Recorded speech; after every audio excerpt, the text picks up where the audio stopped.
A lot of these baseball fans that go to the Rays games, and we see these, unbelievable great players come through St. Petersburg and play, but it's not the first time. And a lot of people don't realize that all these legends that they hear about, these Hall of Famers, would just walk the streets of downtown St. Petersburg. Absolutely.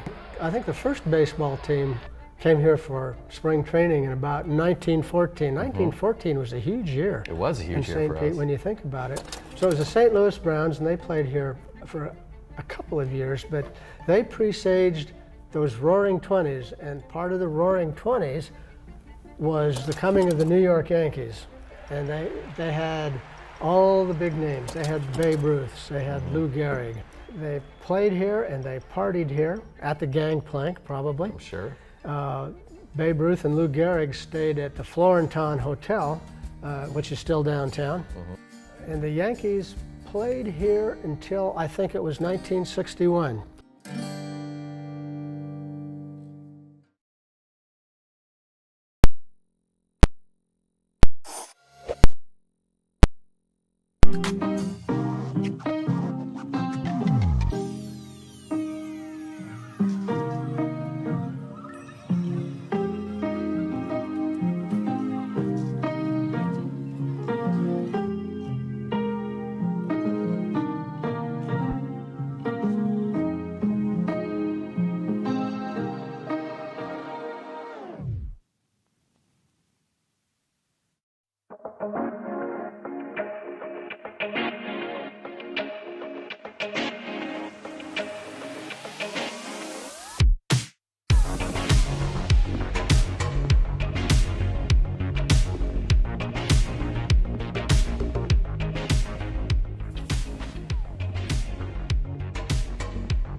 Okay, good afternoon.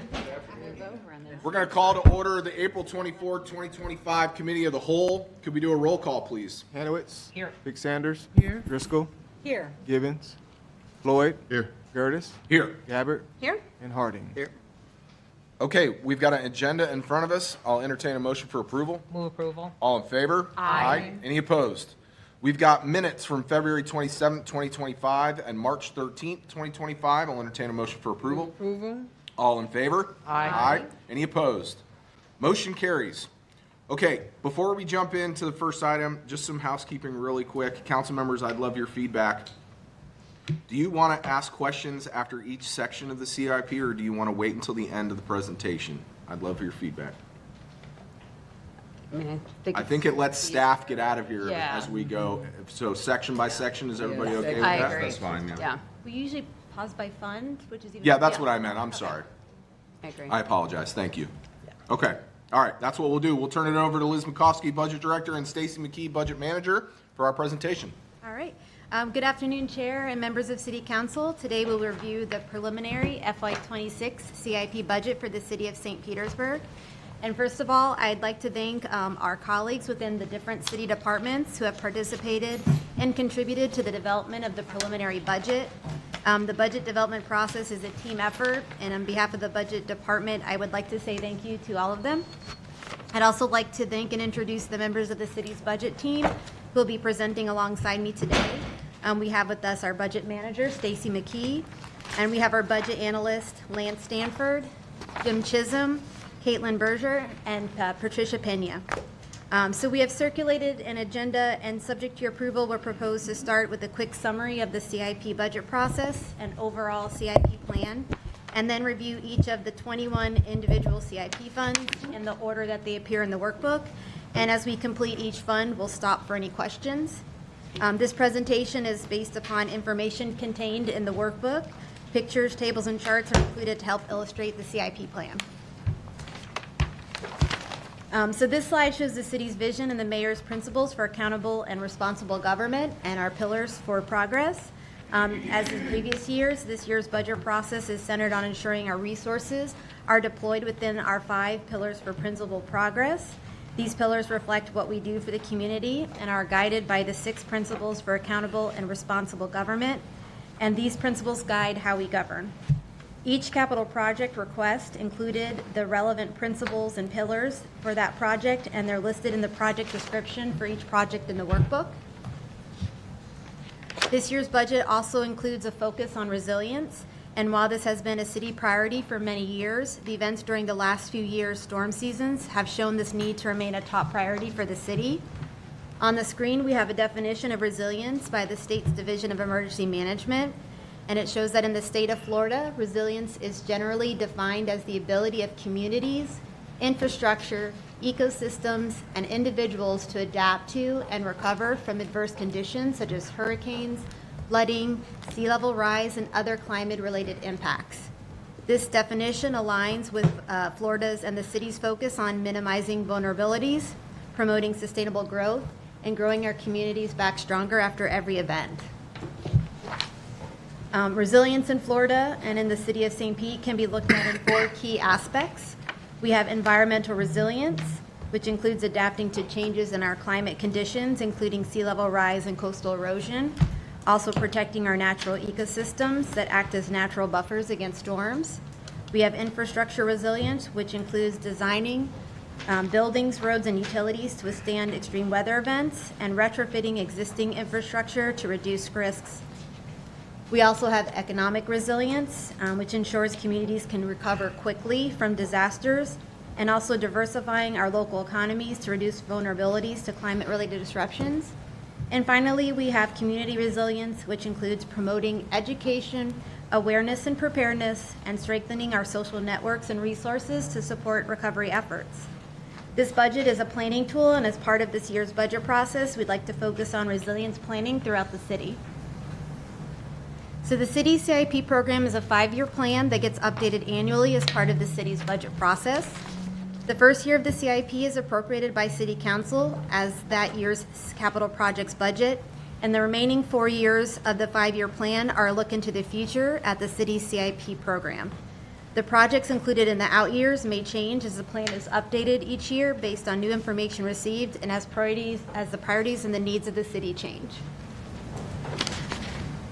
So starting off in January, we hold a kickoff meeting with the departments to start the formal CIP budget process. And at this meeting, the budget department provides information, direction, training, and important budget dates to the different departments. We then have our City Council's Priorities Committee of the Whole, which is also in January and is a place where City Council members share their priorities with the public and city administration. We next have our departmental reviews. And during this review, departments internally complete needs analysis for their various programs, divisions, and projects. It includes a review of projects that are currently funded and projects that are in the 5-year plan. Modifications may arise based on updated information coming from that analysis. Next, the CIP departments meet with engineering and capital improvement staff to discuss the status of projects and find out whether a project may need to be advanced based on the needs analysis or if there are delays that require the project to be pushed out. Then submissions of the prioritized projects to the budget department. Once the department has prioritized its projects and incorporated any feedback from the engineering department, their official request is sent to the budget department as their department's CIP budget submission. Then budget will review these department submissions and have line item review meetings with each department where we review and discuss the prioritized projects. During the line item review process, administration and budget and management department further prioritizes these projects in an effort to make sure we balance each year, each fund in each year of the 5-year plan. And after the line item review process is completed, a CIP committee of the whole is held with City Council to review the FY26 preliminary CIP budget. Other important dates in the budget process include in late June, but no later than July 1st, we will receive the certified values from the property appraiser's office.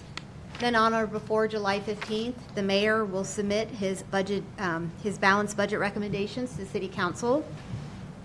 At the July 17th City Council meeting, we will ask City Council to set a tentative millage rate and the dates of the 2 public hearings. And we also have an additional committee of the whole scheduled for July 31st. The first public budget hearing is then scheduled for September 11th, followed by the second public hearing on September 25th. At this meeting, City Council will adopt the FY26 budget, which will run from October 1, 2025 to September 30th, 2026. So there are a number of projects planned in the FY26 preliminary CIP budget that addresses City Council priorities. Some examples include affordable workforce housing. We've included $1.124 million in the Housing Capital Improvement Fund to continue the programs funded in the Affordable Workforce Housing Project and to repay any draws made under the credit facility. This is an increase of $100,000 over last year. There's also a total of $6 million in Penny for Pinellas funding budgeted or assigned for affordable housing land acquisition in the 5-year plan. We also have $22.6 million in SPAR projects included in the FY26 preliminary budget for both stormwater and water resources. We have an assignment of funds in the amount of $4.14 million over the 5-year plan for public safety training facilities.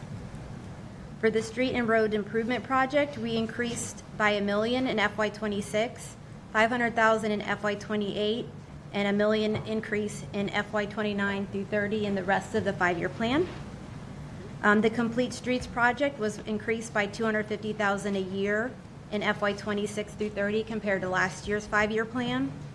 And the sidewalk expansion project was increased by $650,000 in each of the 5 years of the plan. We also added $100,000 a year in the 5-year plan for the bicycle pedestrian facilities project. And we also fully funded the FY26 request for municipal office building improvements. There's some additional City Council priorities that we plan on taking to City Council during the year, so they won't show in the FY26 preliminary budget.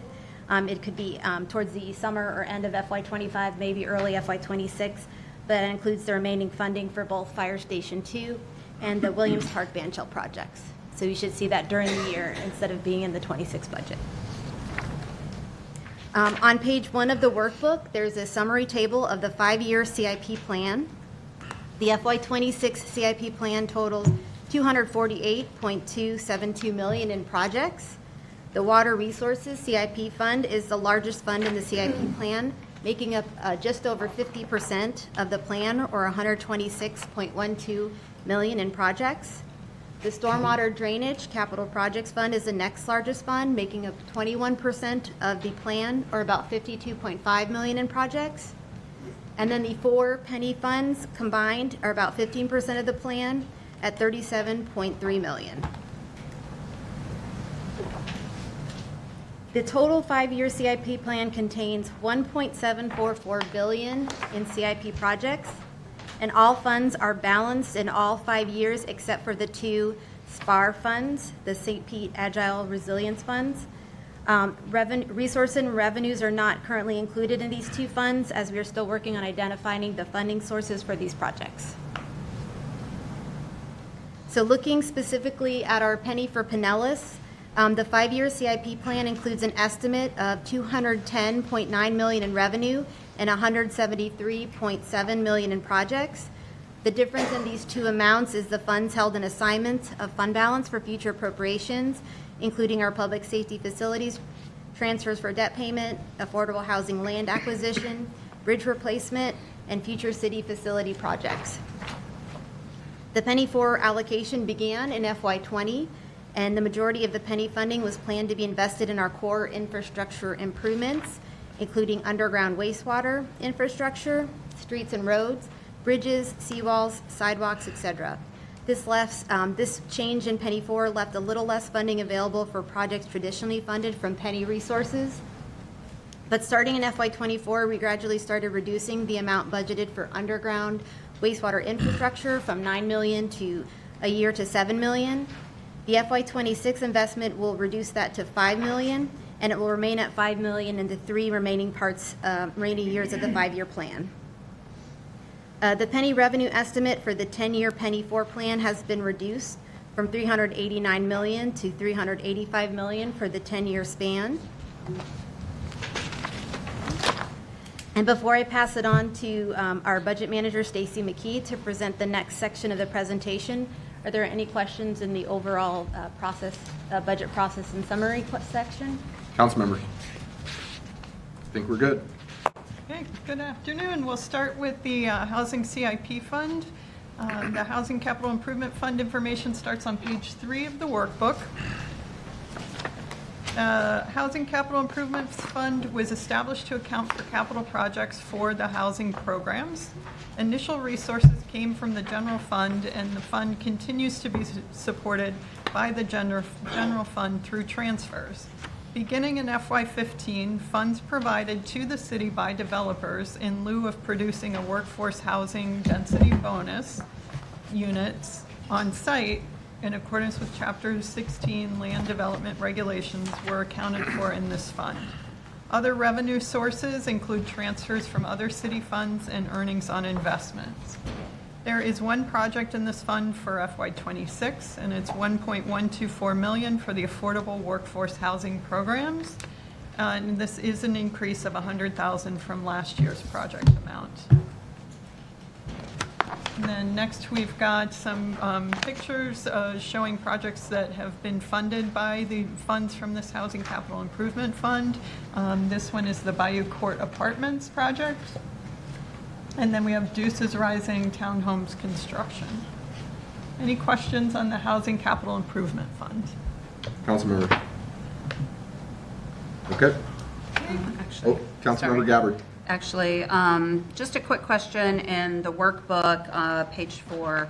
At the bottom of the notes, no inflation contingency calculated for projects. Can we have a conversation about that, considering the fact that things are a little unstable in our economy right now? We're not sure about, things like tariffs for building and stuff like that. So why was there no inflation contingency added? These projects are not really as infrastructure related. A lot of them are more programmatic, but they're used in our CIP fund because of the fund that they're funded out of. Okay. So that's why they're not included here. We do have fund balance that are that we use to fund some of the bigger construction projects that we bring to council. Okay. An example what that's coming for, I think, was the Skytown. Yeah, so those, since we're going to fund them out of different sources, but this is mainly more the programmatic and the repayments to the credit facility that we've done to fund projects. Okay, so any inflationary contingency, tariff contingency, anything like that would fall within each individual project? Mm-hmm. Okay, all right, thank you. Thank you. Okay. Okay. Next is the General Capital Improvement Fund that starts on page 5 of the workbook.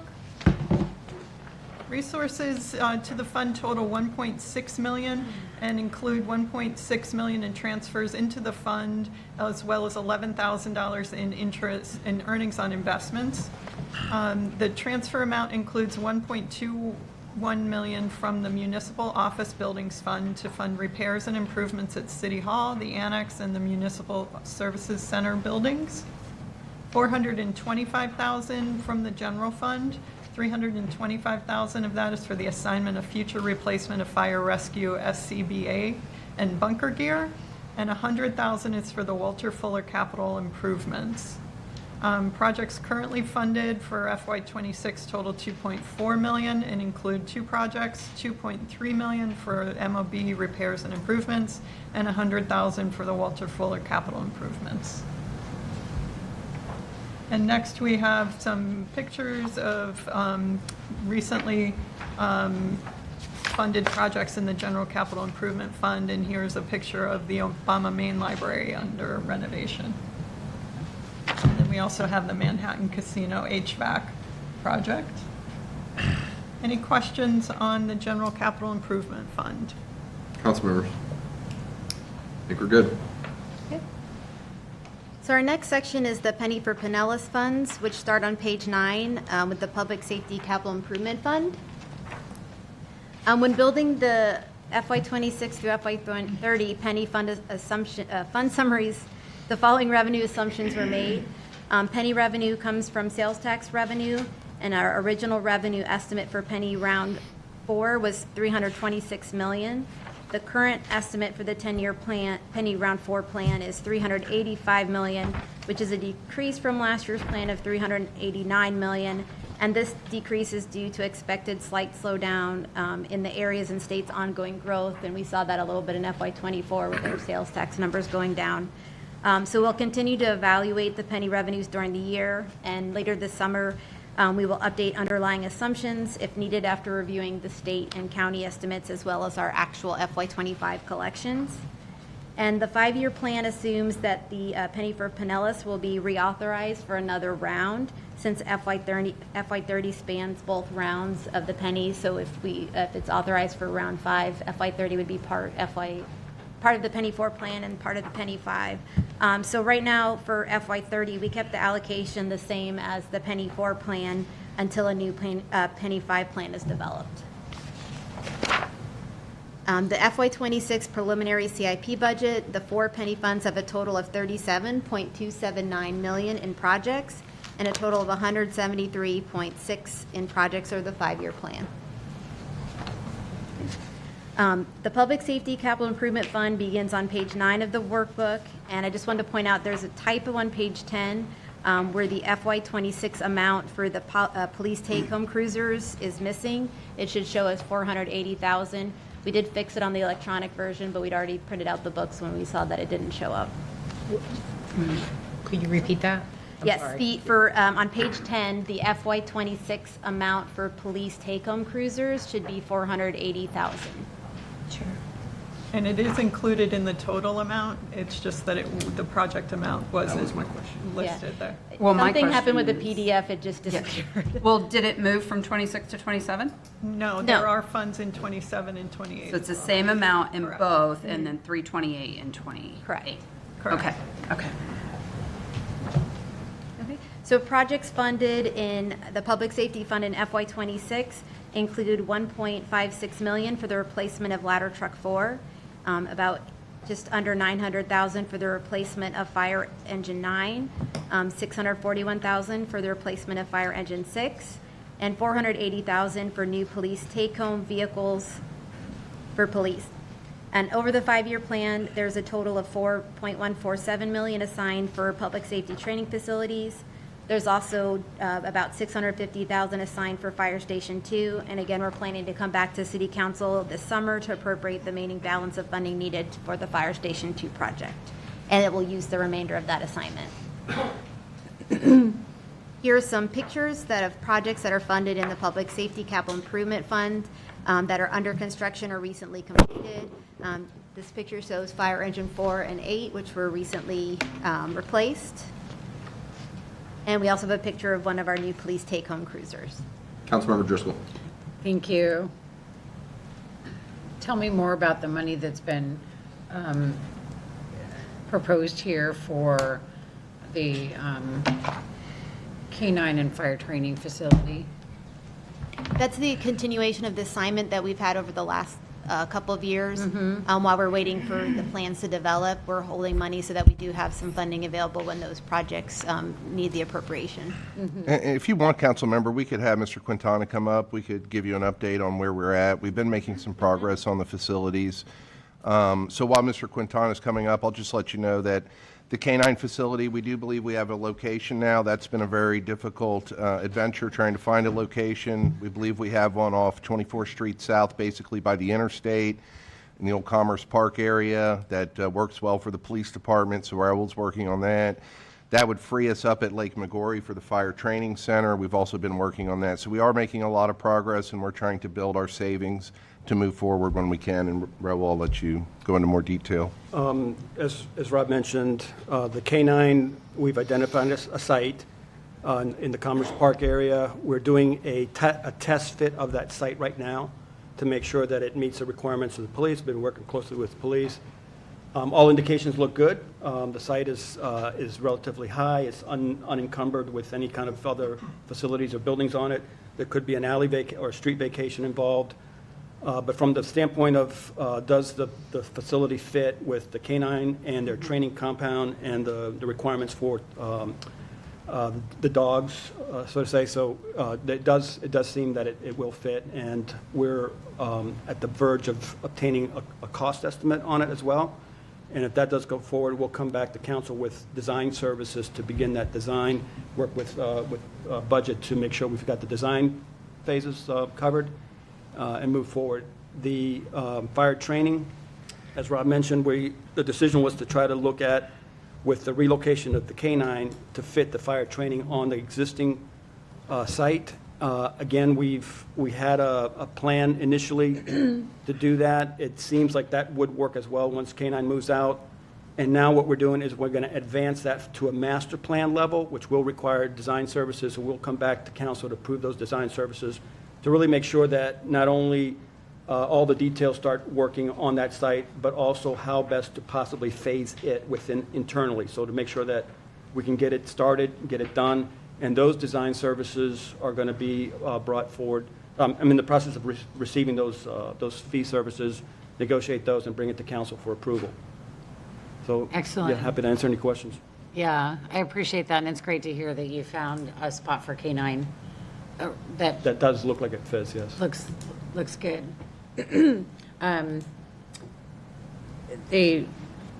The way that this funding is rolling, we've got money recommended for FY26, but 27 and 28 have nothing, and then it picks up again. So I was hoping someone could explain to me how or why. Because We've there got isn't 2 years. funding of it. So this is funded by transfers to the from the general fund to fund this. So right now we don't have those, and in the out years we kind of look at it as we go. So once we get to those years, we may be able to transfer more funding. We still have some assignments left from prior years that are available as well on top of that $4 million. Right. So, I think we definitely have enough to cover the design. Well, I don't want to say definitely because I don't know the cost yet, but I think we should be able to move forward with the design services. And as we get to each year and we get to each one, we'll look and see where we're at and identify funding sources. Yeah. I know we've been There's a lot of unknowns right now. We've been banking some money towards this, so this isn't all we have. But things are kind of in progress.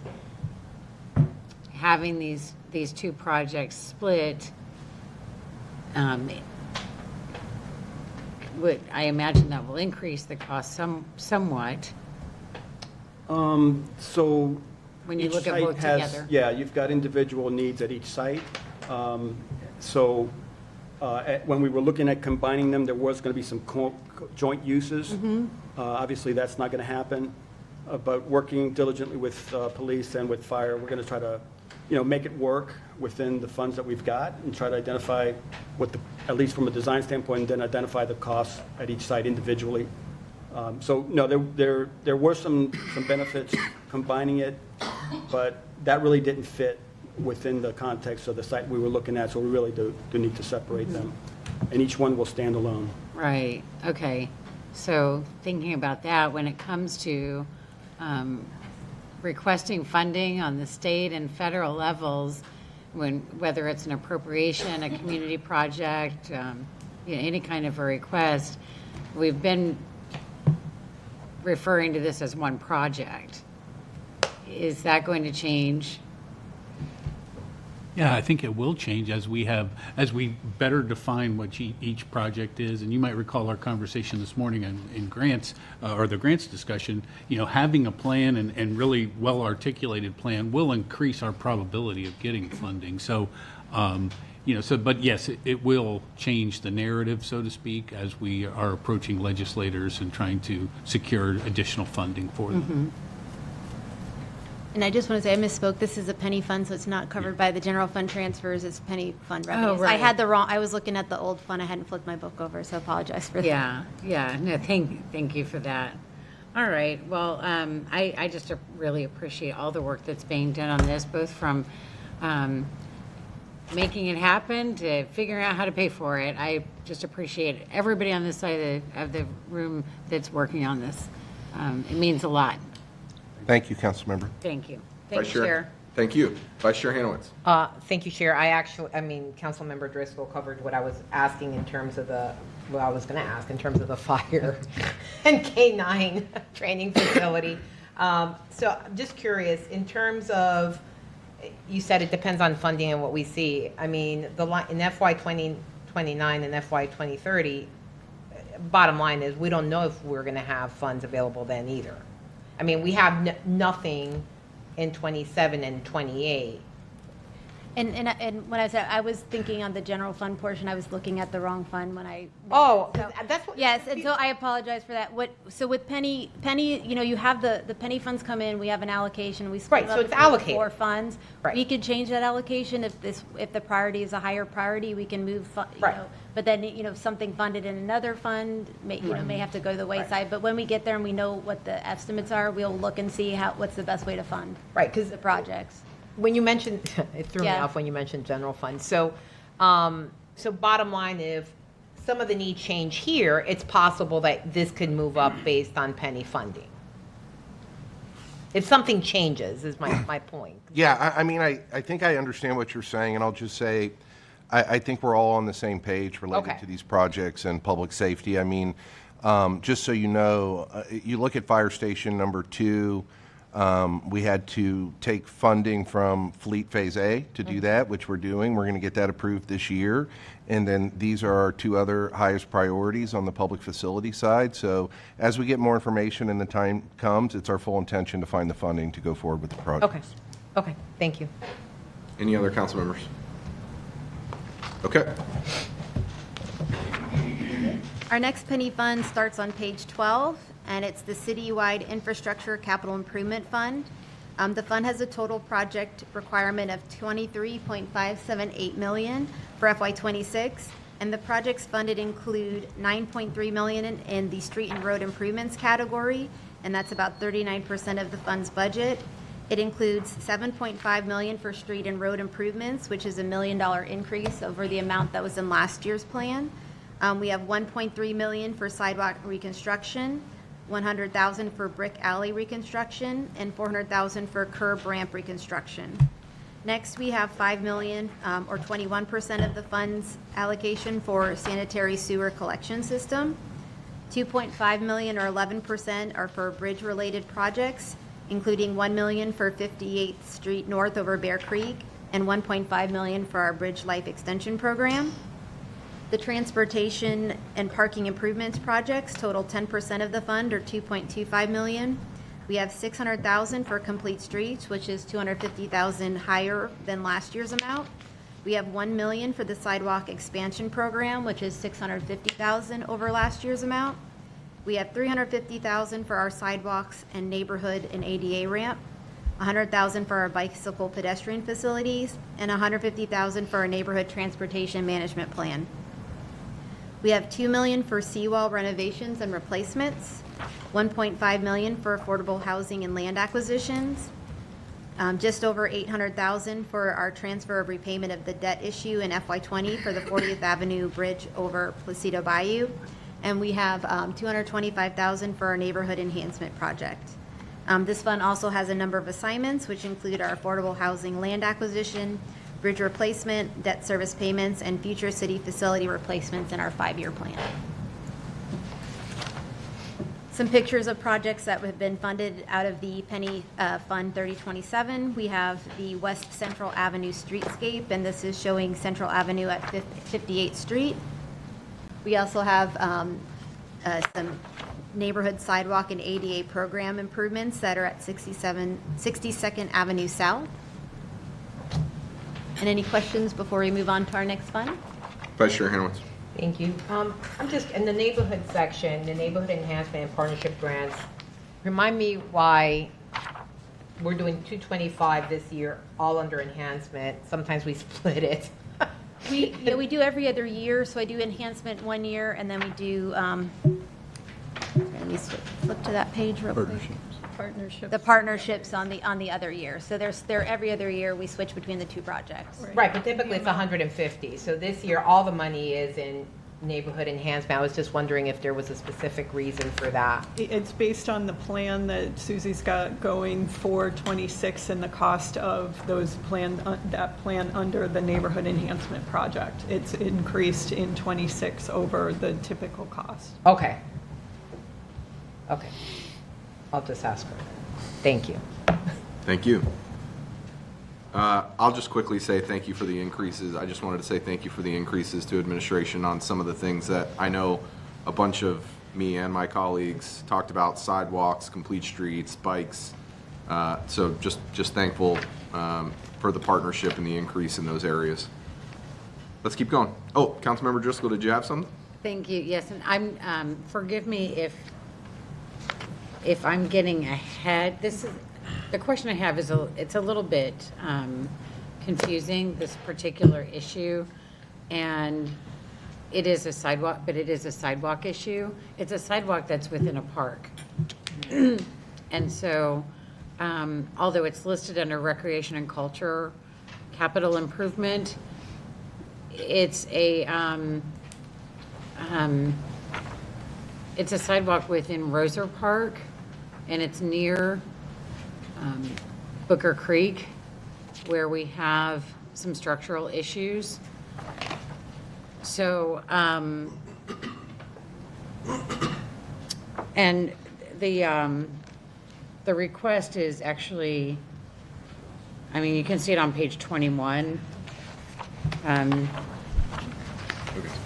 It's listed, and like, so it stuck out to me because it's a $400,000 project, but it's not funded for this year. And I thought, gosh, it's only $400,000, and we've got a chunk of sidewalk that's missing that needs to be repaired and replaced. Why can't we fit that in? It's funded in the FY27 Right. CIP plan. That's when it was, the funding was requested. Okay, I want to know why. And it sounds like this is more of a public works item than a parks item, since it is a sidewalk.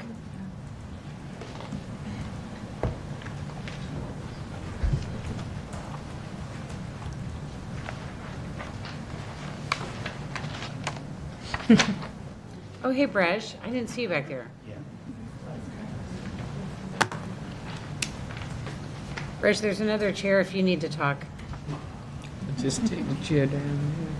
I know, they should. I'm the engineers. Thank you, Councilman. But yes, so it is funded in a future year. There's a section of wall that is near replacement, but there was a larger priority project for, the potential replacement of the Booker Creek channels itself. But this section was funded in the year it was requested. So are the two related? So one thing I thought was maybe it didn't get funded for next year because there's something else that has to happen first. Yeah, the major wall replacement will take some time to design and construct, but it is a small section, and is, as Stacey mentioned, is funded for replacement. It's just the timing of fitting all the funds. Okay, so if you had the funding, you would be able to replace it. Yeah. pretty quickly. Yeah, the wall will still have to do some stabilization on the wall, but yeah. Okay. Tom and Rob, do you think you guys could shake the piggy bank a little bit and see if we can find $400,000 to fix the sidewalk? I have more copies of that picture, but if you want to hand that to Rob.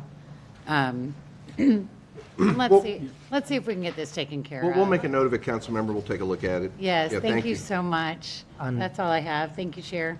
Oh, Bresh, did you have more that you wanted to add? Yeah, and just looking at the picture, it is something I would like to actually go out and physically look at the site. Yeah. To even determine, is it feasible to put it in now?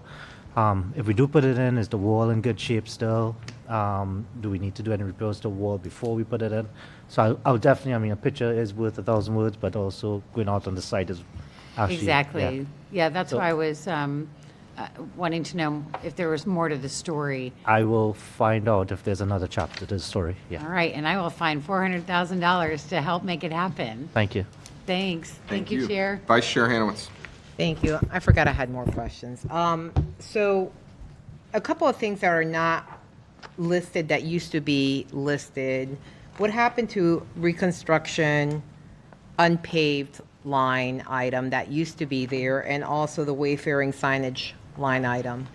So I know for the wayfaring signage line item, they asked to switch that out to fund the bicycle pedestrian facilities project instead. That was a higher priority for the department.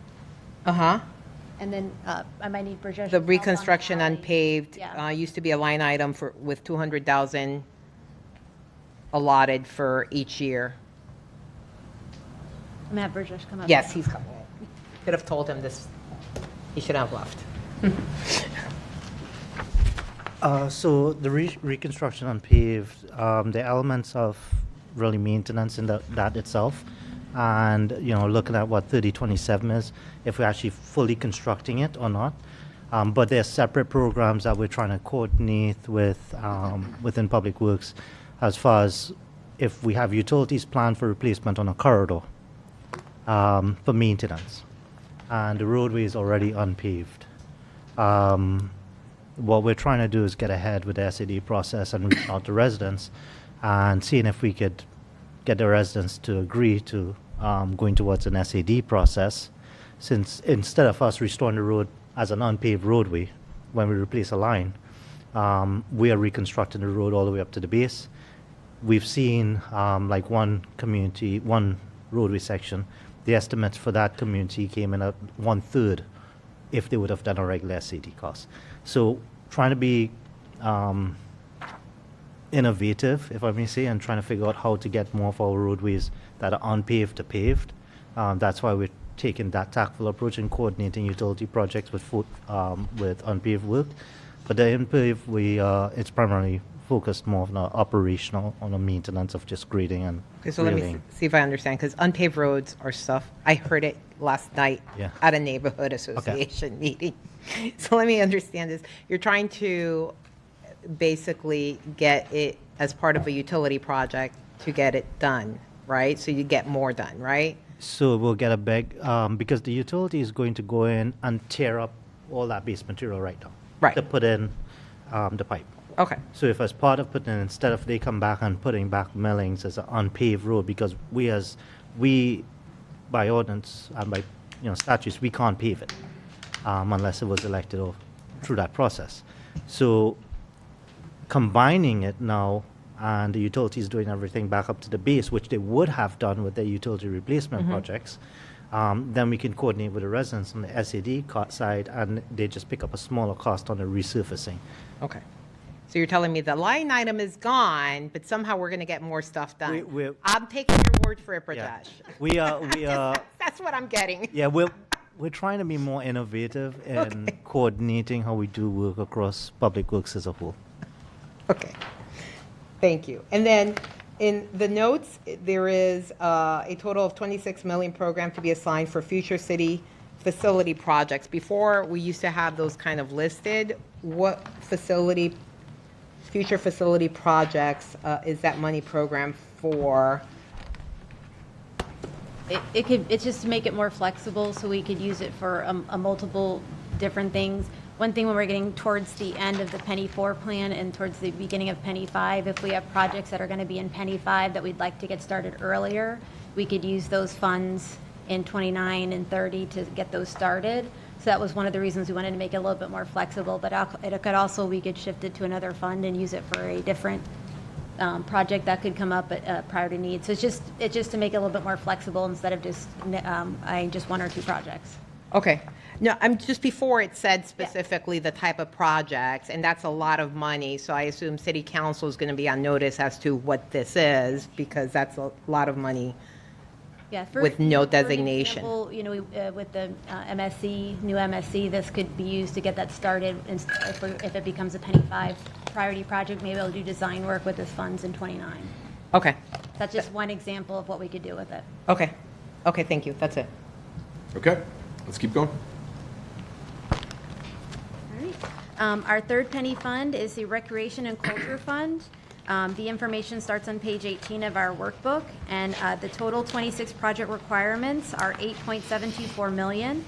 2.7 million, or 32%, are for library improvements, with 2.4 million being for the Mirror Lake Community Library water intrusion, 164,000 for Mirror Lake Library entry step replacement, and 175,000 for general library improvements. We have 1.9 million, or 22%, for Mahaffey Theater, including 1.5 million for the public address system improvements and 400,000 for Mahaffey Theater improvements. 17%, or about 1.5 million, is for the transfer of repayment of the debt service for Shore Acres Rec Center and Obama Main Library renovation. About 15%, or 1.35 million, is for parks and open spaces and includes 800,000 for plate equipment replacement, 350,000 for parks facilities improvements, and 100,000 each for parks lighting improvements and preserve improvements. 6%, or 500,000, is for athletic facility improvements, including 300,000 for the shuffleboard grandstand improvements and 200,000 for athletic facility improvements. We have 400,000 for pool improvements and 300,000 for recreational center improvements. And this fund also has assignments for debt service payments and future city facility projects over the 5-year plan. One of the pictures we have for projects funded in this fund is the Crescent Lake Playground. And any questions? Councilmember Gabbard. Thank you, Chair.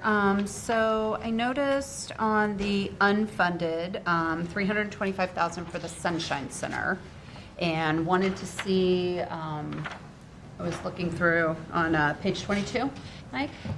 I was looking through the documents that we were provided that were all of the department CIP requests. I didn't see a description for what that, I mean, it's unfunded, so, I mean, kind of matters, doesn't really matter, but this is a project that's very important to me. The Sunshine Center, we've been talking about for a very long time, needs quite a facelift. I think we could all agree, and I think that there, you know, we've discussed in the past some opportunities for redevelopment, some other opportunities, you know, maybe to add housing, you know, a lot, you know, that we could talk about there. But, you know, 325,000 was what was listed here as the unfunded. I didn't see any context for what that would have even gone to, so I wanted to bring it up for conversation. So happy to have that conversation, Councilmember. There is a thought, and we have it listed in another section of the budget, to actually do sort of a replacement of the Sunshine Center in the next penny round. So that's sort of a concept that's floating around. The item that you're speaking of specifically is really sort of a bridge maintenance plan to get us there. So we know we've got some water intrusion issues, we had some HVAC issues, and so basically, depending on the timing of, you know, if things happen in the next penny round, if that's something that we can secure and we can lock in, then maybe we do less to bridge to get us there. So that's what the intent was of the line item that you're mentioning. Okay, but with it being unfunded, I mean, Rob and Tom, I don't know, I mean, if there's improvements that need to be made sooner rather than later, recognizing that a redevelopment project with the, you know, kind of history that we have with those, I mean, could take a full 5 years at least. But certainly, I think, you know, to the point, there's a lot that could be done now to improve that property. what is the plan from administration standpoint to make sure that that center is viable, at least in the meantime? Yeah, so we appreciate the feedback. We're getting good feedback today on multiple items, so we'll take that back and take a look at it. Our thought process this year coming in was really that the Mirror Lake Library was the highest priority, and you can see that we're putting some significant funding in there. So that's really what we were prioritizing over some other facilities and community enrichment. But we can certainly take a look at the whole scope of things and take a look at the Sunshine Center. Yeah, I would appreciate if there could be some consideration made for improvements that need to be made now. Specifically, I mean, the air conditioning system is one that I think we've been talking about for a very long time there. But I mean, there's certainly other improvements I think could be made. I want it to be realistic, and to your point, I don't want to completely, remodel it, because that building, in my opinion, has reached its useful life. But certainly, I don't want it to go ignored and not taken care of for our seniors. So, Thank you. I appreciate it. Thank you. Councilmember Driscoll. Thank you. Mike, so first question's for you, and it's regarding the over at Bartlett Park, the tennis and pickleball LED lighting enhancement. Yes. I see that, so that one's unfunded, and it's not a lot, but is the light, I understand the lighting enhancement, is the current lighting sufficient for everyone? So we've replaced all of the storm damaged lighting that has occurred out at the tennis center. And this basically, so now we have a mix of new lighting and old lighting, and we're finding that the old lighting potentially doesn't hold up well in the storms because it's reached its end of life. So this line item that we put in would be to replace the rest of the lighting that's there at the tennis center to kind of have it all be more resilient as far as storms go. So we have enough lighting. We're functioning fine right now. This was really being more proactive versus reactive. And so that was the theory and the reason we submitted that line item. Okay, I understand. And we are looking to see if it could be funded from maybe our BP or our revolving funds. We do have on the list. We're working with OSR to see if that's a possible funding source to get that That'd be funded. great. Okay, good. And then right under that is the St. Pete Tennis Center court resurfacing and lighting, and that's something that's been coming up for several years now, and it's not getting any better. So I'm a little worried that we're passing that one by again. So again, I think it was about kind of picking priorities. We're looking to move forward on the shuffleboard grandstand, which was one of our top priorities, which that was a big dollar amount. Yes, and I appreciate that. It pushed some others out a bit. The hard true courts that are out at the tennis center, those based on contract are the responsibility of the tennis center organization. And so we're working with them to see if we can come up with something creative like we did with the fencing previously. So Yes, that would be great. Okay. My next question from this list is regarding the Coliseum. There are actually three big projects that have gone unfunded for that, so maybe that's a Beth question. I'm starting to learn who's got what between Brian and Beth. So I'm happy I got this one right. We're not sure either. So my question, so we've got three, so we have barroom floor and substructure replacement, HVAC, and parking lot expansion project. This is going to sound a little bit like what Councilmember Gabbard was saying with the Sunshine Center. We've got a building that we've been waiting a while to get some things done with. This is starting to, it's really starting to add up when you look at some of our older, let's call them seasoned facilities that really need help. I mean, even just today, we've talked about the Mahaffey this morning. And, of course, now we're talking about other things, the Sunshine Center, the Municipal Services Center. We've got a marina. Who knows what's going on with that right now? I mean, these things, we're so far behind on renovations and upgrades and repairs. with the Coliseum, this one's a really good, a nice revenue generator and a real point of pride. If you ask anyone who's interested in our city's history or some of the wonderful events that are held there, we got to do something. Yes, and we actually worked with engineering, and we've had a study done of this is related to the floor, and we've got some alternatives and such. But quite truthfully, those alternatives are very expensive and very time-consuming. So what we have done is we've secured or supported the floor in a much more not permanent, but less temporary way, in a much more midterm way. So it is safe and it is usable. And so I think, we would be looking further out our decision to look further out, so we can make, better decisions with the timeline and such, because what we're looking at now could potentially be, an 18-month to 24-month closure and multiple millions of dollars, and that's not something we want to do right now. So it's safe and it's usable, and we're doing all of the things that we need to do. But it's for us, it's better to move that forward a little bit. And I know we can't fix everything at once. Right. There's only so much money to go around. But whether it's the Coliseum or the Manhattan Casino or anything in between, we've got a lot, and it's hard to see this stuff getting pushed off, year after year. I hope that we can continue to think creatively, whether it's with the tennis center or the Coliseum, to try to find ways to start making more progress on these items. And then the other thing I want to bring up in general is that under recreation and culture capital improvement, in this particular section, we've got over $35 million in unfunded projects here. And, this is an area where it really hits the quality of life factor. Our parks, our recreational facilities, our entertainment facilities, all of that stuff is something that's can be enjoyed by everyone in our city. And this is what makes people so happy to live in St. Pete. I want to make sure we're taking care of this stuff and trying to find the funding wherever we can. I want this list to get a lot shorter as we go on, not longer. Thank you.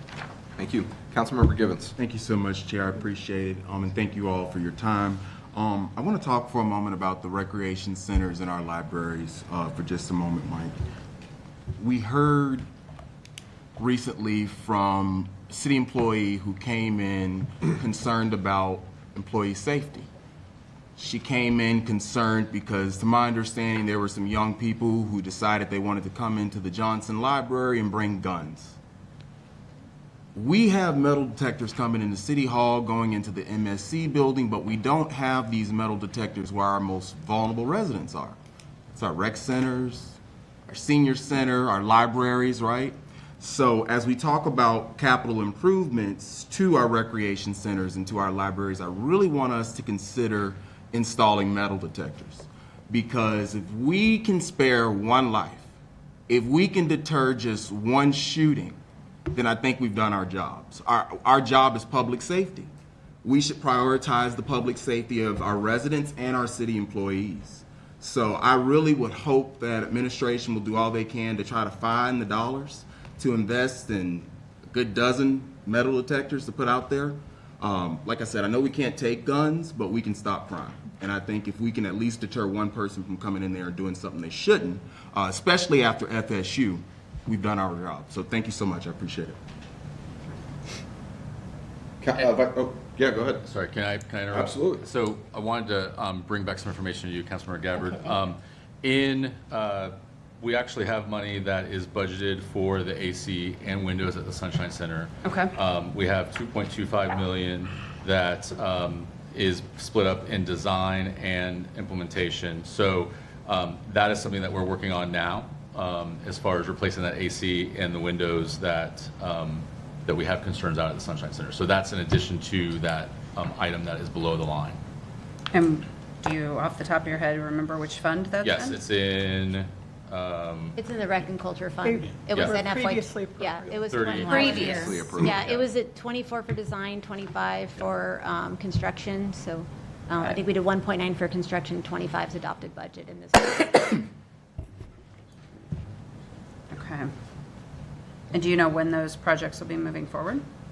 They are now. Yeah, so the design of the air conditioning is underway. We're just about done with design. We have a construction manager that's pricing it out now. So we should be getting a GMP and bringing it forward fairly quickly. Okay. All right. Thank you. Thanks. Mike, don't go now. Vice Chair Hanowitz. Thank you, Chair.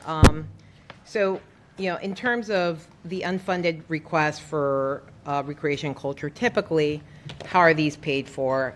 Penny monies and general fund, right? That's where the money comes from. Typically, and I have to say that Right. we work with the budget department anytime there's any type of emergencies that occur, any type of items that break at a facility, AC, whatever it may be, we find the money to repair those. Okay.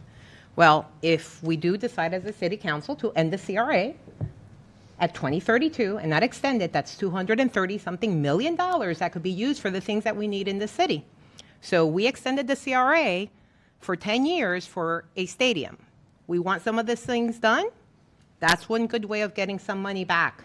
So it's something to think about because these are the type of things that are not getting done because we have money that's within a CRA that would go into the general fund, which actually pays everything else, police, fire, parks and rec, employee benefits, so on and so forth. So I just wanted to point that out because I think we have an opportunity there coming soon, and Councilmember Floyd has an item that's pending at some point. So we'll have that discussion. In terms of the Sunken Gardens HVAC replacement, what's happening with that in Sunken Gardens? Do you know anything? That's unfunded, and I just want to make sure, obviously, it's very popular. Lots of things go on there. I don't know if the HVAC includes grade X, grade explorations. I assume it's the whole building, and so I just wanted to have an idea. It's the main building, Sunken Gardens area, and so we're actually doing design, or we're starting Okay. design on that system Okay. in the next few weeks, hopefully. Yeah. Okay, great. Thank you. That was it. Thank you. Councilmember Gabbard, welcome. Thank you. Just real quick, I just want to piggyback off of two things my colleagues have said. Ditto on the 3032 extension. I've already shared this with administration, and I've said it once publicly already. In my opinion, no stadium, no need for an extension. That to me just makes complete sense. So I'm looking forward to that conversation. And then the second thing, to piggyback off of Councilmember Givens and the safety at our facilities, and it may be inappropriate to get into too much detail here just because we want to make sure we're not giving away all of our safety and security plans, but I do just want to say I echo your comments, Councilmember Givens. Hearing from those employees that evening, I've heard, over years from other employees who have some concerns about safety in public spaces as well. I don't know, in addition to metal detectors, I'm sure there are other mechanisms. I don't know if we have, safety buttons and if there's protocol for inspecting those and making sure that, we're really staying on top of that sort of safety measures, physical safety measures. But I just wanted to add to those concerns because hearing from those residents that evening, heartbreaking, terrifying. We want people to feel safe in our spaces. We especially want to make sure our city employees are safe. I always felt very safe in this building, and I want all of our city employees to feel the exact same safety that we feel here at City Hall. So I just wanted to echo both of my colleagues' great points, and that's my 2 cents. So thank you, Chair. May I respond to that? Totally appreciate both of your comments and made notes on those. There are security items that are in place that I would prefer not to discuss right now. Absolutely. I can tell you that we work very closely with the police department, and I can tell you even in the scenario at the libraries, the gun did not make it into the facility. So the gun just came to the front door. Our protocols worked. It was detected by camera, and we were able to have that taken care of before the gun actually made it into the facility. Also happy to report that one of the things that we heard from our library staff was that the existing security contract with the security guards that we had in place wasn't working.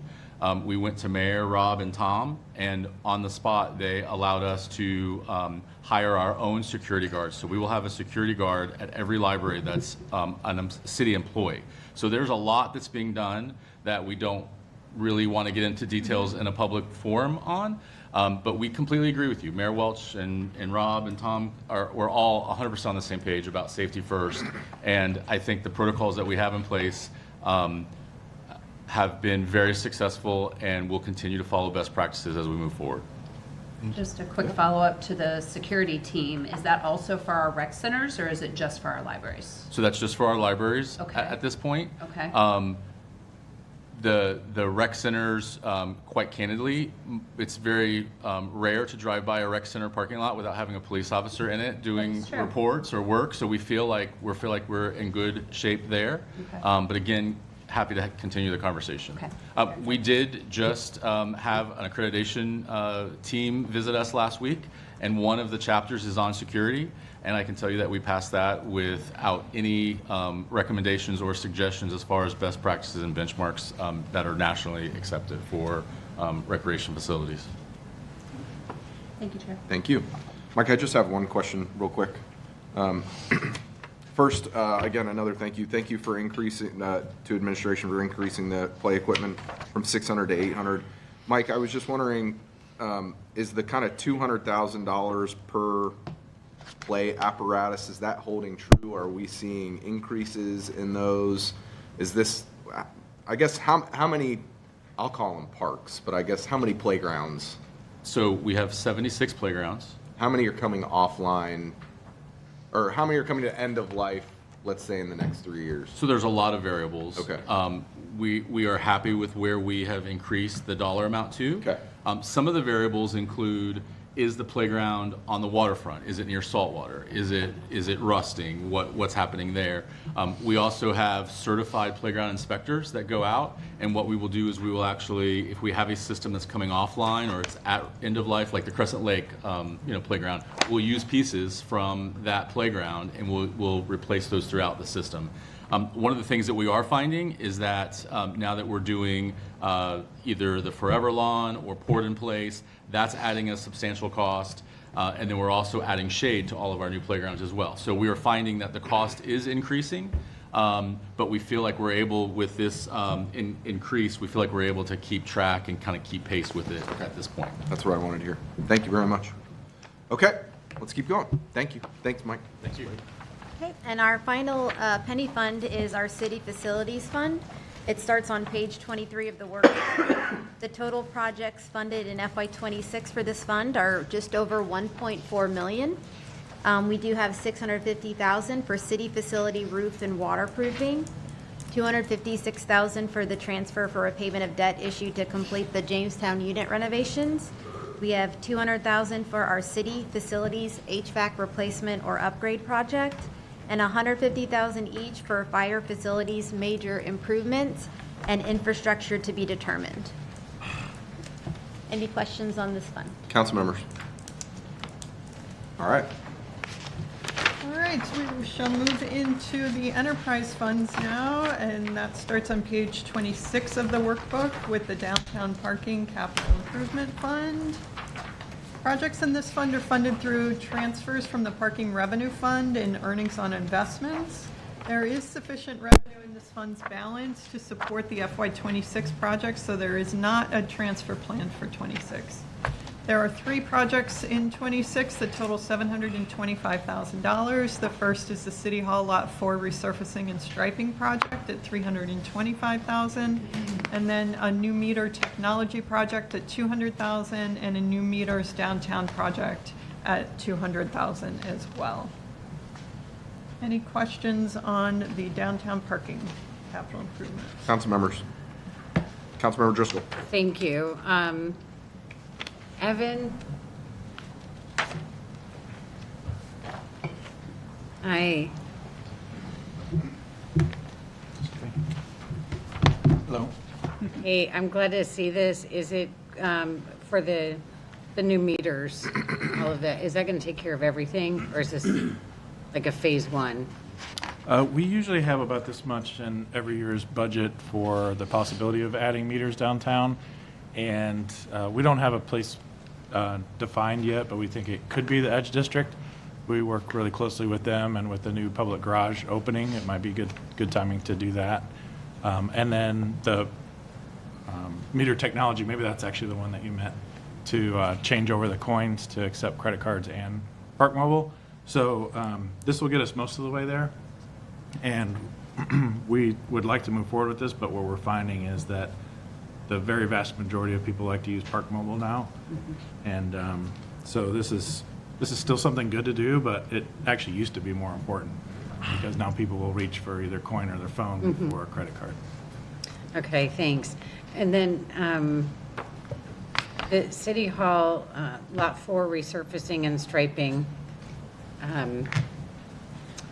probably not your shop, but it's your fund and it's parking. So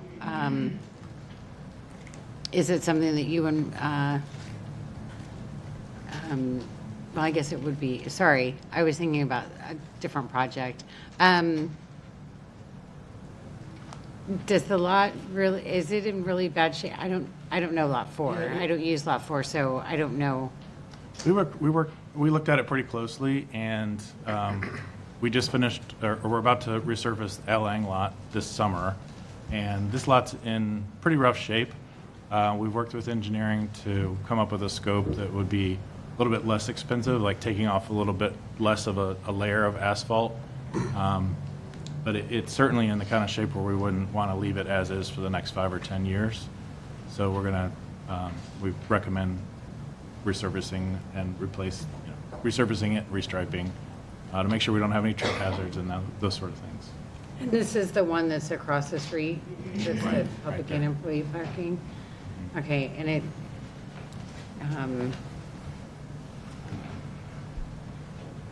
you know, we've had discussions, and I still enjoy bringing up the fact that that area is, could potentially be the location of our new municipal services center. And if we do have other parking lot resurfacing priorities that you were trying to decide between this and something else, if that one's not awful, if that one's not dangerous, I would love to hold off on investing in parking lot resurfacing for a parking lot that might be built on in the next few years. So are you saying that we're not doing Lang because we're doing this?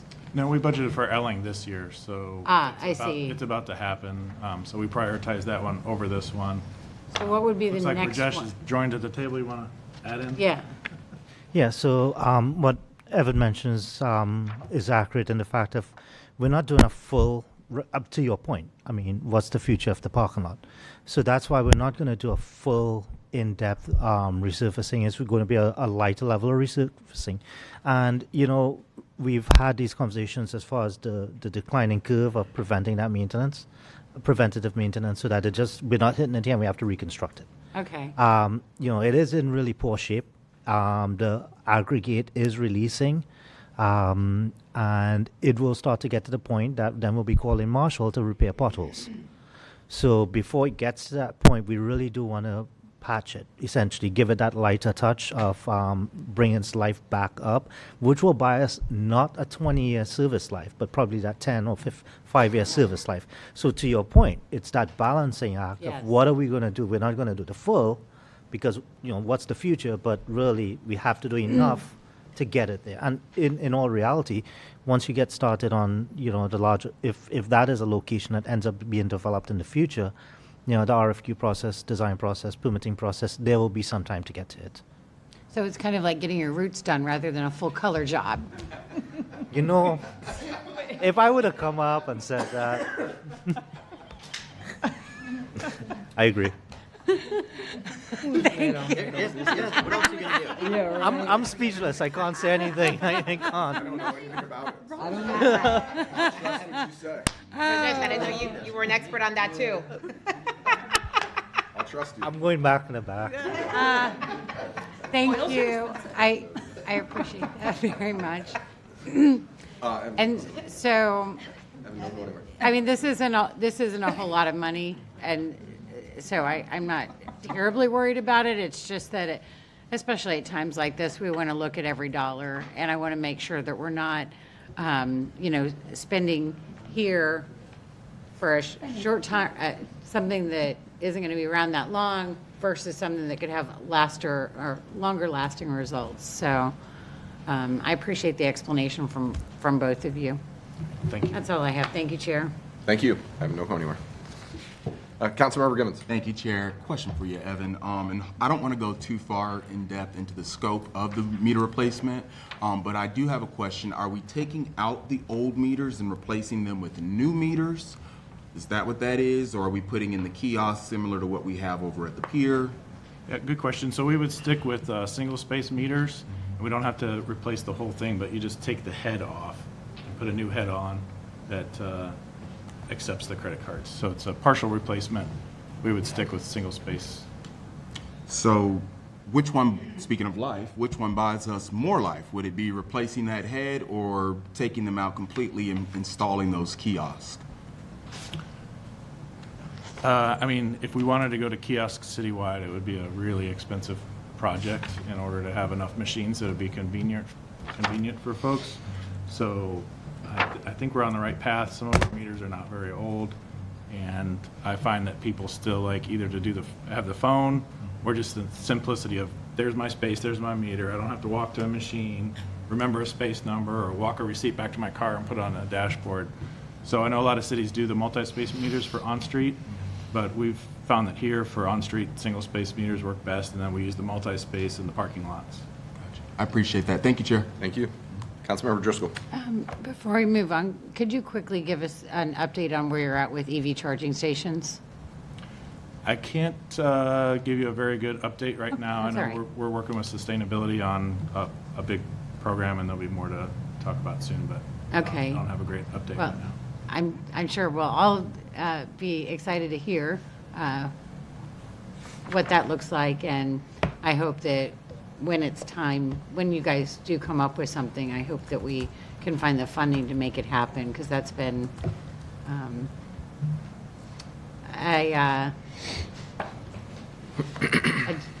interesting topic out there lately. Hi. Hi. If I may, we should have an update to provide to you when we come to the HERS committee on the ISAP update on May 15th. Excellent. Yes. Okay, good. We'll make sure we're ready to fund when you guys are ready to launch. All right. Thank you so much. Thank you. Just quickly, Evan, just for my nerd brain, how many new meters does $200,000 get us? Approximately. The new meters cost about $900 each, and replacements for the improving the technology is about $500. Thank you. Thank you very much. All right. We'll move on to the Tropicana Field Capital Projects Fund. That's on page 28. FY26 resources for this fund totaled $512,000 and include $250,000 for naming rights, $250,000 for ticket surcharge, and $12,000 in earnings on investments. And projects will be brought forth to the City Council for appropriation as needed in this fund. Any questions there? I think we can keep going. Okay, next up, Water Resources Capital Projects Fund, and this is, it begins on page 30 in the workbook. The resources in the Capital Projects Fund consist of transfers from the Water Resources Operating Fund, customer connection fees, public utility revenue bonds, water closet or impact fees, assessments, and investment earnings. Including the $5 million in penny funding, we are at a 50-50 ratio of cash to debt funding for the FY26 Water Resources Capital Projects. Projects in the Water Resources Capital Projects Funds total $126.12 million in FY26 and are distributed in the following major project categories. 34% in the Water Reclamation Facilities Improvements category at $42.9 million.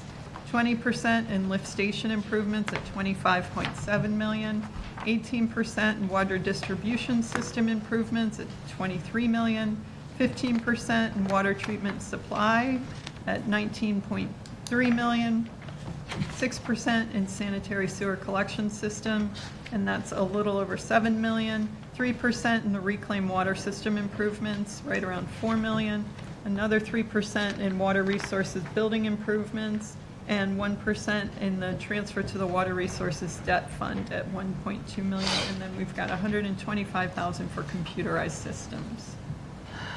For FY26, the water resources capital project budget amounts can be broken out in the following categories. Master plan projects total $102.005 million. Resiliency projects total $64.705 million. And St. Pete Agile Resiliency projects total $6.2 million. Some of the FY26 CIP projects are listed in more than one category. For example, the priority area cured in place pipe project at $3 million is a master plan project as well as a resiliency project.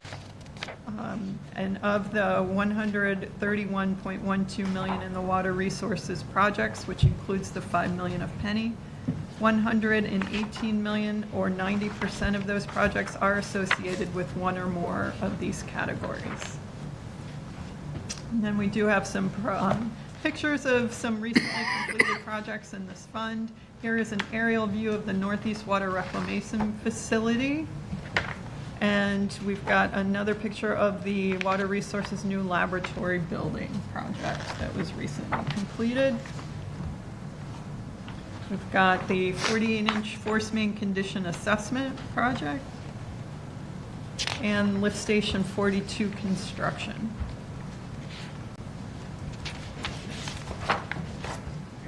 Councilmember Floyd.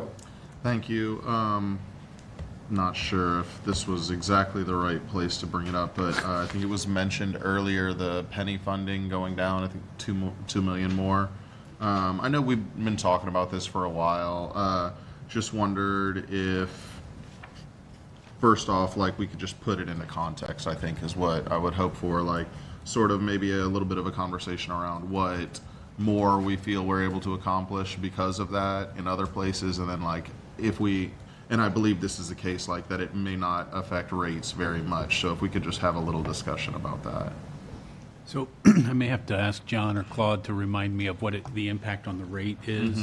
But some examples, and Liz and team will correct me if I'm wrong, but we were able to increase investments in streets and roads and sidewalks and complete streets because of that continued reduction of investment here in the water resources. Okay, Is there anything else, Liz, that? That's, yeah. I think that in context with the rate impact, I don't know if anyone has any info on that. Like I just want to continue to like make sure we're doing the right thing here and that people know what the trade-off we're getting is. I'd like to get back to you on the rate impact because I don't have the exact number in front of me, but I do recall it's less than 1%. Okay. Okay. All right. Thank you for that. Yeah, I'd love to just see it in detail. Sure. But yeah, I think it is maybe not necessarily like the biggest thing in the world, but I just like to continue to have the conversation around how the change in sort of a kind of a long-standing policy is affecting things, and so I just thought now was a good time to bring it up. Thank you. Thank you, Chair. Councilmember Harding. Thank you, Chair. Tom, the slide that was up, 50-50 debt to cash, is that cultural for us? And if so, how long has it been? Yeah, we incorporated that concept into our fiscal policies a couple of years ago. It had been a practice or a goal to get to that 50-50 split over probably 6, 7, 8 years. There was a time where we were borrowing 75-80% of our CIP program, and quite candidly, the rating agencies looked at that and they said, "You're getting a little highly leveraged." So the goal was to get to that 50-50, and we've been there for a couple of years. And like I said, we incorporated it into our fiscal policies. But it's challenging, because, and it's a little bit counterintuitive, but the more cash you put in, the more pressure there are for rates to go up. So it's, so if you tinker down or turn down 40% cash, you would have a little bit more cushion in the rate setting process. So like I said, it's a little bit counterintuitive. I don't know if I'm explaining that very well, but. Yeah, but you still got a bigger pile of debt though. So I was interested in that. And is that cultural, or did we codify that in our group? Is that administrative driven? Policy. Yeah, we incorporated or codified it in our fiscal policies. Okay. Certainly, we review that fiscal policy with BF&T annually, and if there were, course corrections, we can make those annually. I think in 2016, and then it was a 5-year period to go to 50-50, which was our first year on council, I think is when we went 50-50, if I remember correctly.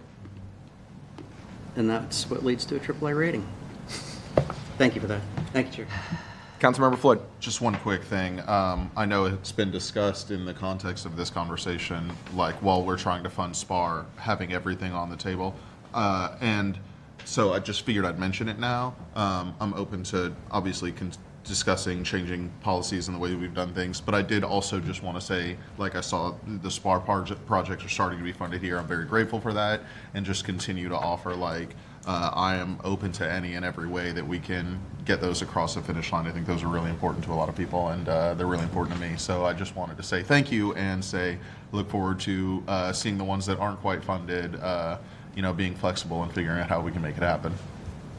Thanks, Chair. Thank you. Any other council members? Water Resources. Mr. Chair, if I could, and I may be getting a little bit cart before the horse, but since Councilmember Floyd brought it up, one of the tools in our tool belt, or what we'd like to have a conversation about, and maybe it's something we should set up a cow or a visit with BF&T, however the council would like to proceed, but to lay out what it would look like to do a general obligation kind of financing to address some of the SPAR investments.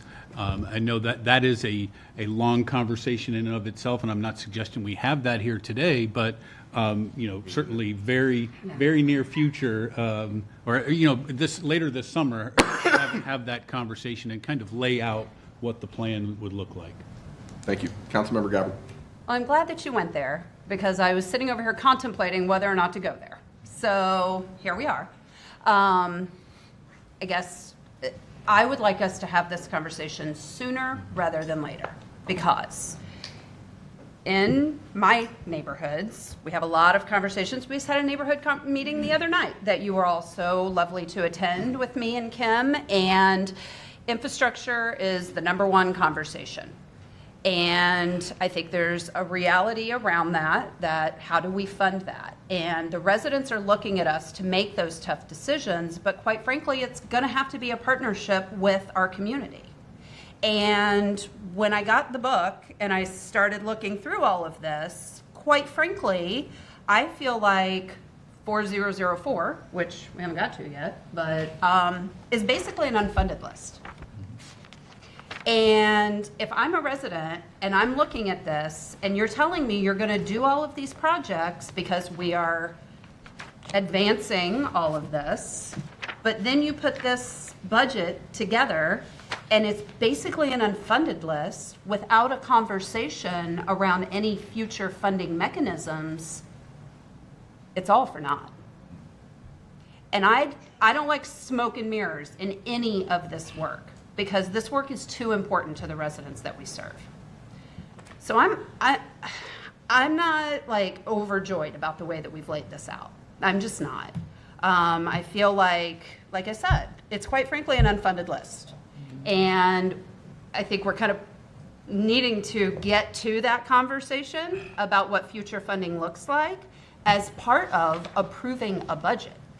I don't really know how we can give our blessing to a budget when we haven't had any conversations about this page and how this page gets funded.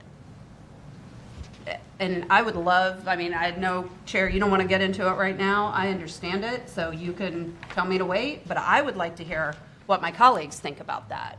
Because quite frankly, I can't go to my residents and say, oh yeah, we're going to have $75 million in projects done in the next 2 years without being able to tell them how.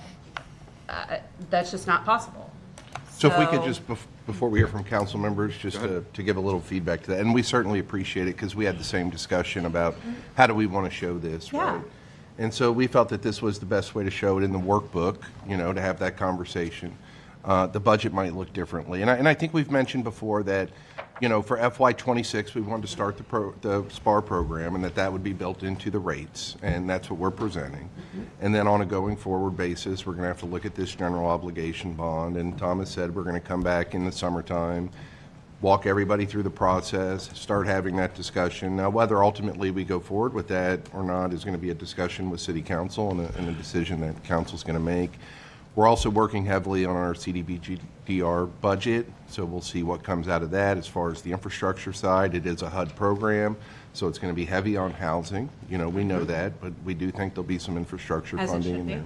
So we're working through those parts right now. We certainly understand where you're coming from, but you know, I think that we also feel that for rates to handle SPAR alone is not practical. I agree. And so, you know, we didn't want to show it that way because we don't think that can actually happen.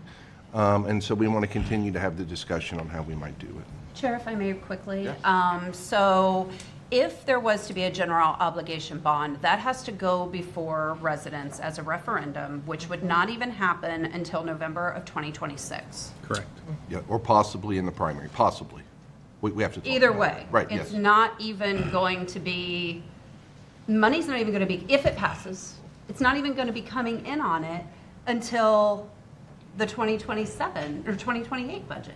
Well, we would, I'll let Tom talk about it, but we'd I mean, borrow, see we what would I'm saying? borrow, Like- we would borrow against the vote. So we would do more borrowing with a forecast of how much would be funded if it passes. Yeah, I mean, the GO bond, it's to, you borrow the money, you have the money, you can execute it, and then the ad valorem increase pays it back over time. But Tom, I don't know if you want Okay. No, I mean, that's exactly right. And Councilmember, you laid out the timeline exactly. We would first start seeing actual revenue from a potential debt levy, they call it a debt millage rate, in 2028. But as Rob has pointed out, we could issue bonds prior to that, secured by those future revenues. And, you know, I don't want to get into all the details of, you know, you can capitalize interest, meaning, you know, some of that interest is paid by the borrowing, or we could find other resources to pay the first year until the levy starts coming in. So, like I said, there are a lot of ways to do it. But, you know, I just want to say again, you have the timing right. Right. Basically, if we go in 26, it would be, you know, the 28 budget when we'd actually see the revenue. And I just bring it up today because these conversations become more and more challenging in our communities. Because as you know, especially, you know, sitting in front of residents at these neighborhood meetings, they want action now. And we know that not only supplies, but timing and manpower, really funding is our #1 hurdle for that. So my conversations with my residents are as realistic as I can be, and I think they should be very realistic here too. So, thank you, Chair. Thank you. Vice Chair Hanwitz. Thank you. And just on that note, I've been having those conversations in my district. There was a reason why in PSI last year when we were considering taking out bonds for the stadium, we brought up the issue of what 30 years looks like, which is like $6 billion. And I've had those tough conversations in my district and explained to people, somebody has to pay for this. And chances are it's us. No one else is going to come up with $1 billion to pay for this stuff. And you have to be realistic as to who's going to pay for it and how. And so it's a very difficult conversation, but the reality is that if it comes from the utility fees, people can, as it is right now, they're very high. There's only so much more that people can take, and that's what's paying for a lot of this. Otherwise, it has to come from an ad valorem increase. And right now, there's inflationary pressures everywhere, which is not the greatest timing either. So, you know, that's the idea that we're going to be able to get everything done that we need is just, when I see the numbers, and we had these conversations about our stormwater master plan and $1 billion, and we're putting 20-something million a year, but we really need 50 million a year, and the same thing for our integrated water resources plan or the St. Pete water plan, whatever the name is right now, and we're only putting half of it. I don't see anywhere where we're going to get that money unless people either you do a referendum because it's not in the budget, and chances are it's tough. It is very tough, and people are having a hard time paying all the grocery bills. So I would love to have that conversation. I think it's an appropriate conversation to have. At the end of the day, it's voters that decide whether or not they want to do it. And I'll have those conversations with my neighborhoods, just like I've already had and told them point blank, whether or not they want to see and have that choice and have it in a referendum. And I think we all should be having those conversations, and not just now. We should have been having them because the money has to come from somewhere. And the federal government, the state of Florida, no one else is going to bail us out on this. So that's my 2 cents on it, and I agree we have to have it sooner rather than later. So thank you, Chair. Thank you. Councilmember Fix-Sanders. Thank you. A quick question, and I will say that I do agree with Councilmember Gabbard. Explain this to me really quickly. In 4003, there's $2 million set aside in 26 for a SPAR program management. What is that? Speak to this. So, with the level of construction work and engineering project work that would be condensed into a very short period of time, we do not have the resources internally within the city to manage that level of work. And so this would be a program manager with staff augmentation resources and program management resources to help guide, develop, and manage all of these projects going on simultaneously, condensed within such a short period of time. I mean, we're essentially taking 20 plus years of CIP work and trying to condense it down into 5 years, and so that's a huge lift, and not one that we really want to be able to staff up internal staff to be able to try and make that lift. Okay, so you say projects. I guess I'm just trying to understand the difference between that SPAR program management cost and no dollars being spent on SPAR capital programs. So the initial FY26 funding is to develop the program. So to schedule out and be able to plan out the delivery of all of these programs. There's 6.2 million in the 4003 fund in FY26 of SPAR projects. Okay, so I agree. I would love to have this conversation so I can better understand the timing and the dates on this. And this might not be the right place for it, but where, and I didn't see it, where did we decide, or how did we decide to fund the digital meters that we are transitioning our 90,000 households? So that is an AMI program, so it's in the distribution parent. Because I see one right here in 404 that's not funded. It has 12 million for 2027. Would that be the? That would be part of accelerating that program. Okay, so we don't have anything as far as the digital convert meters for 2026 at all. No, if I may. Yes, please. We're still trying to work that out. We had the conversation about advancing the digital meters sometime within this calendar year, and so our team has been working really hard. We just had a meeting yesterday. We're going to have a meeting tomorrow to try to figure out a way to advance that. But we're still in the guesswork of how to advance it, and we didn't want to put a line in here in this book for you guys today without having more information to provide to you. So it's just a timing of when this information was compiled, when this book was created, with the fact that we're still trying to figure out how we can get it done next year.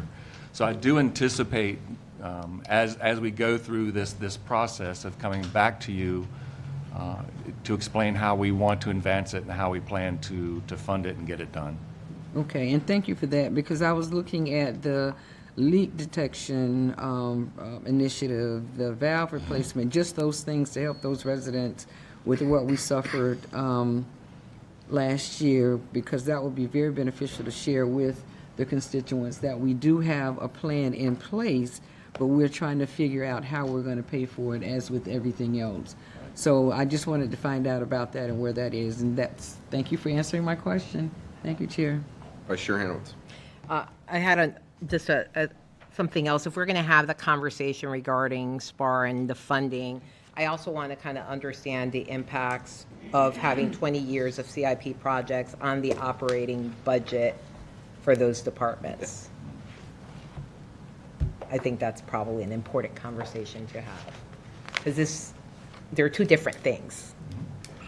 So we're talking these numbers, we're not even looking at those other numbers, which is what the operating impacts is. I mean, there would be. I would anticipate, yes, there would be. I would anticipate in some ways there may be some offset on operational costs as we make improvements to the facilities. We may have some savings in operational costs, but there will be some increases too. And frankly, we just haven't had a chance yet to put those numbers down and really think through it. We're still just trying to figure out how to get the construction work done. But when we're talking about having program managers and outsourcing some of this stuff. Correct. And the thought process behind that, as John said, is that if we're going to accelerate this program, we anticipate that this accelerated program, the SPAR program, is not going to be a permanent program. It's going to have an end date at some point. It may be 5 years, maybe 7 years. At that point, we anticipate no longer needing to have those resources that we're going to apply into managing and operating the SPAR program. And so rather than having those resources as city employees, having them as consultants allows us to separate at that time. Okay. I just want to make sure that it's great to have this plan that we're going to expedite things, but I want to see how everything else is impacted by it. We do too. Yes. I'm sure you do, and it would be nice to have it in a meeting to talk about staffing, to talk about what other operational costs, because that's our budget. Mm-hmm. So I think that's extremely important. So thank you, Chair. Councilmember Geber. So on page 42 of the workbook, John, under the water distribution system, can you explain the difference between the line item backflow prevention meter replacement and the item next to the bottom of that particular section, service tap meters and backflows?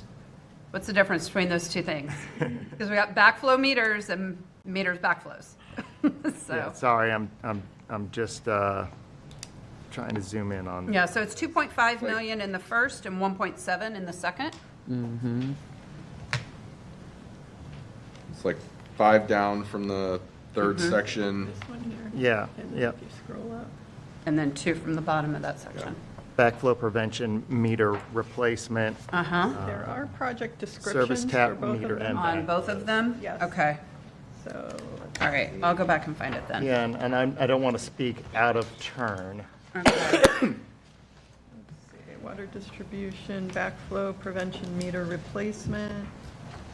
Water existing services, and then one may be a customer, the other is a customer-funded job for new services? Yes. Yes, so 1.7. So one is replacement of those services based on the life cycle So replacement. that's not acceleration to This is Councilmember standard. Sanders' No, point. the That is acceleration, that is standard when we replacement replace. based on the life cycle of the service. And the other one is a customer-funded job. So whenever we have a new service gets installed, we have to have budgetary placeholder for doing the installation of that new service, and then the customer reimburses the city for the cost of that new So service. I was looking for the funding in the first one as part of Councilmember Fix Sanders' Yeah. question, because we discussed there was money when a meter goes dead, let's say, and we replace it with the new meter. Yes. And so that was the money that I was looking for. Yeah, and we so. can use that for Okay. that replacement in conjunction with the AMI program fund. Okay, got it. Okay, thank you. Councilmember Floyd. Thank you. I just wanted to comment quickly on one thing, Claude, you mentioned a second ago. I think maybe, let me make sure I understood you correctly. We're hoping that SPAR is like a thing that we do for a while and then we don't have to do again. Is that what I was? Yes, because the intention of SPAR is to advance programs that we had already been planning to do. So John's team, Marshall's team, Burjesh's team, we've looked at our CIP programs over a 20-year period, and we planned things out. Many of those were resilience programs. But after last year's storms and hearing from our citizens and going through them ourselves, we realized that some of those projects that were maybe out in year 15, we didn't want to wait 15 years to do it. So SPAR is a concept, is a program to try to figure out how can we do these things that we'd already planned pretty much to do, but rather than waiting 15 years to do it, how can we do it in 5 years? Okay, I appreciate that. So it sounded like the framing, that makes sense, but it sounded like you were saying like some of the operational capacity might not be ongoing once we were to accelerate those projects. Right, and so over a 20-year period, let's say over a 20-year period, we would have normally done 100 projects a year. Now we're trying in that first 5-year period to do 200, 300 projects a year during that first 5-year period, but eventually hopefully go back down to doing 100 projects per year. And so so it's kind of like trying to do everything really quickly in a short period of time. So, okay, I had it understood. I was just gonna say, like, we probably should consider some, like, operational improvements that are lasting and ongoing, because I don't see our infrastructure needs being like a level amount. Like, our resiliency and infrastructure needs are not about to be level after we do a lot of investment. The status of, our world is and our environment's just getting worse and doesn't seem to have any turnaround coming anytime soon. And so I just want that to be in the back of y'all's mind. It's like, maybe we do plan for it to be like a one-time thing where we do a big burst and we get us into a much better position, but having something left over as far as like operational ability to do something like that again, I think is probably something worthwhile. Keeping that in mind is worthwhile going forward, because I'm not optimistic about the future of the weather and sea level and in our city. It's not looking good right now.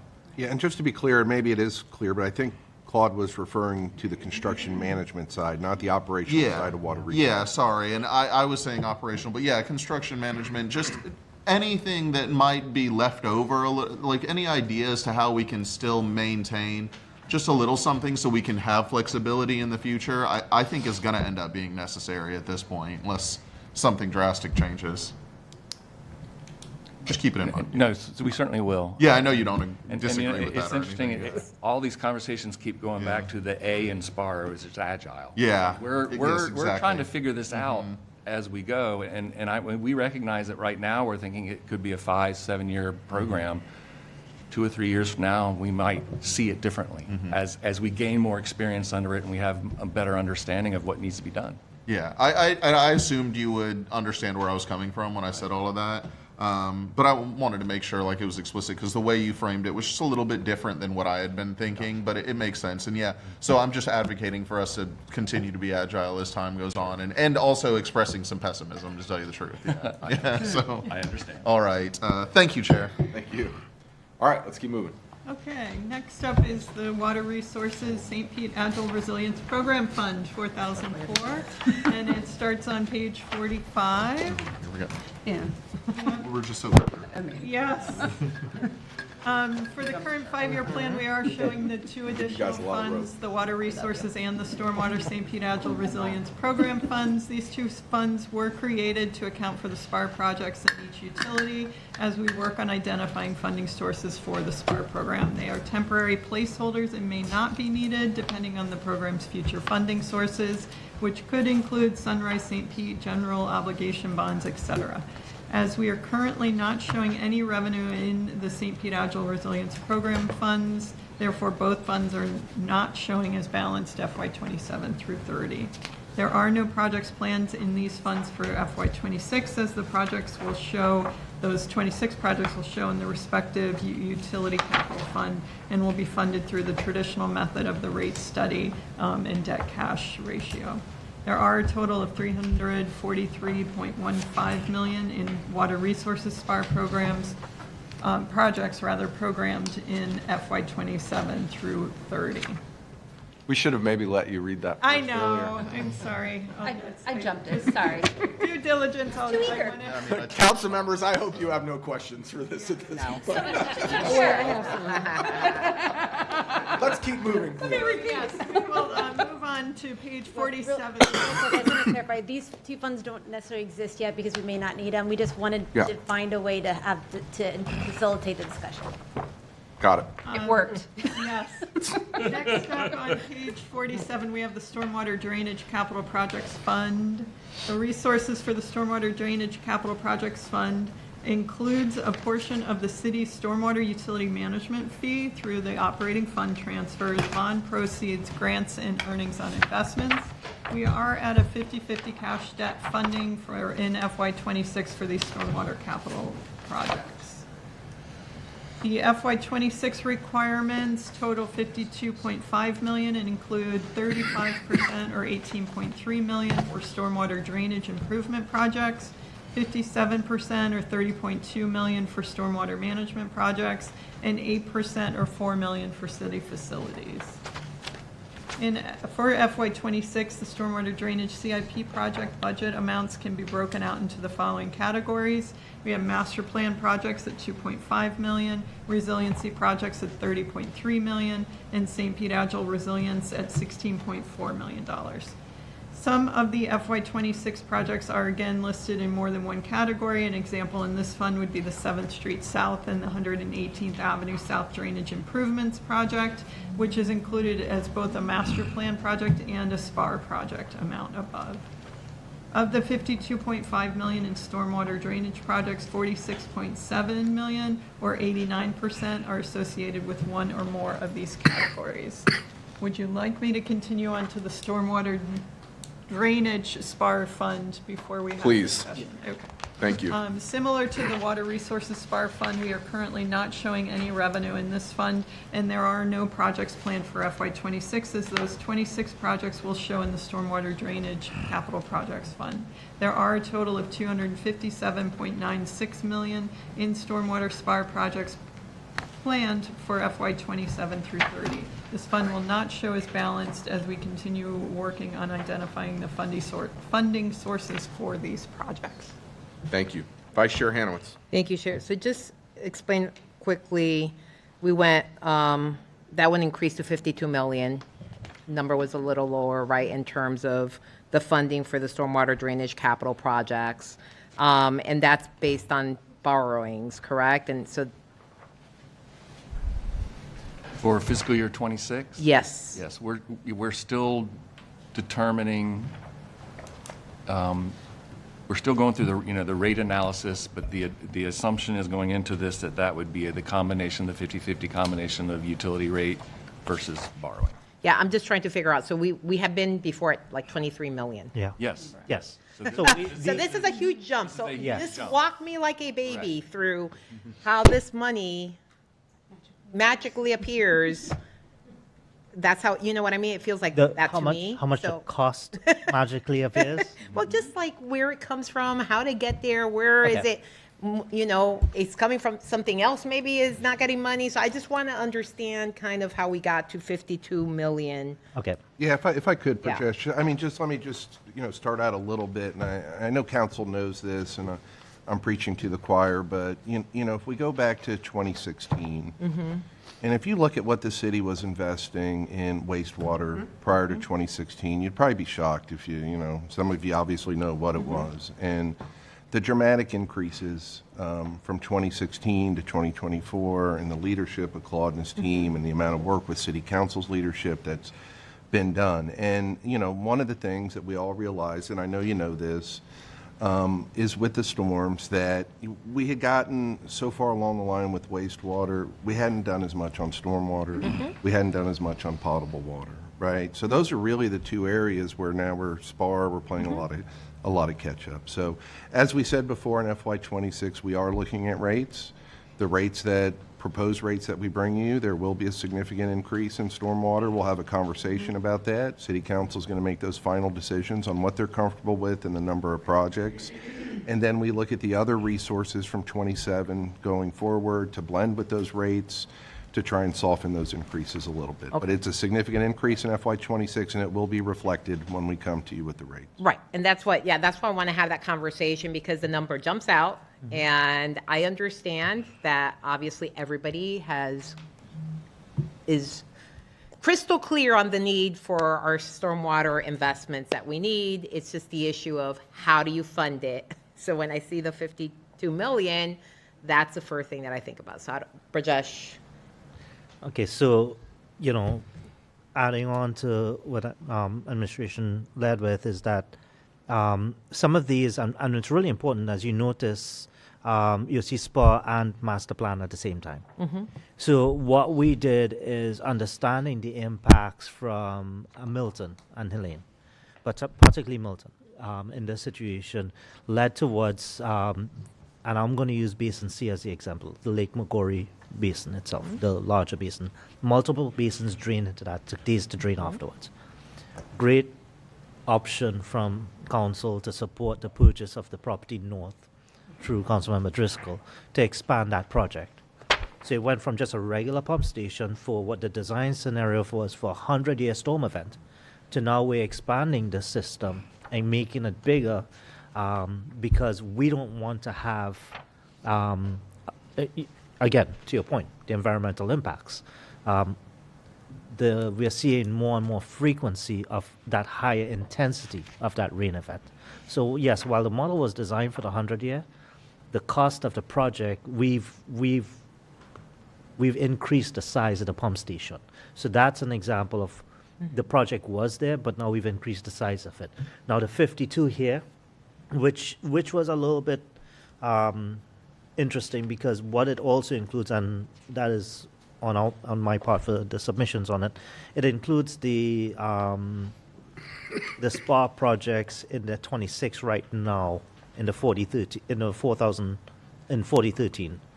So again, going back to that conversation, what was the real increases in the master plan projects compared to the SPA projects?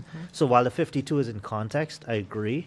Part of that is really the SPA, so it was a little bit confusing, and I do apologize for how it was submitted from my part. No, it's not confusing. I mean, the need is there. Yeah.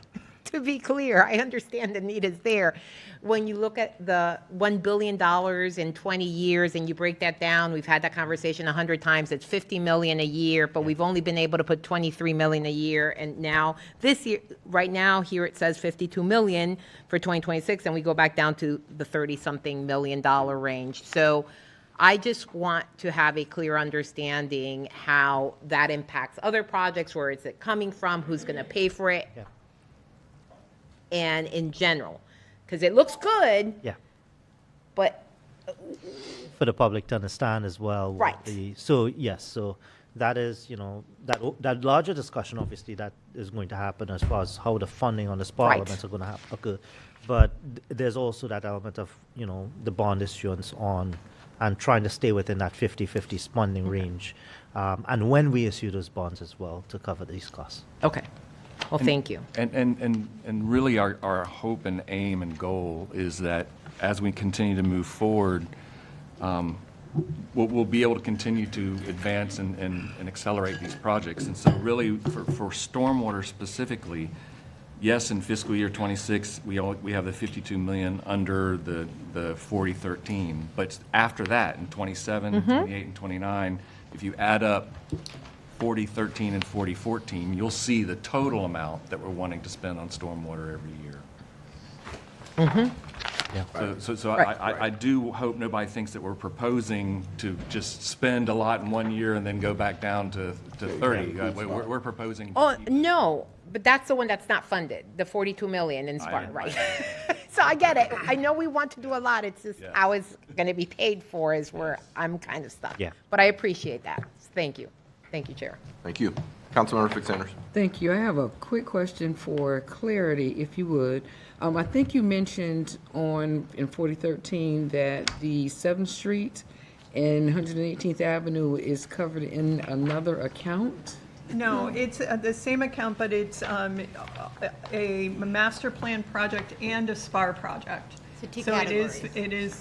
it falls under two categories, but it is funded in this fund, the 4013 fund. Okay, and then when you go to the description of it, it doesn't say that. So if you weren't here to explain it, If you look Where is at if you look at page 53, at the project on page 53, there are some categories in the left-hand margin. I'm looking, For the project. Okay. So it shows this is MP Okay. and SPAR. I didn't go down far That's what I enough. was indicating. Thank you, I didn't go down far enough. Okay, thank you, Chair. Thank you. Councilmember Driscoll. Thank you. So, on page 53, the second item on the list is 7th Street South and 18th Avenue South. So that's close, that's basically where the Salt Creek Pump Station project is. Correct. It's tied together. adjacent. It's adjacent to the Salt Creek Pump Station. But remember how I was mentioning that once you break that 4th Street section, the grade just drops off drastically. Yes. So there's a location just further down the street that we need to divert flow because right now it does not flow towards where our future well or draw point for the pump station is going to be. Is it on the north side of the street or the south side of the street? It's in that general area. So there's a floodplain there, a stormwater floodplain, and it's predominantly more on the north side of the street that has flooding. So we need to divert that flow towards our draw point where we will have the new well location, the drawing location for the pump station. Okay. So that's what it's connecting both projects. So ultimately, you'll see that vision as on the stormwater master planning side is we are starting from an endpoint and we are slowly making all these other connections to it. So instead of having, and I've mentioned this in the past, is, mitigating and limiting the amount of points of risk that we have by focusing our efforts and diverting flow into those locations so we could control how we manage our resources and flow. Okay. And then I thought I would see something about Bartlett Lake in this section, but would it actually be somewhere else in the budget? Bartlett Lake is, that is, so the pump, so the. It's on page 52. Yeah. It's the third one down, Bartlett Lake, Salt Creek Pump Station.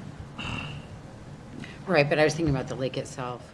That's already So, previously funded. Lake It was previously slash funded. pump station. Not- So, no, we have Okay. a few projects. So we have I Bartlett know. Lake, so Bartlett Lake So is it's already Bartlett- funded. I was reading it different, like you were just talking about describing just the pump station as Bartlett Lake slash Salt Creek. But now what I'm hearing is it's Bartlett Lake and Salt Creek Pump Station. They're two separate projects. So we have the Bartlett Yes. Lake, the dredging and the cleaning of that, and we do have grant funding to match that as well. Then we have the pump station, which we moved from the south side of the Bartlett Lake area to the north side of 4th Street and 18th. And you only With the see one purchase of- project because the first project was already appropriated, so it's appropriated in a prior year, so you're not seeing it here, you're just seeing the second Yeah. project. And I will be Okay, glad to, okay. I'll be glad to sit down So and we're go- good. Yeah, we'll talk we're about good. it Yeah. offline. But you would see the other project, the bypass, for Lake Magori here. So we did add that in, all right? I can't wait to learn more. Yeah, we'll sit down. Yes. Bring your whiteboard. Thank you, Chair. Thank you. Councilmember Galvin. Thank you, Chair.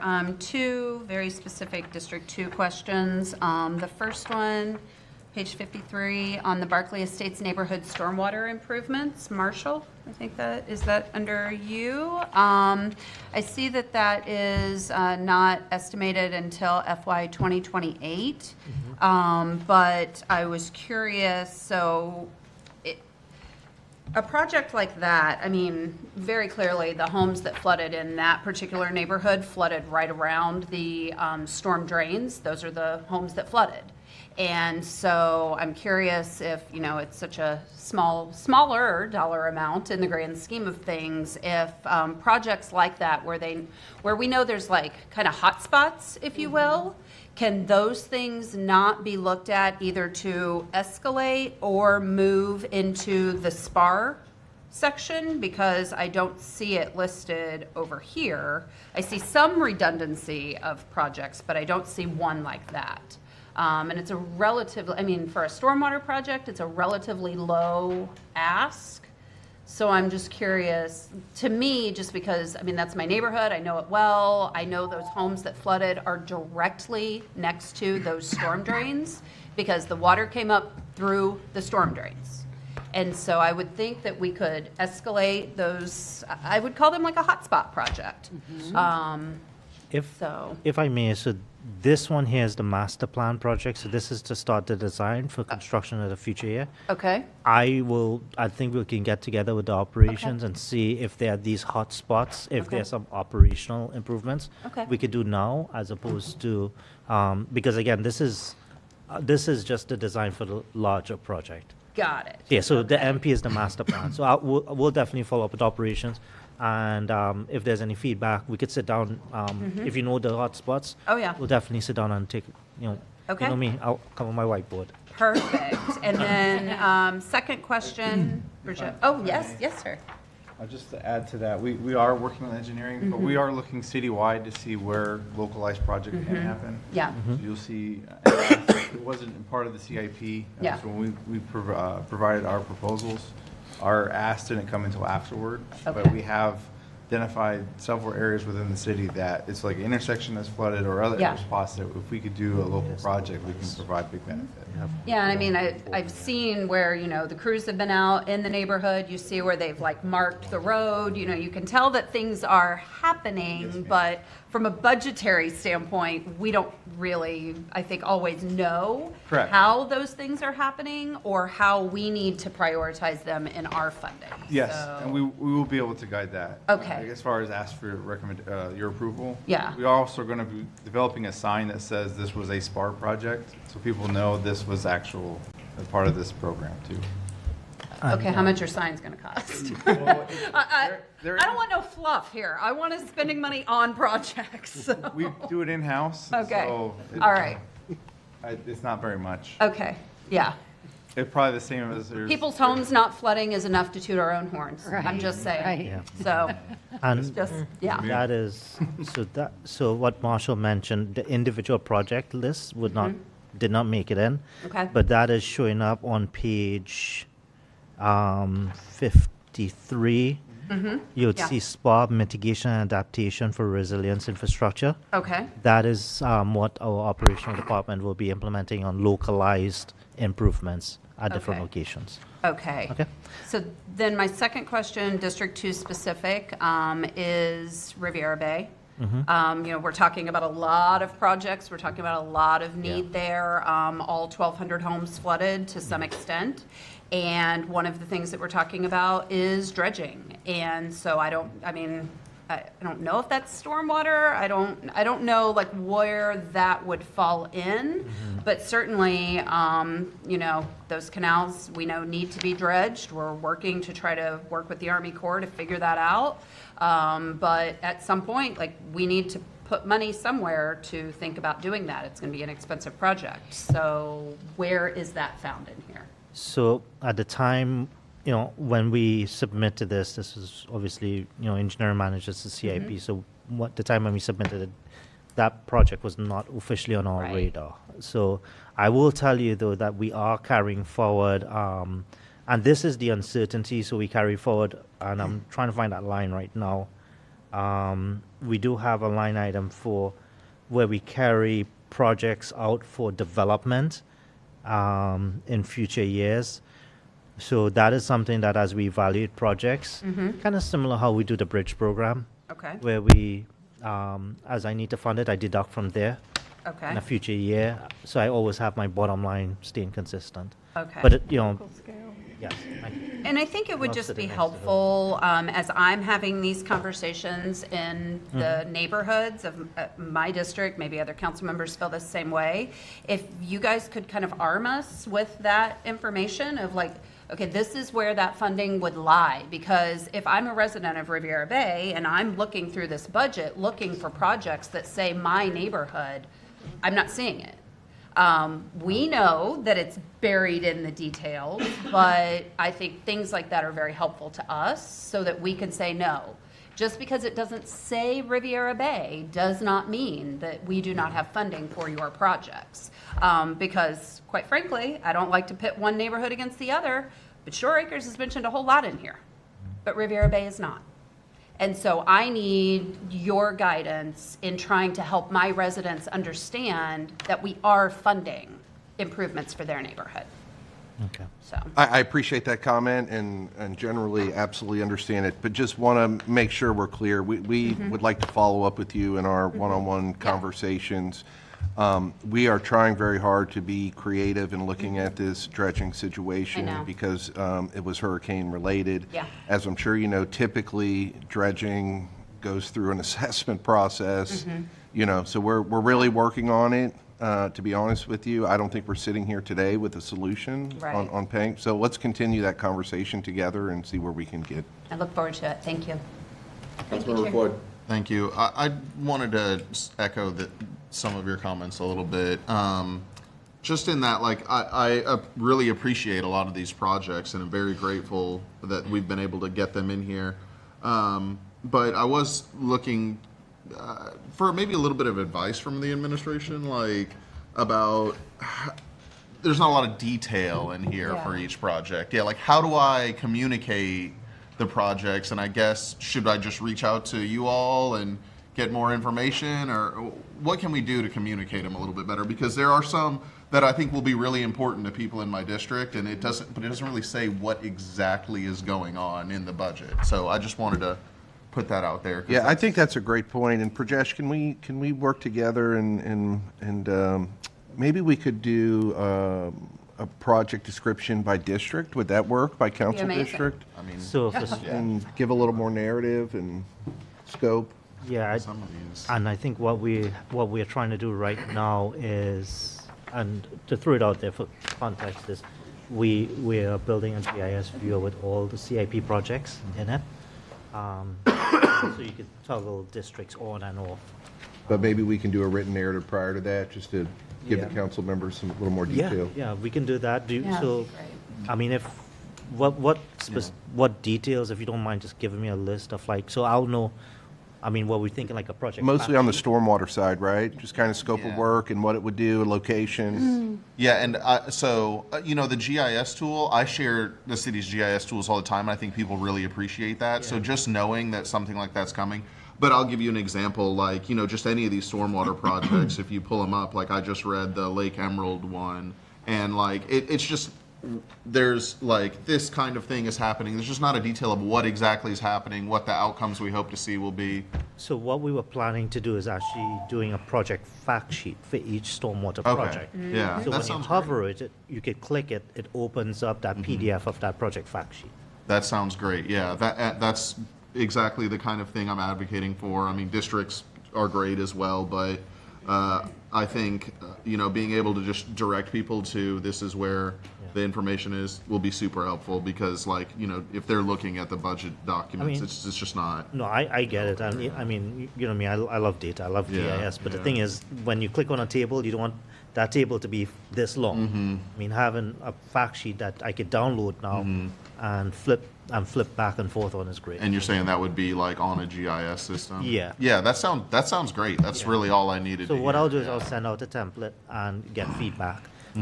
Because I don't want to draft it with my intention of what I think is going to be at a fact sheet, but I could send a blank template. Okay, these are what we'll fill. This is the information we'll fill out of the context, and look for feedback. I will say also is that like some of the GIS maps that your department's made, particularly like floodplain, have been some of the most popular things I've shared with residents of the city. So I appreciate that. I'm glad to hear that that's the direction we're going here. Could I add something real quick to this? Yeah, I'm Yeah, finished, after- so you can. There's yeah. somebody before you. Oh, okay. Oh. It was just for what they Thank were you. asking Yeah. for Thank you. feedback. but yeah. Go ahead. Councilmember Givens is deferring to you. Go ahead. I was just going to say, in terms of the map, I'm a little nervous about doing it by district because your criteria isn't based on district. Your criteria is based on need and whatever other, huh? And the floodplain. And the floodplain, and so it's a more of a citywide thing. So I just want to throw that out for you all because you mentioned that you wanted it, and I think maybe there should be some information in terms of what the criteria is when you pick projects so people understand that it's not really a district thing, it's a citywide thing. Level of service. That's all. Thank you, Councilmember Givens. Sure. Councilmember Givens. Thank you, Chair. I appreciate it. So I know initially we had discussed aqua fences being funded through the BRIC program. And I know that's now scrapped. So I just wanted to know, were we considering possibly budgeting for any of those? We're still in the analysis phase of where we could use aqua fences. The one that we've already purchased, which, by the way, we understand has been delivered to the United States. We just don't know which port it's in right now. Oh, wow. But It's not on GIS? No, It's it's not on missing. You don't have a tracker on it? Yeah, sorry. So that one was easy because we knew exactly that it was ready to go and we could put one in. We're working through the process now of determining where we can put other ones. As we had mentioned before, the beauty of the aqua fence is that it's easy to set up and that they're very strong and powerful. The challenge with an aqua fence is that it needs a nice flat concrete surface to go on, and we don't have that everywhere. And so we're trying to determine that, and you also need some space, because if you have an aqua fence that's 9 feet high, it's also going to have a leg 9 feet long that way. So you need a lot of space to put one in. And in some of the areas, we don't have that much space to put it in. So we're still going through that analysis. Okay, I appreciate that, Claude. Thank you for that. Thank you, Chair. Thank you. Okay. Okay, we will move on to the sanitation fund, capital projects fund, page 57. Past resources in the sanitation capital projects fund have included bond proceeds, transfer from the sanitation operating fund, and earnings on investments. There are 2 projects planned for FY26. The fleet lift for sanitation shop project at $175,000 and a yard fencing project at $207,000. There is sufficient fund balance in the capital fund to fund these projects, so no transfer is needed from the operating fund in FY26. And we do have a picture of the new sanitation administration building that was funded from this fund. Any questions here? Any questions on sanitation, council members? All right. All right, we'll move on to the airport capital projects fund on page 59 of the workbook. Typical resources for the airport capital projects fund includes grants, transfers from airport operating, and earnings on investment. For FY26, estimated revenue total, bless you. God bless you. $129,000 and include $119,000 in revenue from FAA grants and $11,000 from FDOT grants. There's one project planned for FY26, $132,000, and that's the taxiway A rehab project. Any questions on the airport? Vice Chair Hanowitz. Thank you, Chair. I feel like I need to ask something because Councilmember Montanari isn't here. Somebody needs to ask something on the airport. So, I guess he's watching. He is probably watching. I was just wondering, and because the airport had damage from the storm, with these capital projects, do we have, in terms of the ones that are due because of hurricane damage, are there some in here at all? Not reflecting it in here? Okay. It would be on that report that we gave to council. Right. in January or whenever on all the, rolled up or detailed information. But Rich is here. He Yeah. can Talk about some of the Yeah, that would- things that are underway. Yeah, that would be great. Yeah, so, For Councilmember Montanari that's watching. ironically, he was elected the chairman of the Advanced Air Mobility Task Force. There's a big. There you go, surprise. Civil service of the city. There's a good surprise. Yeah. He campaigned before.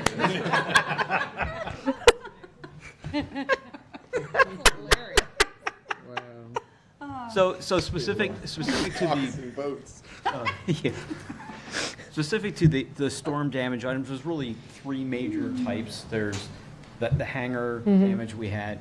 There's kind of what we'll call seawall erosion infrastructure, and then there's like the airfield lighting. So we do expect that between FEMA and insurance, there will be funds that will be made available. We just don't know timing yet, how much. And so I think we're kind of still waiting on that before we can make some timing determinations on like replacement. Great. Great, thank you. Thanks, Rich. Okay. Thank you, Chair. Thank you. Councilmember Driscoll. Thank you. Today is former Councilmember Montanari's birthday. Oh, that's. I hope he's not watching a meeting, you know? Seems like exactly what he was doing on his birthday. Yeah. So, I hope he's out on the boat. in addition to the repairs that are needed and the replacements that are needed, this damage actually gives us the opportunity to do a bit of Build Back Better. And so I'm hoping that we have some room to adjust and put some funding in if needed in order to do that. We need those hangars replaced fast. I mean, you already had a wait list and now, but there are other projects so there's that. But we've got a few projects on here. Only one is going to be funded for the next year. We get, 80 to 90% of our funding through FDOT and FAA grants. Correct. The timeline, over the next few years of this, is that lining up with Airport Master Plan and grant cycles and all of that? Is this the way we need it to be? So, yeah, I mean, generally the CIP program is based on the CIP program that was developed out of the Airport Master Plan. And as you just said, it's mostly the resources as FAA, Florida DOT largely. But of course, it's a year-to-year thing depending on the AIP program or the state. And so, we've got the schedule. It doesn't mean the grants are necessarily always going to be available or the projects are going to be selected. So what we tend to do each year is look at the work program we have with the FAA and FDOT, and we generally make adjustments to that timeline on a year-to-year basis. And certainly other projects can come to light that maybe weren't contemplated in the master plan as well. Mm-hmm. Okay. I just want to make sure we're on track because it's tricky. We've got a lot of expensive projects we want to do, a lot of grant funding that can come in, and you have to make sure that it lines up with timing and with what we're physically able to do as well. Hi, Brian. Hello, Council Member. Thank you very much for some of these questions. Just want to share that we're also exploring public-private partnerships. So when we talk about building back better, we're having conversations with Shelter. We've received a proposal from Friends of Albert Whitted. I know they've talked to many council members. So we are exploring other ways outside of just the traditional grant funding in order to make airport improvements, not only to get us back to where we were before the storms, but also for the future. Mm-hmm. And I know as we learn more about the Innovation District Master Plan, that kind of feeds into this as well, and how, what opportunities might be identified through that as we look at enhancing what we're already planning to do at the airport. So, good. Well, I'm glad this is good. We need Mr. Lesniak to be happy So, and all of our airport friends. So I'm glad that this is lined up the way that it needs to be. I appreciate that. And I appreciate the administration's support for the airport. Thank you, Chair. Thank you. Brian, thanks for that update. I'm glad to see that we're exploring kind of outside the box options when it comes to the airport, or at least historically outside the box. So, thanks for that update. Thank you. All right, let's keep moving. Sure. Next up is the marina on page 62 of the workbook. Typical resources in the Marina Capital Improvements Fund includes transfers from the Marina Operating Fund and earnings on investment. The total revenue for FY26 is $26.01 million and includes $11,000 in earnings on investment and $26 million in bond proceeds. There are 3 projects planned in FY25. Oops, 26, wrong year. Marina facility improvements, $200,000. Marina rebuild, Central and South Yacht Basin at $26 million, and North Basin development at $150,000. The current FY26 5-year CIP plan for this fund contemplates the city maintaining operations of the marina. The plan will be updated if that changes. Any questions on marina? I have a feeling I'm not going to have to ask the question. Councilmember Driscoll. I don't have to ask the question. Thank you, Councilmember. Yes. Go on. We're continuing to have discussions related to the marina redevelopment. Right now, as council is aware, Safe Harbor was acquired by BlackRock, and so they are taking a look. Blackstone. Blackstone, thank you. Yeah, I knew it was black and something hard, so thank you. You're about to say. So we are having conversations with them. We have provided a draft agreement to their attorneys, and we are waiting now a red line. This $26 million is if, for some reason, that changes, and Safe Harbor's ability to move forward with this project cannot continue, then this does allow us to take the next step in terms of actually self-performing the marina redevelopment.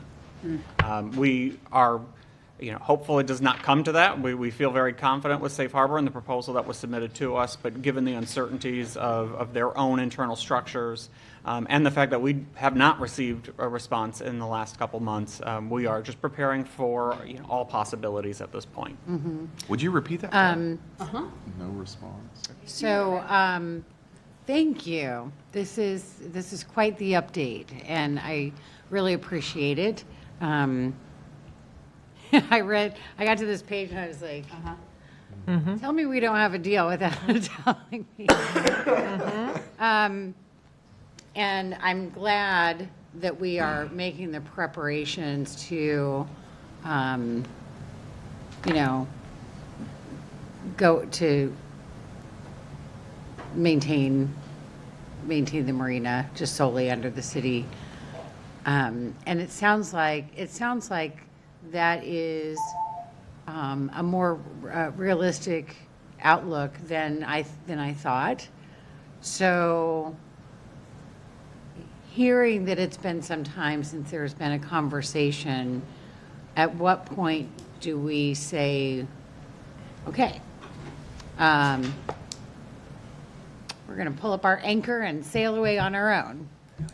We are having those conversations with the administration as we currently speak. Mr. Worth has been in contact with Safe Harbor, I believe, as early as this morning or yesterday. Yes. So to kind of put some reassurances out, they haven't cut ties and not responded to us.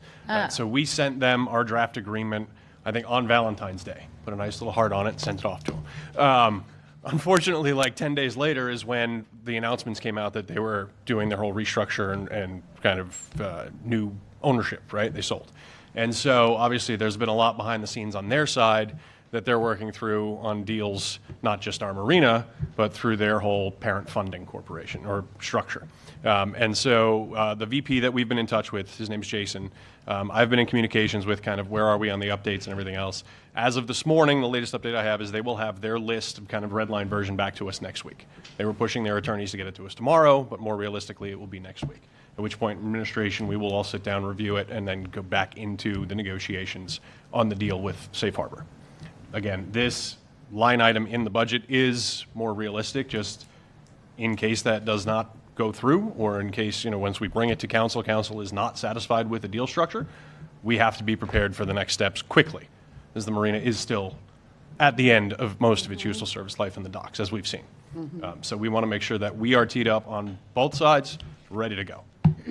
That's great. That is music to my ears, because this is sounding more and more like, well, I'm very interested to see what the deal is, if you all get to that point. It doesn't sound like there are any deadlines that have been set up. It's still just kind of going back and forth. This has been going on for quite a while. There is this new wrinkle in things. So you're saying that next week we're supposed to have a red line? Correct. That is what I'm told as of this morning, yes. We have a city council meeting a week from today. Do you think that you all, whoever is appropriate, could send an email to city council when we do receive that? Absolutely. I don't need to see the agreement, because when you're going back and forth, most of us have been through a process where we had to read a lot of versions of something, and I would just rather wait. I would like to know if they sent it. And if I haven't heard from anyone, from you guys by the city council meeting, I'll bring it up during the meeting to get to ask that in public. But if you all could please let us know. Absolutely. So 1 week from today, so Thursday. For sure. It's, close enough to the end of the week that I think we should have something by then. And I really would like to close this out one way or another. And the longer it takes, the more critical I'm going to be of what I read. And so I hope they are listening to this meeting. Thank you. Thank you, Chair. Thank you. Councilmember Gabbard. Thank you, Chair. So when I got to this part of the presentation in my review, I kind of stopped at my tracks, because I've been very clear. I have no intention on us spending multi-millions of dollars for the city to redevelop the marina. We have spent almost 3 hours talking about all the needs that we have for our city.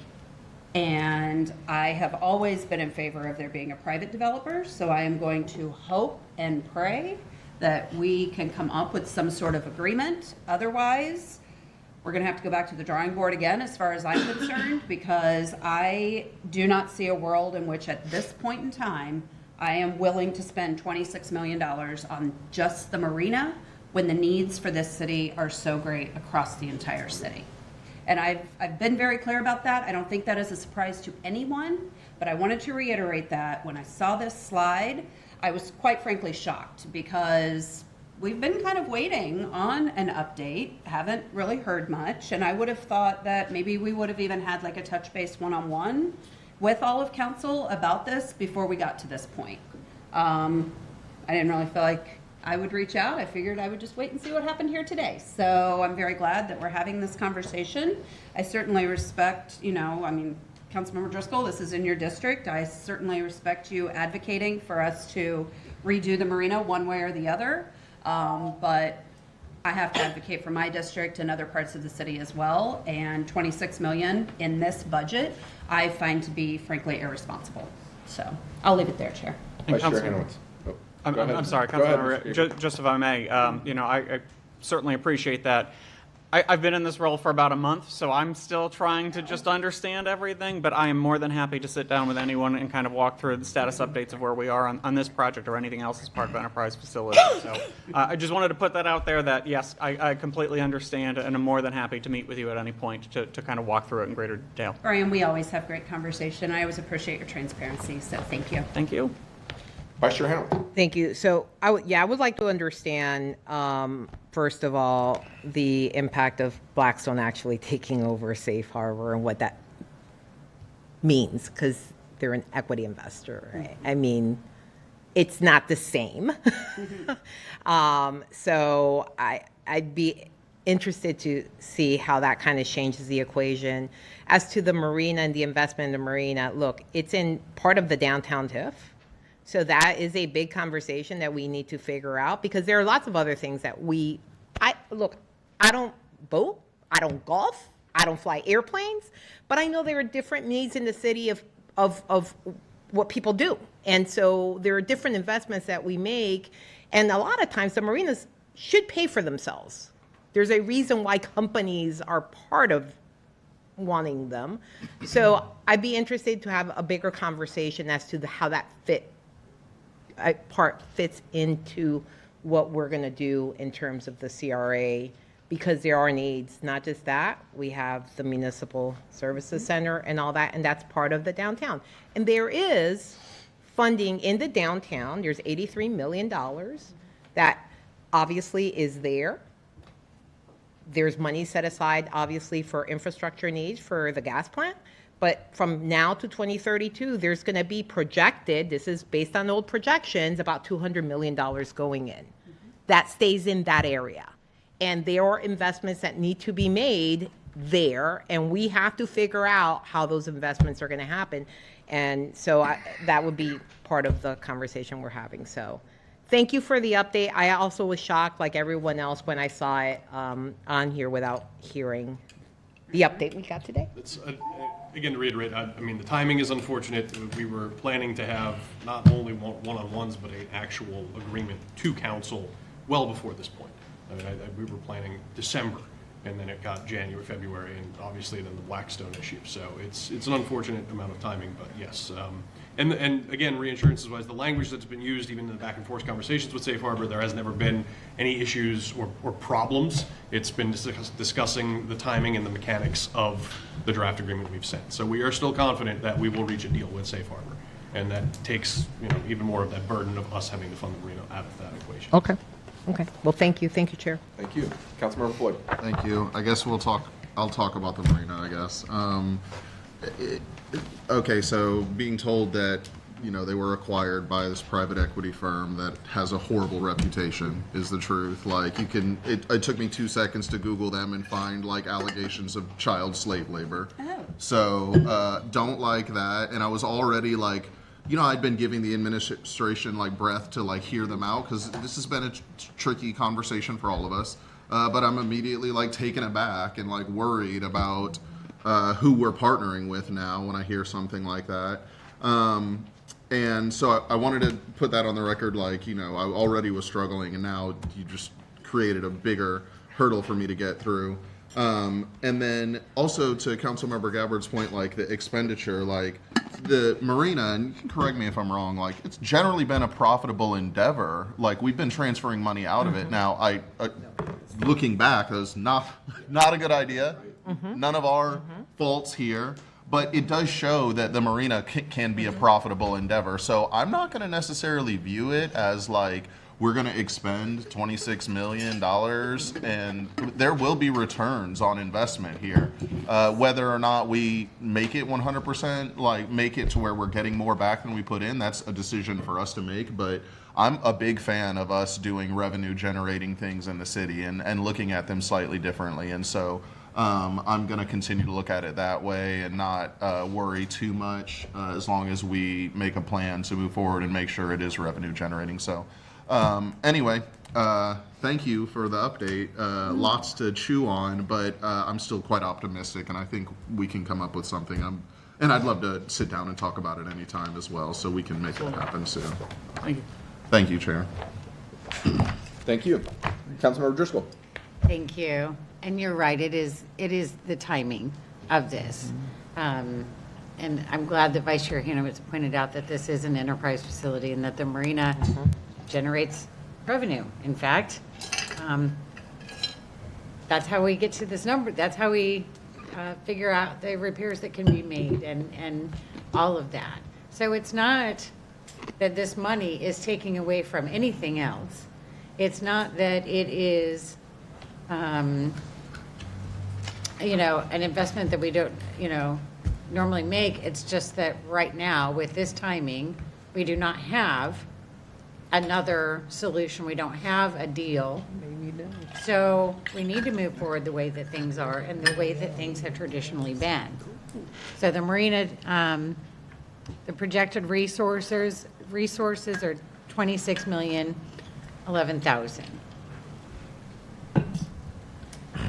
That's just in the capital part, so Mhm. you're looking at the operating resources that would fund that debt, they would be in the operating fund, and it would transfer in to cover those costs. Exactly, and with that, you're showing that, you know, the difference is 339,000.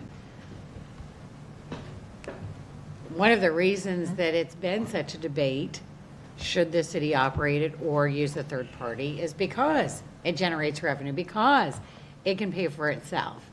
And we just want it to be better because it's falling apart.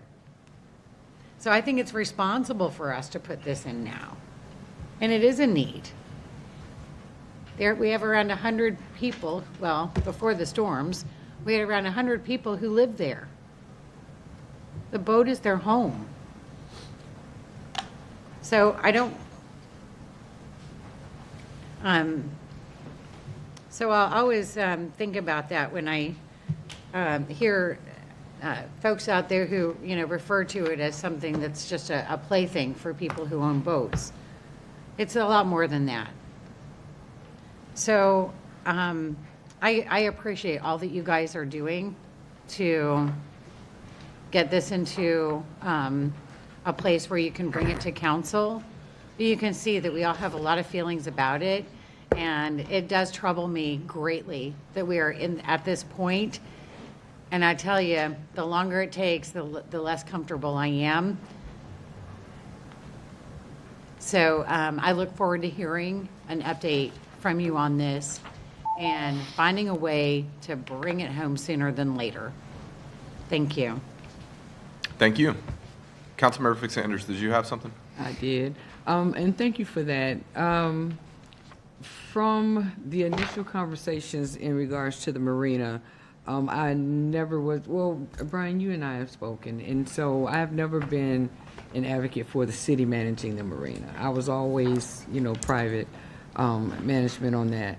But I do understand that we were having issues getting qualified businesses to want to operate the marina. Do you think in the process between now and soon, that sooner than later, that we would have a plan in place to actually solicit other offers? Because Blackstone doesn't seem to, well, first of all, I told you we voted on Safety Harbor. We didn't vote on Blackstone. So I wouldn't approve Blackstone. So how would that work? We voted on one RFP proposal, only for them to sell it to someone else. So council member, I mean, I think we've gotten a lot of great feedback today, and I'm sorry we didn't get an opportunity to brief everyone in advance.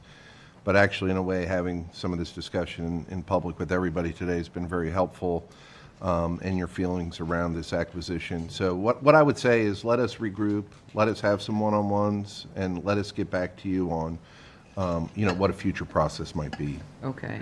And so I just wanted to make sure that I was clear on that acquisition, selling, whatever the terminology that we're using, when we get our one-on-ones. I know I was really versed with what, having the conversation with Brian, but I was really more clear that I wanted someone other than Blackstone. So I just wanted to make sure that that was out there and recorded, that I stated that in another one-on-one in these regards.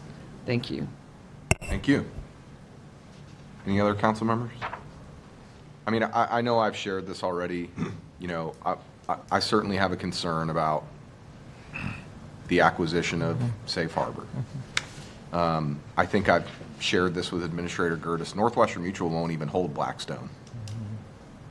So that tells me something right there. And frankly, I've communicated that to Safe Harbor. And so, but I also, if we get a deal, I do think the devil is in the details, to Vice Chair Hanowitz's points, is that, you know, certainly we want to look at a contract. So I'm not going to just blanket say we shouldn't do that. But I certainly have concerns and have shared those. I will say that at this point, if we were to not move forward with Blackstone, I would be open to this as a one-year plan to get it moving. But I think we all know that this is not a $26 million project. This is an $85 million, $100 million, $110 million project. And so I don't want to take that on. We just talked about capacity with SPAR, and now we're talking about adding this. And so if it were design, the beginning of it, I think I could get in line with that. It's going to take something to get me over the hump, but I am still a proponent and have been a proponent since the very beginning of having this be a PPP. And so I think it just works better that way. I certainly respect my colleagues' opinions who disagree with that, but it's a big lift for us to take on when we're trying to take on a whole bunch of other stuff. And so that's kind of where I'm at this point. I know I've shared that with administration already, but I figured I'd share it with my colleagues while we were all here. Okay, let's keep moving. All right, to round out the things that the vice chair doesn't do, we'll move on to the golf courses fund. 2 things that I do, 2 things that you don't do. It's all right, that's why we're here. I'm paid. I support golf courses, though, so. I appreciate it. On page 64, we've got resources They're for the good golf walking courses areas. capital projects fund of $185,000 in FY26, and this includes a transfer from the golf course operating fund of $180,000 and earnings on investment of $5,000. There are 2 projects planned for FY26, so that total $180,000. We have the Mangrove Bay on-course restrooms and shelter renovations projects at $100,000, and the Twin Brooks Golf Course Pump Station project at $80,000. Council members, any questions? I'm going to say it during the operating budget too. I just continually impressed by our golf courses and how they operate, and just very thankful for everybody that's a part of them. So, thank you. Let's keep going. And the next one is the port on page 66. There are no projects planned for the port CIP fund in FY26. Resources to fund projects in this fund include transfers from the port operating fund, grants, and earnings on investments. And this is not the port where our aqua fence. Councilmember Driscoll.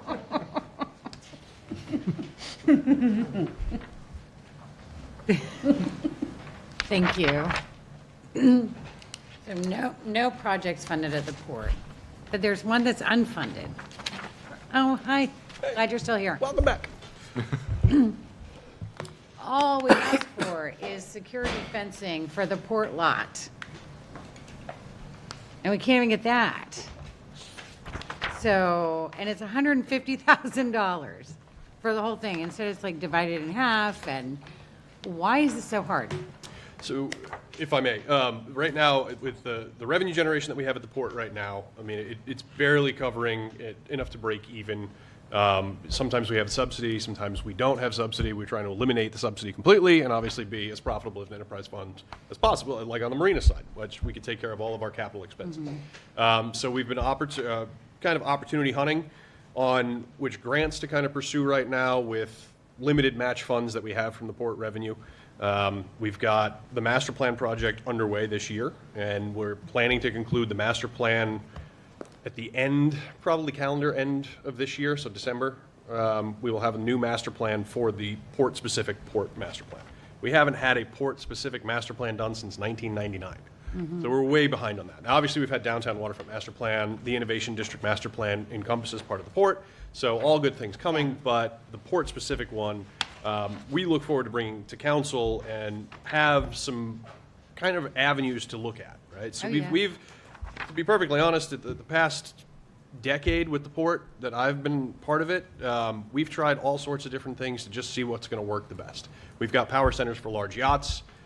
We've had research vessels. We've obviously got the land leases. We've got USF in one of the buildings, Innovation District in the other. I don't have to tell you, you're all familiar, but cruise ships now, the ferry operation. So we've kind of tried to see where we fall and what we can do the best. The cruise ships are starting to really take off.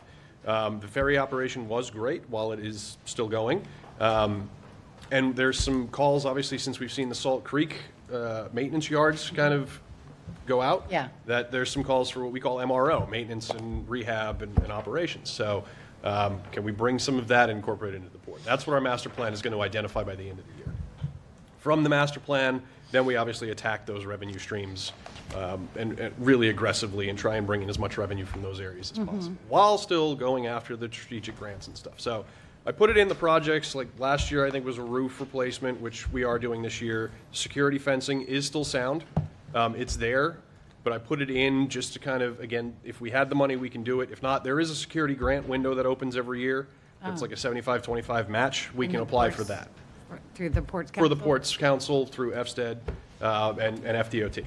And so we can go that route if and when we want to do that. Now, again, the security fencing, the footprint for it may change completely if we decide to switch the way we operate, certain lots at the port. So there's nothing set in stone that we need the security fencing right now, so that's why I was okay, and obviously we were okay going unfunded at this point. But moving forward, there will be some future projects that will be more important that we will bring out and we will request funding for it. Okay. I know that there's an issue with the security fencing at the hub, and I know that that's port adjacent, it's part of the port property. Yes, exactly. But I don't think your money would cover that. That comes more out of Brian's, the CDA. So part of it does, and the way that the agreement with the Innovation District for the hub building was kind of set up is there's a portion of funding that they submit every year that we reimburse them for building improvements, and that comes out of port operating. And so the years where they have those requests, I think it was capped at $250,000 over the life of the agreement, 5-year term. To date, I think Allison at the Innovation District has requested somewhere about half, maybe 60% of that.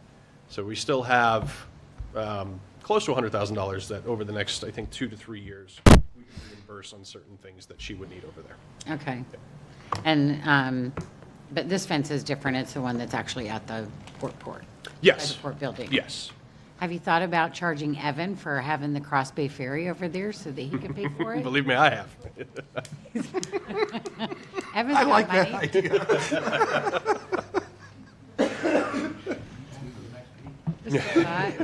Well, I was going to say it could motivate him to find the temporary dock so we can get it in the right spot when it does come back, because it will. But thank you for that. I just want to make sure we're not letting something go that doesn't cost a lot. And I know it's important to have that security fencing. So if we're good for right now, then I am too. We are. Yes, we are. All right. Thank you. Thank you. Any other council member? I'm glad you brought up MRO and Salt Creek. It's my understanding, and I certainly could be wrong, is that Salt Creek really is the last South County haul out? Yeah, really, especially for certain size boats. Once you start getting into bigger boats, it's Tarpon Springs and yeah, it's all north. Yeah, north. And so, I mean, while we're on it, is there an opportunity there to, one, help with the capacity, because Salt Creek can't do it all in South County, and two, create a revenue generator for the port? Yeah, I think so. We're kind of uniquely positioned with our port that location-wise, yes. Depth-wise, that's what we need to start looking at. Our consultants are looking into for when you're talking, dry dock and haul-out facilities. You need the land side, plus you need the water side. We have kind of a combination of both, but it's going to take some reconfiguration in the way we think about how we use the port right now. Yeah. Because the way I see it is that everything really south of, and I'm talking on the Gulf side, everything south of like Indian Springs is closer to Salt Creek and the port than they are to the closest north for a haul out on a large vessel. And so it just seems to me, if you've got essentially everything north of the bay, because there's nothing north, right? I mean, there's nothing that way except vessels and homes. If you've got everything north of the port and Salt Creek on the bay side, and then you've got everything south of Indian Springs around Pinellas Point, that's a whole lot of vessels that really only have one place to go right now. Right. And so, if there's an opportunity to look at that, I really think we should. I mean, I think not only for revenue for the port, but our residents need it. Yeah. Yes. I mean, it's a need. It's not just an opportunity for us. It's something that, and you're seeing what's happening without the haul outs is people are just leaving their boats and they're sinking. Yep. Yeah, it's going to definitely. We don't increase want the- that either. No. So We've heard it on the marina side of things too, from the operational. I'm sure we're going to hear it next week when we're with the boating community at the yacht club. Yep. I'll be at that meeting. Yep. And so, I'm glad we're looking at it. Let's continue to look at it. If that's something we can take advantage of by also helping our residents, I think we should be jumping at that. Absolutely. All right. Thank you. Okay, let's keep going. All right, moving into our final section, we have our other funds categories. The first other fund is our Bicycle Pedestrian Safety Improvement Fund, which begins on page 69. And as of FY26, there are no projects planned in the Bicycle Pedestrian Grants Fund in FY26. Councilmember Floyd. Thank you. I won't even say it. I know, Evan, okay, so no projects is, first, I'll start there. We don't have any grants pending. We don't anticipate any grants. What's the word? It's really a matter of timing. We have a lot of grants we've already received that are in the design phase, and then we have future years for construction. Quite honestly, we also have a funding gap on some things that we're still trying to figure out for the outer years. So, I think we're in a little bit of a lull just with the administration change, and we have some question marks on funding. We're successful in getting grants lined up every year. They just don't fall every year. Okay, so then that leads me to things that I ask you all the time when we meet, but I'll ask now for the benefit of the group. One thing I've been very keenly interested is, it's on the list here, looks like FDOT, 28th Street, 1st Avenue North, 13th Avenue North. Last year we put more funding in so that we could get it across the finish line. What's the latest status? Construction was supposed to happen during this fiscal year, and I don't know, I haven't been over there recently, but actually, no, I was there the other day, and there wasn't anything going on, yeah. We're, those are not coming along quite as quickly as we'd like, and costs have gone up. So we're still working on those, and would like to see them come through. Don't have a great update for you right now, but we'll keep working on it.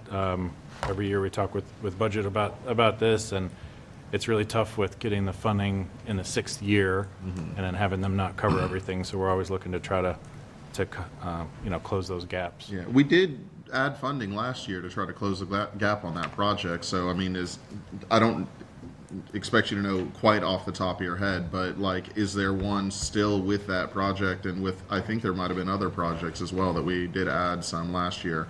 At least that was my impression. Yeah, the one that we're worried about is on the department requested unfunded list on page 71 to that longer section of 28th Street. Yeah, I see that.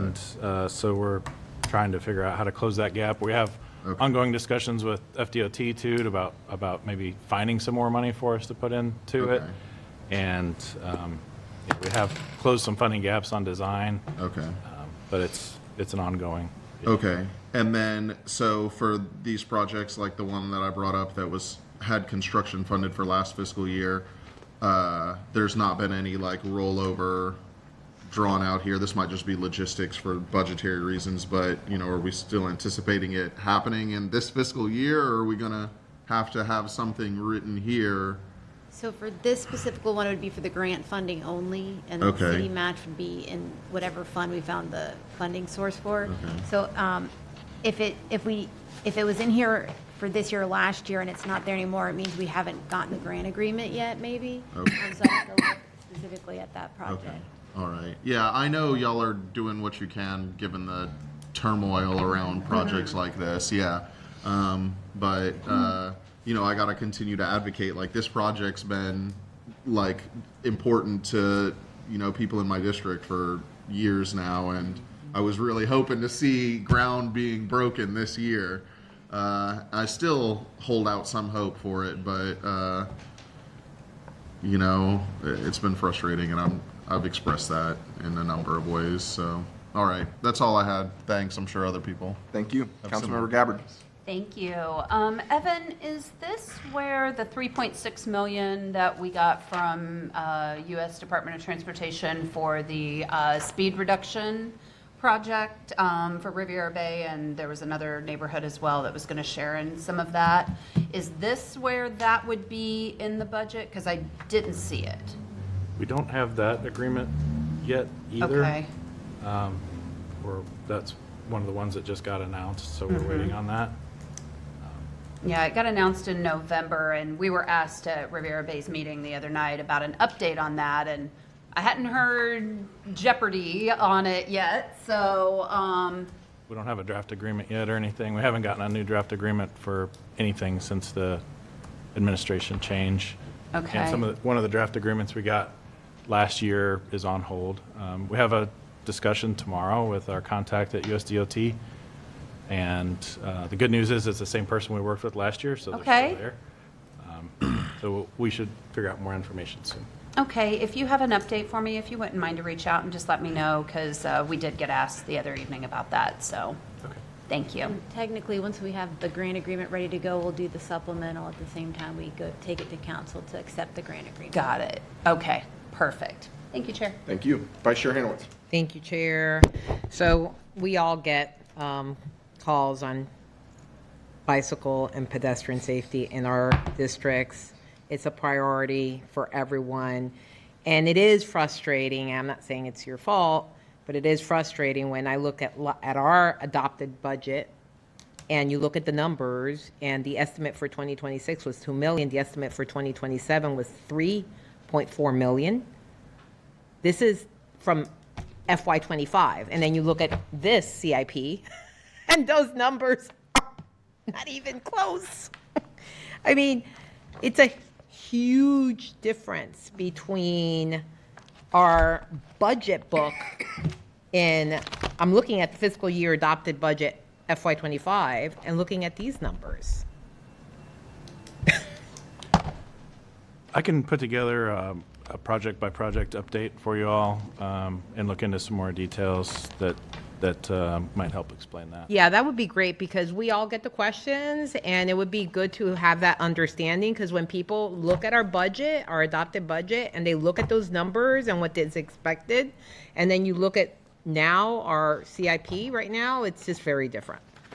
And some of it's timing, because with grants, you're expecting you're gonna go for it, but then maybe Right. that changes. So Right. Some of it's just timing changes. We might have gotten it earlier, we might be getting it later. Oh, I get it. I mean, obviously, when you look at the resources, there are lots of Ford Pinellas and FDOT grants, and so it would be good to get a good handle of where we are, and because when we get the questions, just to be able to verbalize it and explain it appropriately. So, okay, that's it. Thank you. Thank you. Councilmember Givens. Thank you so much, Chair.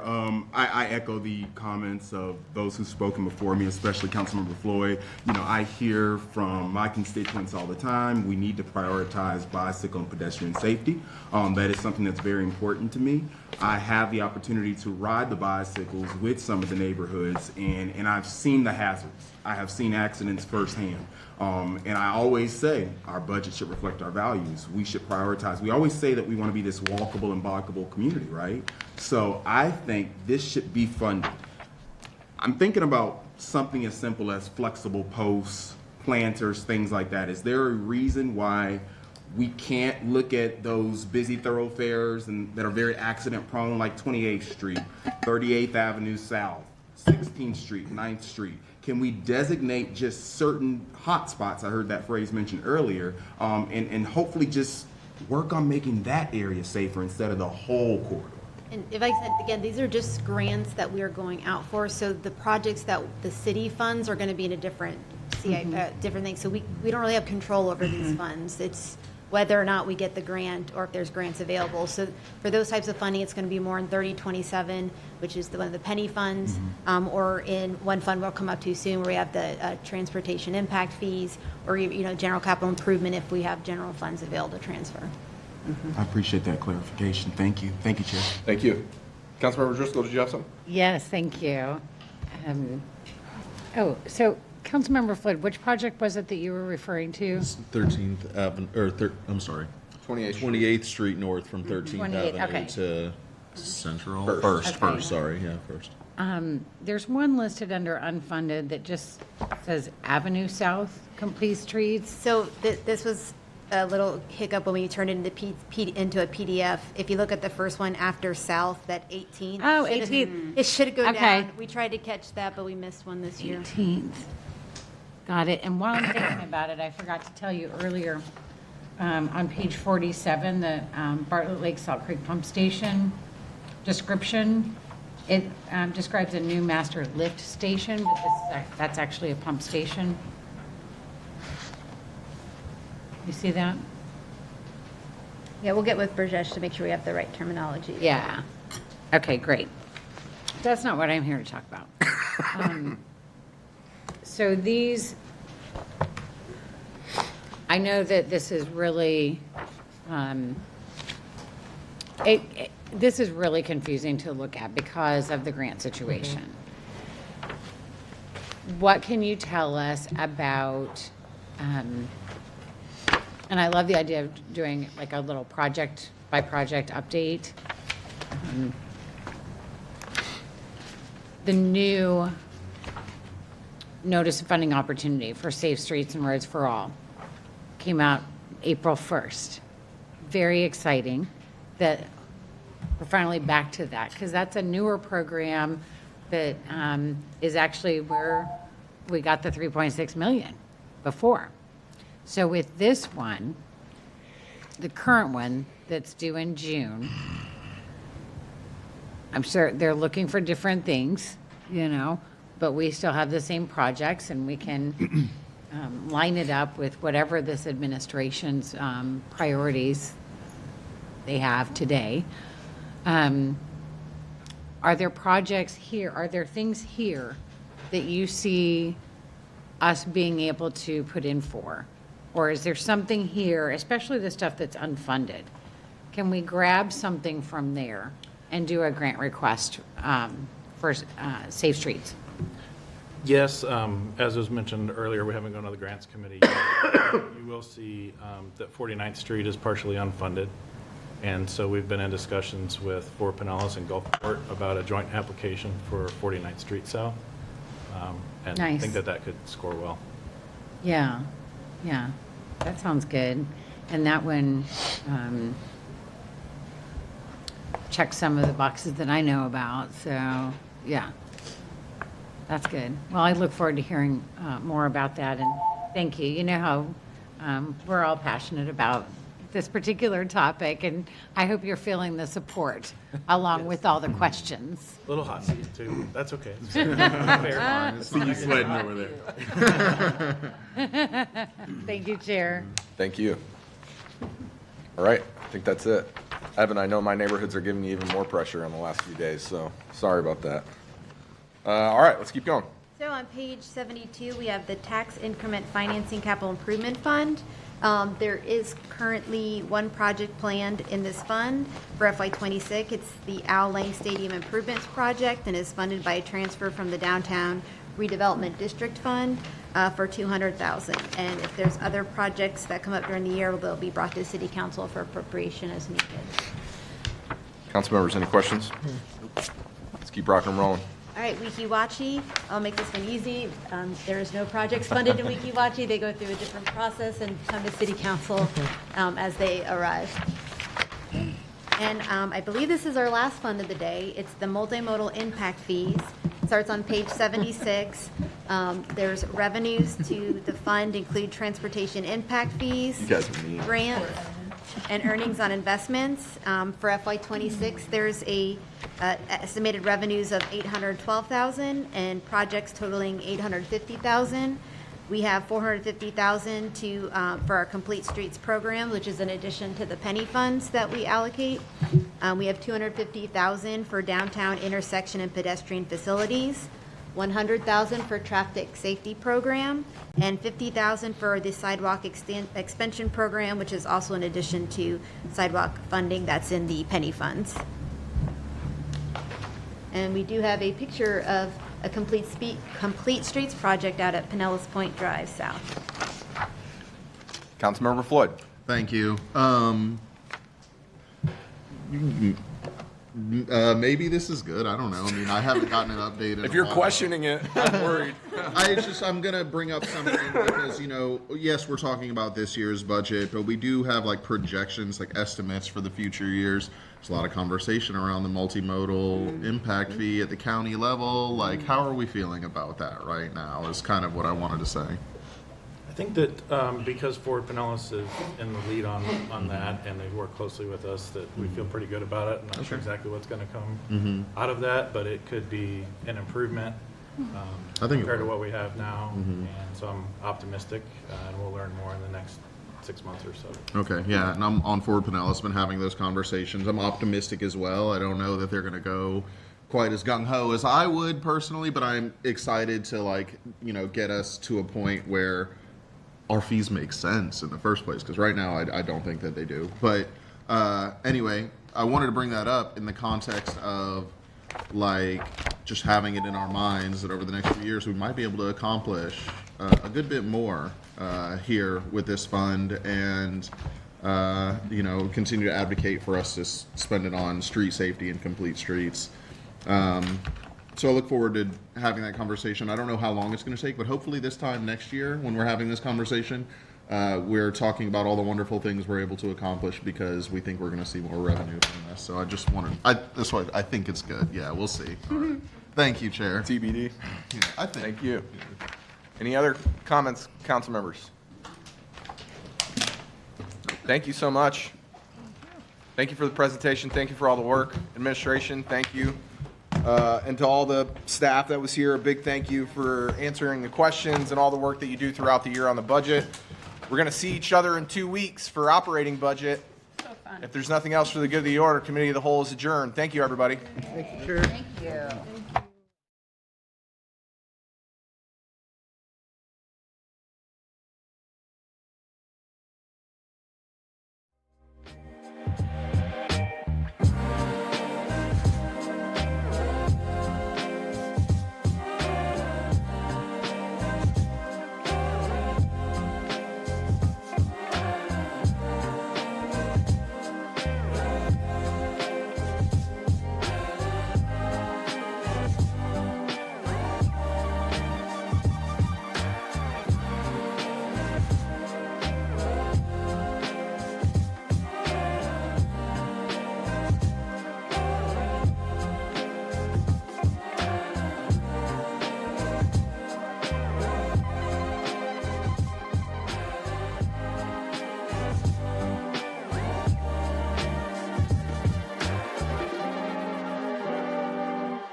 St. Pete has been my home since 2000, and it made me feel welcome from the moment I got here. I saw celebrations, I saw art, and I saw an openness to having the LGBTQ community celebrated. I feel welcomed, I feel accepted, I feel that I can be who I am fully, 100%. There's really something here for everyone to feel welcomed, to feel involved in their community, and to feel supported.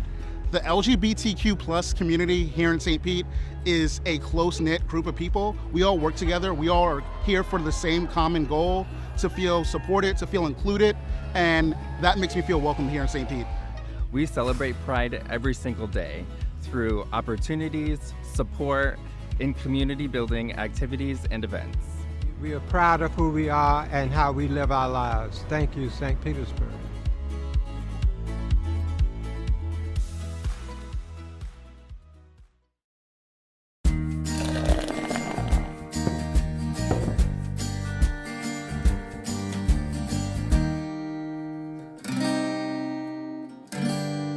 You know, the other day I was down close to the ballpark and I stopped at a fountain to get a drink, and a woman came up to me and said, you know, that's really the fountain of youth. You're going to turn younger. Do you have any idea what she was talking about? Do you feel younger? I do. Good, it must have worked then.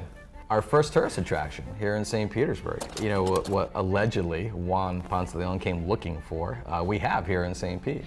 A gentleman by the name of Edwin Tomlinson came to St. Petersburg and purchased a tremendous amount of land and owned actually land from 4th Street all the way down to the water, kind of where the Mahaffey Alang is today. He decided one day to do some drilling because he saw a natural well and he hit it, I guess it was an artisan well. And when the water came onto shore, I think the people in St. Petersburg were going to run him out of town because it smelled really bad. It was, I think, the story I read, someone equated to a dozen raw eggs being broken open in an August afternoon in Florida set on the sidewalk. I don't know who was brave enough, but someone drank it. They tasted the water and they actually felt pretty good and it made them feel good. And before you know it, word got out. St. Pete had this reputation of being the healthiest city in the, in the nation. People were coming and filling their water jugs and drinking the water, and everybody was feeling great. And then someone finally had to test the water, and they did, and had an unbelievable amount of lithium in it. Oh my gosh! So what does lithium do? That would calm you down. Happy right? water, right? So of course it was the fountain of youth. Everybody was drinking, and they were happy, and they were great. So finally it got shut down and capped, and regular potable water came through. Why are we drinking beer? We should have. We should have the water from the fountain of youth. It made everybody younger again.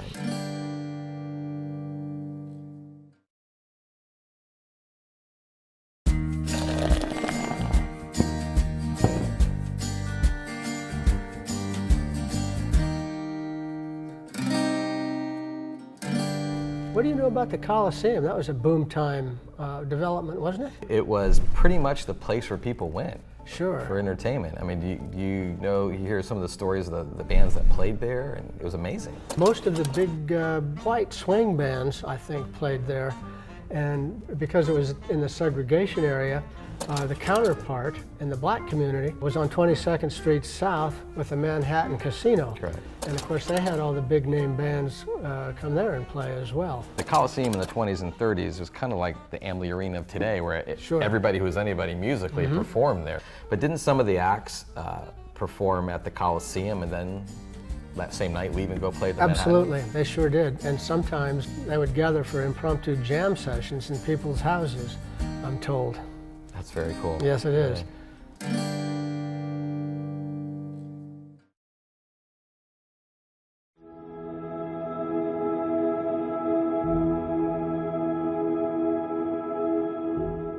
My name is Chan Srinivasa, and I'm the first African-American city clerk for the city of St. Petersburg, Florida.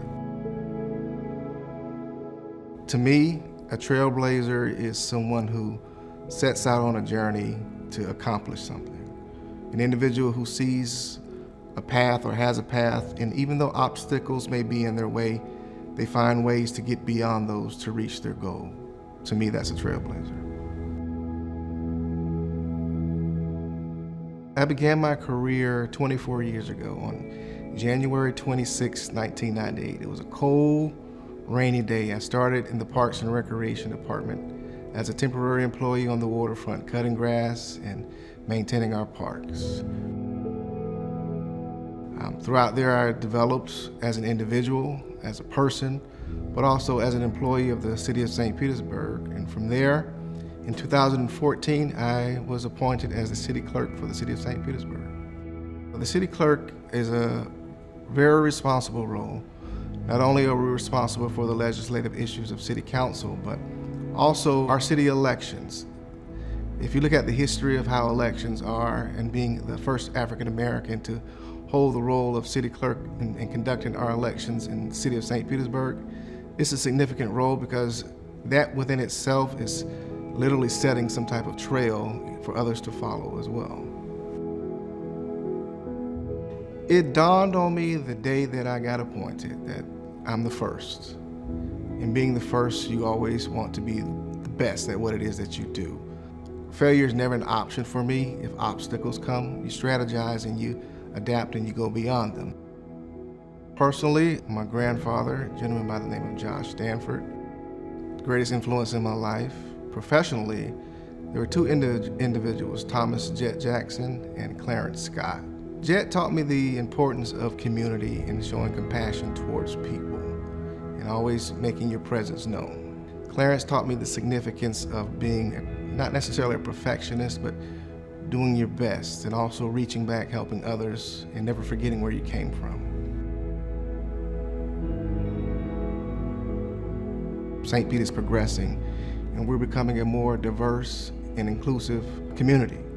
And it says a lot about the character of the people of the city of St. Petersburg, that we look beyond someone's skin color, but we look at the content of their character. To me, that's what it says.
We're here at the Shell Dash Townhomes ribbon cutting, where 10 homeowners were given the keys to their homes, and it's the first project like this for Habitat in St. Petersburg. And 10 lives now are going to move forward into home ownership. It's a great day. Our families go through a lot to get to a day like today. After being accepted into our program, these families take 38 homebuyer education classes, teaching them everything they need to know to be a successful homeowner. We cover topics from budgeting to home maintenance and even how to be a good neighbor. They also put in between 350 and 450 sweat equity hours on our construction sites, including their own home. It represents all the hard work and dedication that I've endured over this past year. I am greatly proud of myself going through this journey. At times I thought I could not, but I am here. Through a partnership, the city put in more than $1 million from the South St. Pete CRA, donated the land, and Habitat is providing an interest-free mortgage. So it's an intentional effort to have affordable housing right here, just south of Tropicana Field, for folks who make our city work, and that's why it's important. The average median price of a townhome in the city of St. Petersburg is over $650,000 right now. So to have a home made affordable to these families at $279,000 with a zero interest mortgage, it'll keep these homes forever affordable for these families as they move in. We have 50 more just south of here on the 18th Avenue corridor that we're working with Habitat on, and those will come to fruition. So folks need to understand that the process takes time, but we're dedicated to making sure it moves forward.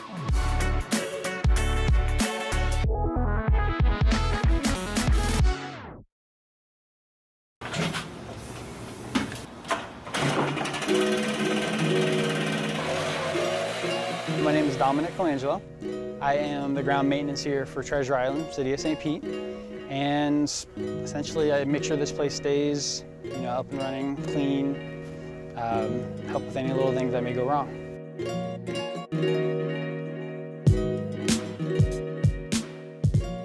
When I come to work, the first thing I do is I blow the sand, leaves off the deck, kind of clean it up over there.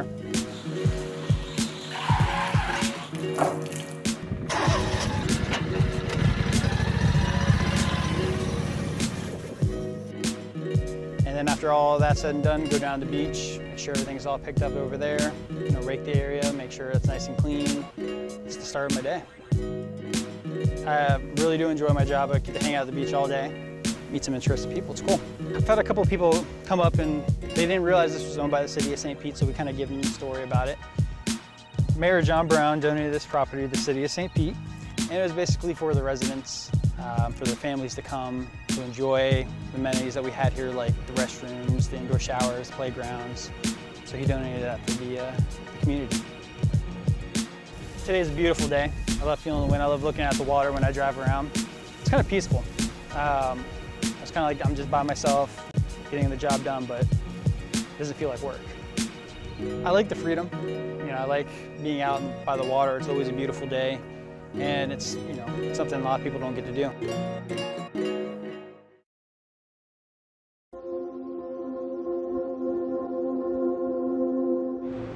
My name is Shakayla Berthelo, and I am the first to graduate from the Gibbs High School EMT program and get hired on with St. Pete Fire and Rescue.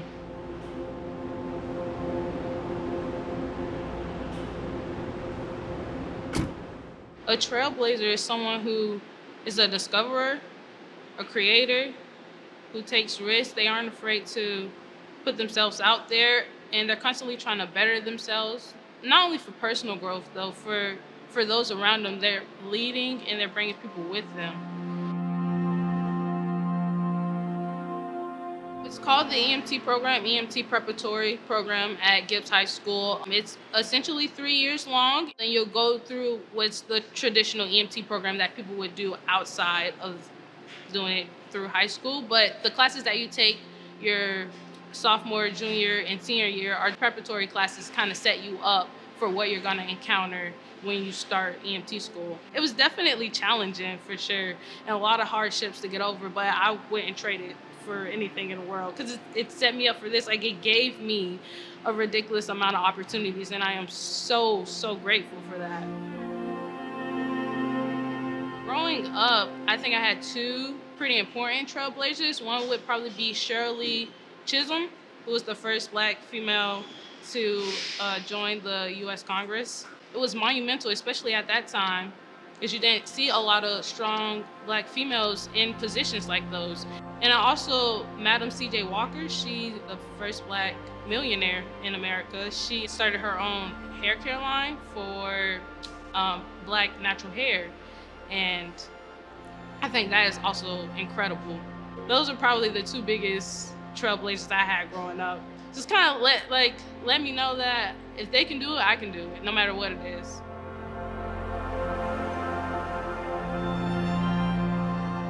I am a representation of you can do it. You set your mind to it and you can do it.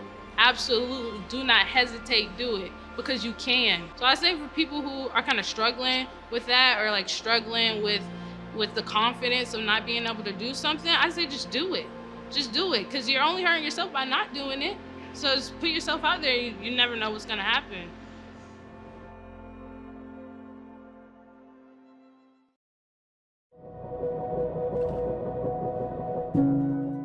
I'm Dr. Tanja Williams. I am the first African American and female president of St. Petersburg College in St. Petersburg, Florida. My definition of a trailblazer is a person who has a fire burning in the bottom of their belly that they just have to get out. A person who's willing to practice courage over comfort, who's willing to step out and do something that no one has done because they feel passionate about it and they feel that they have something that they could add to it to help make things better than they are now. Being one of the very few St. Petersburg natives born and raised in St. Pete, getting a job at St. Petersburg College alone was a big deal for us. Growing up, I did not get to see African American college presidents. As a matter of fact, I don't believe I had an African American faculty member when I was going to college. So to be president was not something that I thought was in my reach. It wasn't a part of my vision. But when it came to fruition, I realized that it was such a huge honor and a huge opportunity to help others understand that it's not where you start, it's where you finish. So being the president of SPC is an honor, it is a privilege, it's also a lot of hard work. One of the biggest moments of a college president is the investiture. I remember fighting tears because it's a part of my journey that my mom, who helped get me there, was not able to join me. She had passed away. She said, Tanja, you're gonna do some cool things in life. I'm not gonna be here to see it, but I know you will. And she said, don't sell your soul to get it, and don't sell your soul to keep it. And I remember standing on that stage saying to her, we did it, and I did not sell my soul. I've had a lot of people in my life who stood in the gap for me to help me do what I didn't think I could even do myself. People like Helen Collier at George's Pools. They were one of the first African-American millionaires in St. Petersburg who owned a swimming pool company. They pushed me hard to go to college, and they helped me stay in college. For those of you who are thinking, wow, I've failed 3 times, get up the 4th time. Many of us have failed. Many of us have made mistakes, but you dust yourself off and you keep going. It's all about the possibilities. Don't leave them on the table. Get up, dust yourself off, and keep trying.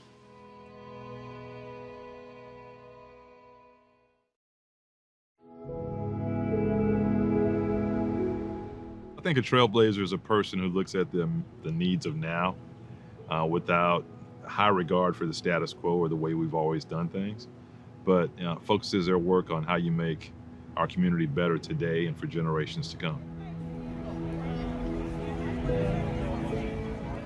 None of us stand on our own, and so in order for me to be elected mayor, there were so many folks in generations before me that had to fight even for the right to vote, or even for the right to be a full-fledged police officer like Leon Jackson.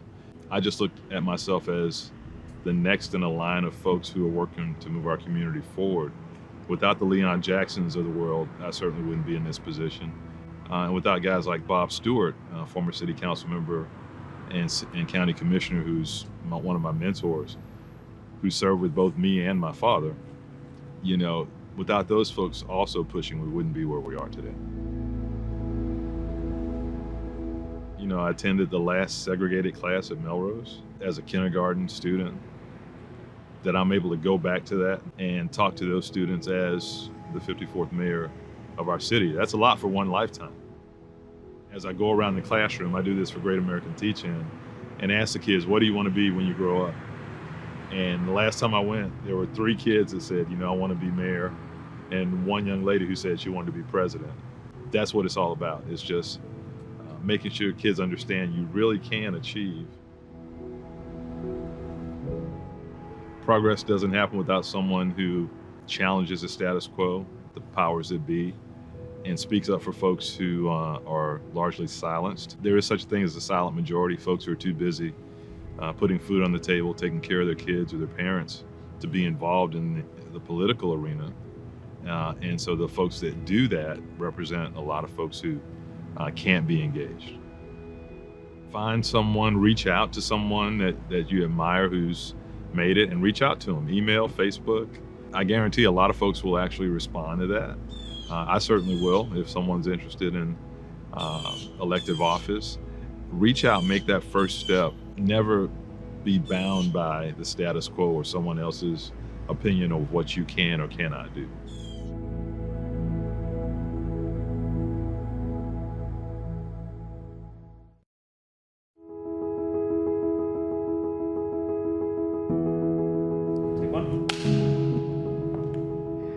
I was really blessed to grow up in a multi-generational family. So my mother and both of my grandmothers were very influential in my life. They were women who were very family-oriented. That commitment extended to the larger community, and that created a very secure and safe environment for me to grow up in.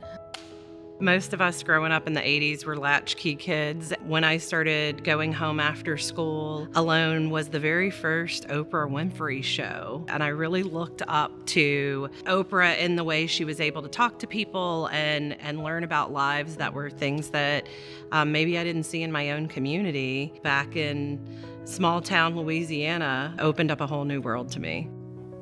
My childhood was full of family, so my role models were my immediate and extended family members. And while many of them are no longer physically here with us, I still have all of their teachings, the lessons, the love for family, the hard work ethic, laughter and talking that applies to my life now, that I hope my daughters will carry into their lives and hopefully eventually their families. My mother is definitely the strongest role model in my life. She was the instrumental person in getting us out of Cuba. She taught me the importance of being independent, being resilient, and also as a working mom, she taught me that you could balance a career, family, and God. I am very hopeful about the future of women leaders in St. Pete. It's very promising. Already we have women in management positions and in leadership positions. We have women in some of the places that we've been wanting to be for decades. There's lots of women in every single role in the city, whether it's police officers, firefighters, and leadership. The one thing that I love about the female leadership that's in place is that they are making a path for other women to follow. But we also have a lot of work to do because I think we can diversify that pool of women still. You have to have people of all walks of life. Everyone brings something different to the table, and it's important to hear all of those perspectives in order to find something that works best for everyone. After all, we're representing a very diverse, very large city now. Women have such an important role in our culture. The future of women in St. Pete has never felt brighter. Mentor a young lady or find a mentor for yourself. Be sure to honor women in your life. This month and every month.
When we talk about the Indian mounds, and Rui, you may think of it this way too, I think of that big sign out on Park Street that says, Panfilo de Narvaez landed here.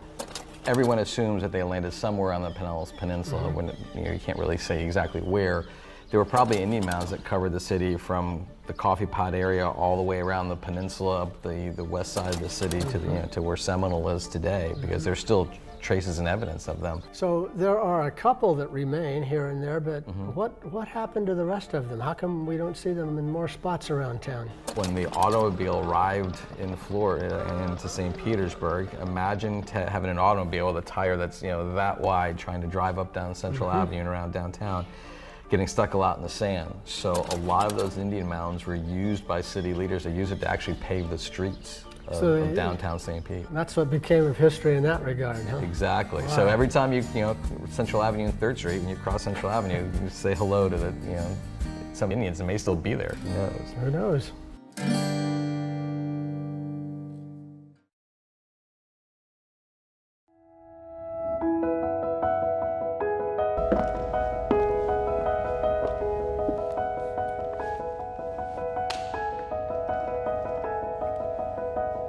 I'm the youngest of 7 girls, and so I had lots of female role models.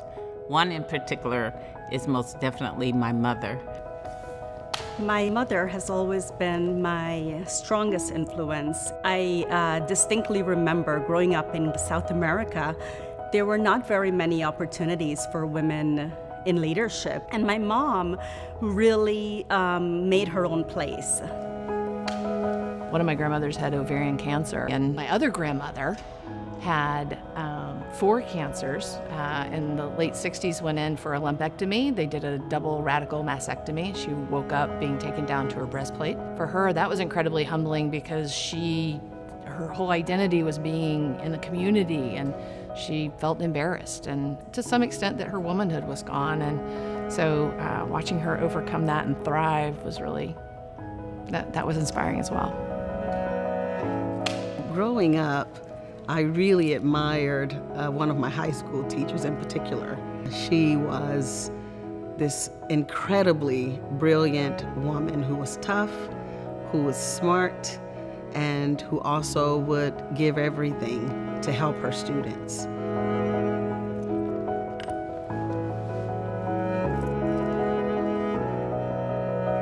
I think it's critical to have a mentor. I found mentors that taught me self-acceptance, self-love. They help you find a way. They help you find an opportunity to a path to your full expression. Well, I think mentorship is extremely important to the pathway to success. Having someone there who is really going to be the shining example, who is going to be your guide through life, is really what's so important and what so many of us need. Every life, you should have somebody that is your champion and somebody you can champion. And I think that's really important as we think about elevating others.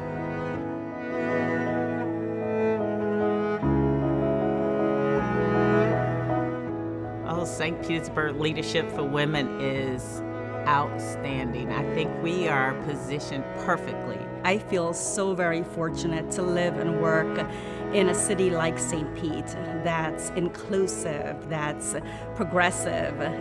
I believe that we are a future that will be kind and generous.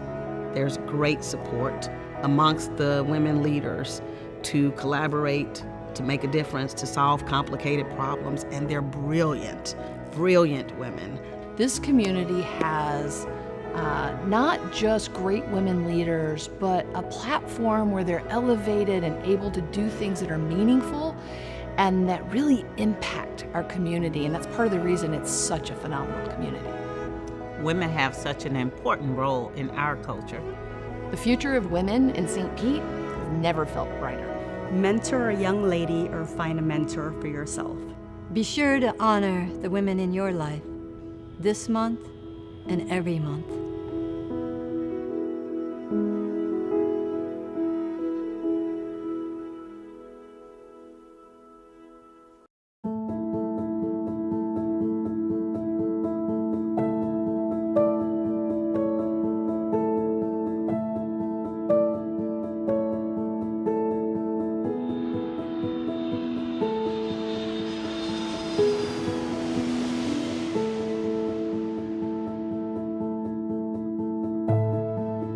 very important for people to have diverse cultural experiences so that they can better understand and empathize with people around the world. Sometimes you can take away things from those other cultures and add it into your own life, and it's very inspirational. I learned so much about the culture of Japan, what it means to be in another country, what it means to have a host family in another country. It's truly a very unique and amazing experience. It offers an immersion opportunity that's really once in a lifetime. You can't find it anywhere else. I definitely learned so much more about their culture. I learned how everyday life is lived. You learn to love the people that you're staying with. You learn to love where you're surrounded. One of the events was going to the Yashima Temple. It's a temple up on a mountain in Takamatsu, and it's otherworldly. It's absolutely beautiful.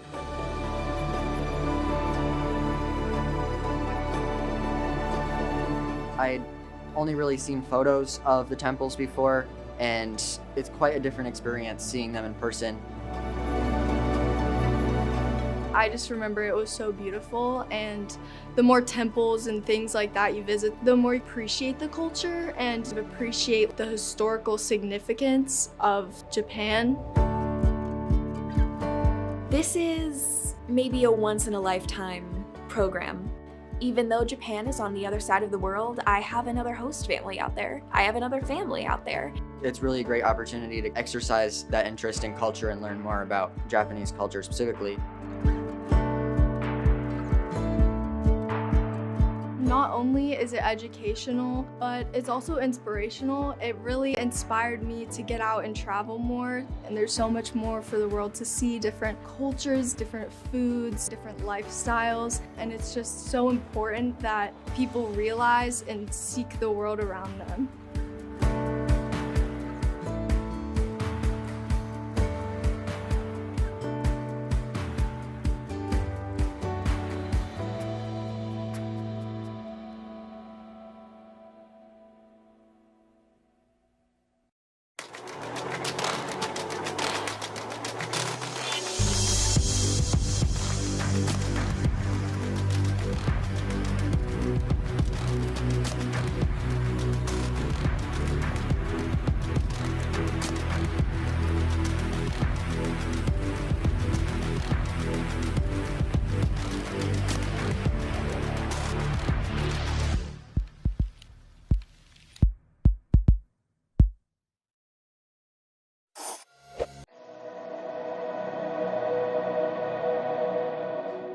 Mi nombre es Lisette Hanowitz y yo soy parte del Consejo Municipal de la Ciudad de St. Petersburg.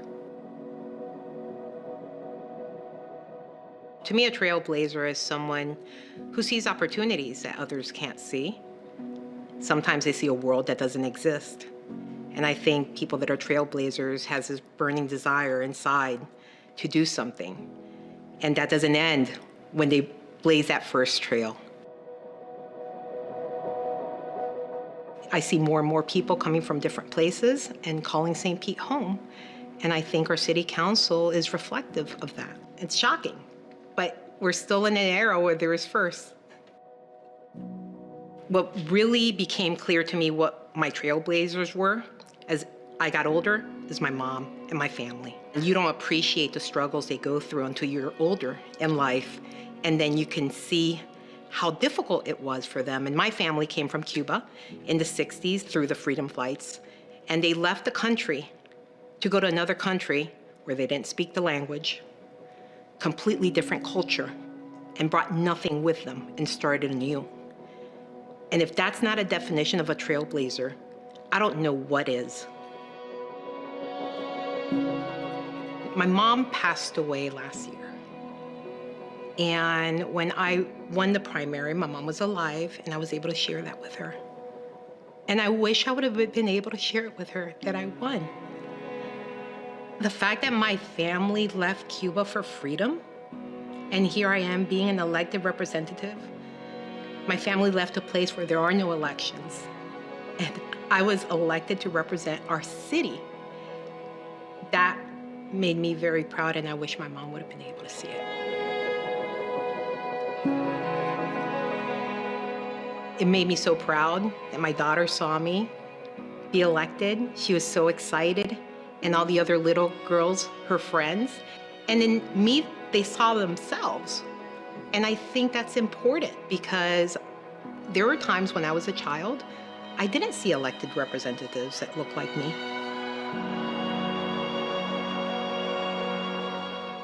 We all bring our life experiences that are so different from each other. And the more diversity you have, the more life experiences you have, and you're not in an echo chamber. You're able to make better decisions if you do have diverse points of view. I think people think it's better when everyone agrees with them, but the only places I know where everyone agrees are places like Cuba and not free societies. In a free society, you should have discourse. And with discourse, diversity is important. I think everyone needs an example or someone to look up to. I think our kids need an example of what can happen in their future. And I think we have a diverse community, and that diversity should be expressed in every institution in our country. So once we do that, I think we're going to see more and more people participate. It's never too late. I had to drop out of school when I was 16 to help my mom work and pay the rent. And I went to school at night while I got my bachelor's and my MBA, and I went to law school at the age of 30. My path wasn't the normal path. And I think sometimes people think that it's too late for me. I can't get that degree. I can't learn that skill. And it isn't too late. I think if you want to do something, you should do it no matter what age.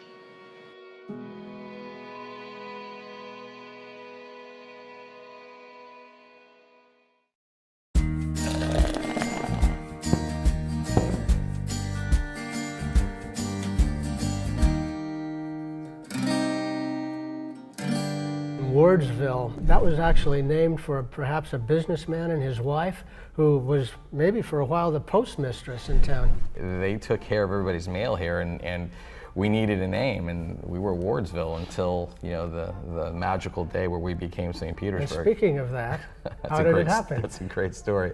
If you ride the trolleys, you hear a great story about, you know, a coin flip where, you know, Peter DeMenz and John Williams, who owned most of what is now downtown St. Petersburg, General John Williams, flipped a coin, right? The winner gets the name of the city, loser gets the name of the first hotel. Makes complete sense, right? The city is St. Petersburg, named after St. Petersburg, Russia, where Peter DeMenz is from. The Detroit Hotel is our first hotel, named after Detroit, Michigan, where Williams is from. Great story, but it's not true. We needed a name. And the postmaster wanted a name. Peter DeMenz had a press conference saying he was taking his train to St. Petersburg. John Williams didn't want to call it St. Petersburg. So there's all kinds of discussion. So what do you think happened after that? I think somebody, perhaps one of the partners in that railroad enterprise, said, look, we have to name this after Peter DeMenz, and so we're going to name it St. Petersburg, and you go to the post office and tell Ms. Ward that's what it's going to be. And that's probably about how it happened, as simple as that. It's as close as it came.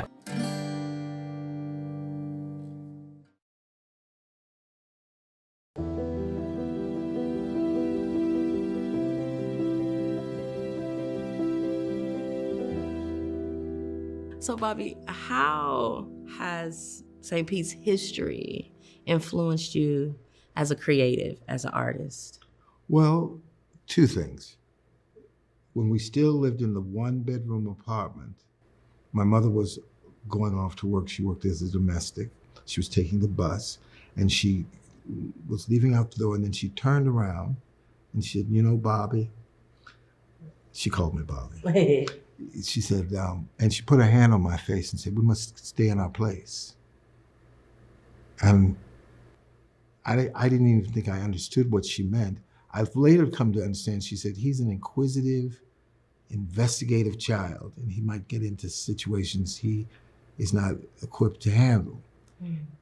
Growing up in Southern California, it wasn't as quite precious as it was in the South, but my parents are both from the South, and all of my plays, virtually 90% of them, are set in the South, even before I ever set foot in the Southern United States. And I think history informs your granddaddy, your grandmother, your auntie, your uncle, and it informs your parents. And even if they are not from the South. So one of the things that having a creative life, Live Arts Peninsula Foundation, who presented Web City, I was doing Uncle Ben's, a home cooked Negro narrative at American Stage, and they came up to me after one of the performances and said, "We'd like you to write a musical about the Manhattan Casino." In writing that, Bill Levengood and myself interviewed dozens of people, and I learned a lot about the city by interviewing people. Started by Elder Jordan, and there are many stories in the Naked City, and these are 5 dozen of them. And it just started me and dovetailed with me already being interested in history and finding out the particular history of this community.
District 6 encompasses downtown St. Petersburg and includes the Edge District, the Innovation District, and neighborhoods like Coquina Key. I'm Gina Driscoll, your council member for District 6. I'm standing in front of one of the many murals you can find in this area. For over 10 years, the Shine Mural Fest has contributed an indelible mark all around our city, and many of those locations are spread throughout District 6. Another great event in this district is the Grand Prix of St. Petersburg. This 3-day race draws in big crowds, some of the best car racing in the world, and takes place along our beautiful waterfront in downtown. Waterfront is a big part of this area with a number of waterfront parks, from Straub Park to Lassing Park to Grandview Park with its popular boat ramp. These are just a few of the many parks you'll find in District 6. Many of these also have fantastic art installations. That's what I love about District 6. The arts are everywhere. You can see it on countless murals, in our museums, our galleries, and in our theaters. You'll also find the art of food, the art of beer, the art of going full force or taking it easy. District 6 is all about the art of being who you are, the art of being St. Pete.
Morning, everyone.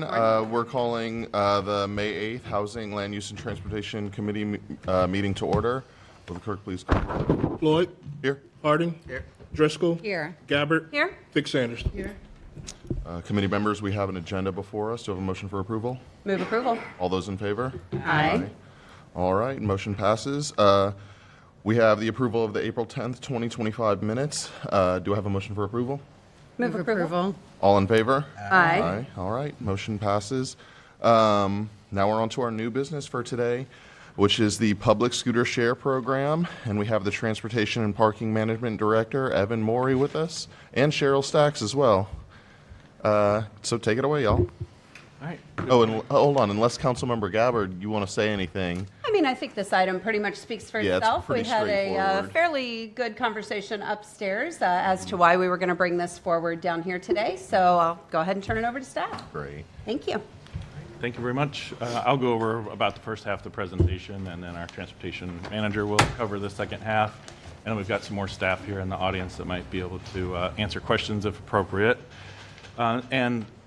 Yes, we are here today to address the new business item filed by Councilmember Gabbard and approved by the council with an update on shared scooters, including ridership trends and statistics, successes and challenges, an update on the scooter share industry kind of as a whole, including a closer look at the Florida market.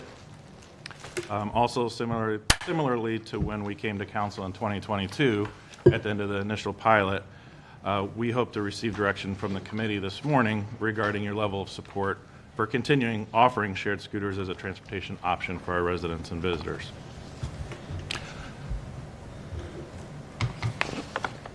So just to touch on the history of scooter share in St. Petersburg with some background, shared scooters were launched almost 5 years ago as a pilot program to see if we wanted that transportation mode to be an option for our residents and visitors to get around. Enhancing transportation options is in keeping with the transportation element of the city's comprehensive plan, and a lot of public engagement and research went into designing St. Petersburg's program, which was unique at the time in a lot of ways. For example, we were the first medium or large city to require 100% corral-based parking, whereas the industry norm was basically park haphazardly. You could park wherever you could find a space for them. And we also implemented a sidewalk riding prohibition when most other cities either allowed sidewalk or street riding, or some cities actually required sidewalk riding instead of street riding. And here we can see that ridership has generally held steady over time, and that a whole lot of people have chosen to utilize this form of micromobility for their trips. In fact, over 1.2 million total since inception. And now we average about 750, a little bit more than 750 trips per day. And then at a peak, we hit over 4,000. And that was back in the summer of 2023. In the transportation realm, we often hear about the need to solve the first mile, last mile problem, which is helping people complete their trips because the bus stop or parking space isn't close enough to their final destination. And a mile can be pretty far to walk. Well, we know now that those 1.2 plus million rides, they happen to have averaged 1.1 mile, and people can cover that distance in a little bit over 11 minutes. And here you can see on the map, we certainly have trips venturing, or we have most of the trips in the downtown core, with some trips venturing outside of that, a little to the north, west, and south. Trends also indicate average trips are getting a little bit longer distance-wise. So some nationwide trends. We're finding that it's interesting to see that very large cities and very small cities, or the largest and the smallest cities, they have declined in scooter share, while the medium-sized cities have increased. And based on the way that this report broke down cities, we definitely fall in the medium-sized cities. Also, we've seen market consolidation and an increase in trips over time. We looked at some mid-sized cities across the country. This slide goes over 14 of them, and it shows various medium-sized cities across the country, whether they have scooter share, whether they have bike share, or one or the other. There's a few examples of cities with bike share only, but most cities with any shared programs do include scooters. And then we dove in a little bit more on the state of Florida, and this will show you a lot of the major cities, the population, their current vendor or vendors, when they started, whether they have corral-based or the open parking, which doesn't require corrals, the fleet size, and if they also have a bike share program.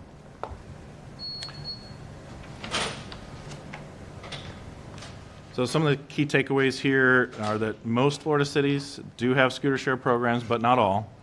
And fleets range from 400 to 1,600.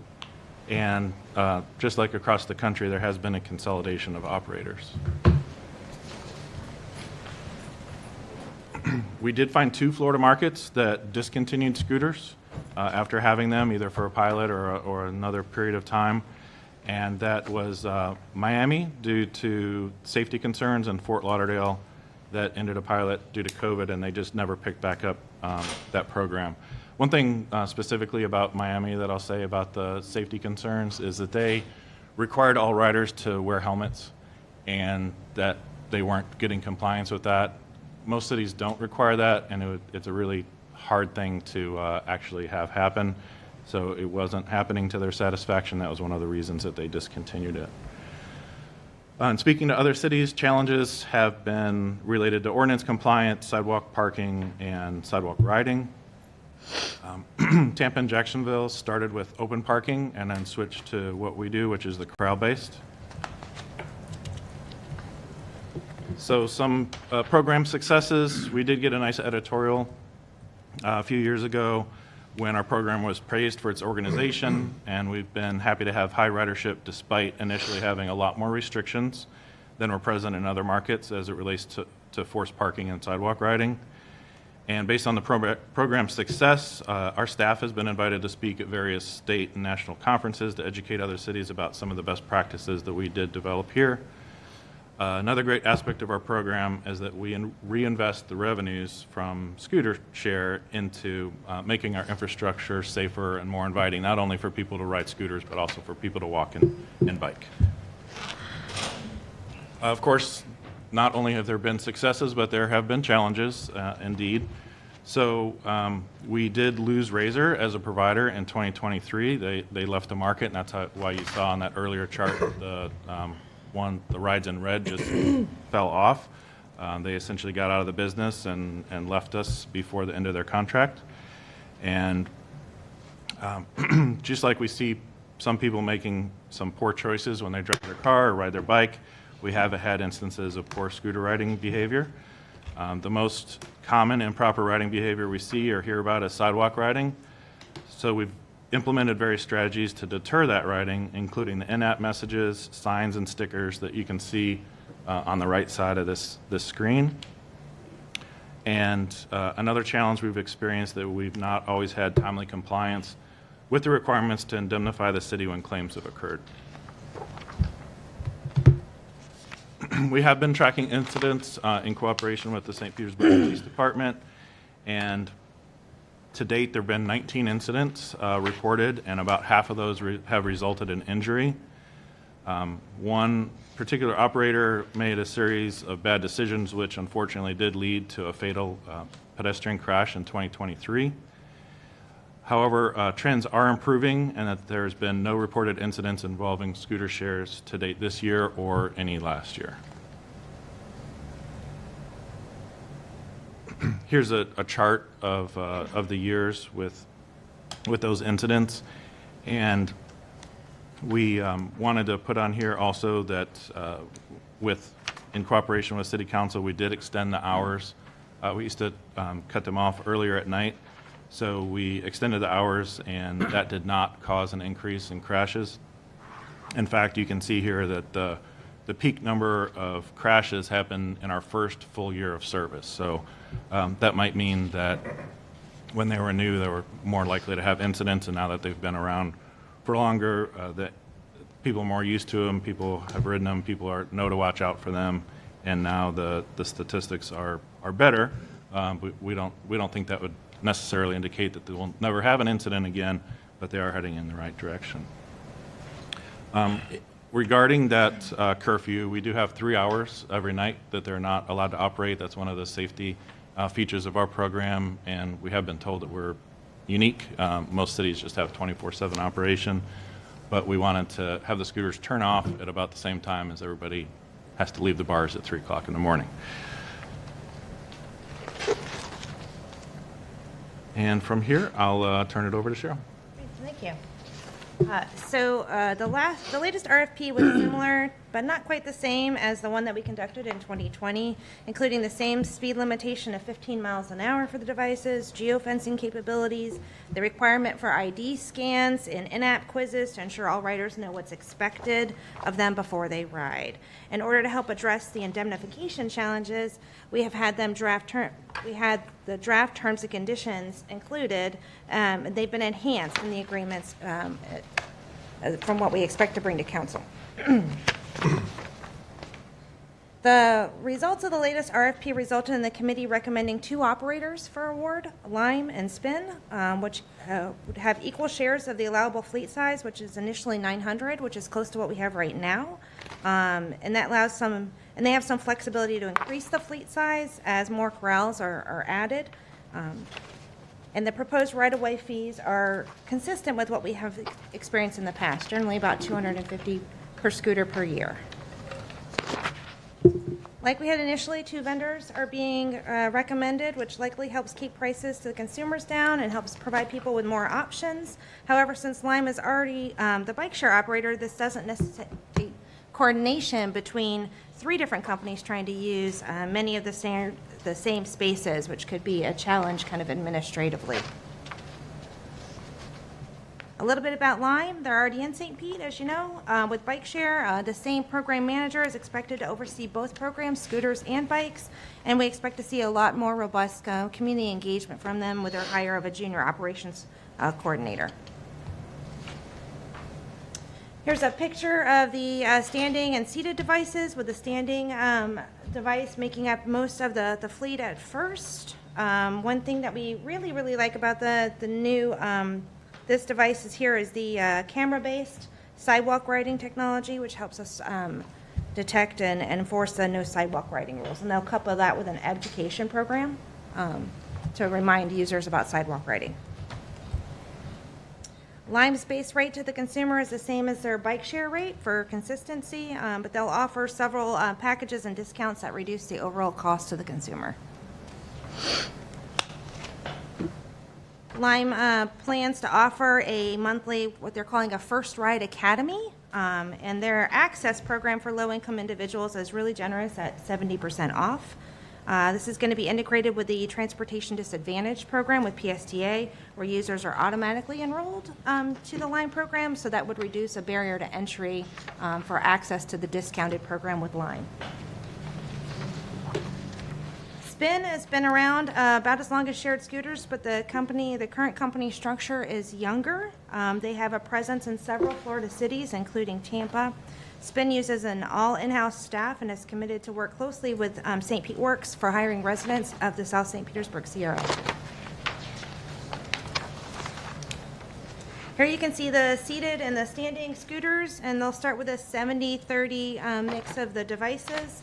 So while Lime uses a camera-based sidewalk riding technology detection, Spin uses telemetric sensors that will detect the difference in how a paved roadway works with a concrete roadway, and the expansion joints. So they have a different technology for the sidewalk riding, but still looks pretty promising. Double riding and wrong way riding are also, the sensors also detect that and encourage just generally safer behavior of the users. The cost per minute is slightly higher than Lime on Spin, but they're offering a local resident discount. And we have some familiarity with that with our Park Mobile program. So they also have multiple options for discounts, and even one that has people paying by the distance instead of time, which could help reduce incidents of people riding in a hurry or making haste decisions because they're concerned about paying by the minute. So they'll work with local businesses to provide free helmets, and their access program is also really generous, offering 3 free 30-minute trips per day. So next steps, if this council committee is supportive of continuing to offer shared scooters, staff aims to bring recommendations of award to full council on May 15th under the committee reports. The current agreement expires on June 14th, 2025. So this concludes our presentation, and we can answer any questions that you might have. Committee members, council members, Councilmember Harding. Thank you, Chair. Thanks for all the work. The cameras are intriguing. At first, I like the idea of 2 different companies, but the cameras are intriguing from the standpoint of accountability and what happens after. But that's not Spin's way. Is that something that we get stuck on, or how do we view cameras versus no cameras, or how did that play into picking who we might go with? And I guess more to the point, is that data safe, or is it just used for that particular ride? It's used to, it can slow down the device and give the user an alarm that they're doing something wrong, and then it also will send that information back to the company so that that person can be addressed. And just like improper parking, all the companies will have a progressive discipline, if you will, where they get a warning, they can get a fine, they can get kicked out so that they can never use the system again. So it's should impact behavior immediately, and then also a follow-up with those users. And we were told that the telemetric-based or the sensor-based is 95% accurate. It's going to be a learning experience, I think, for us to see which one works better, the cameras or the other sensors. But in the past, the only thing that we've had experience with for that is GPS-based.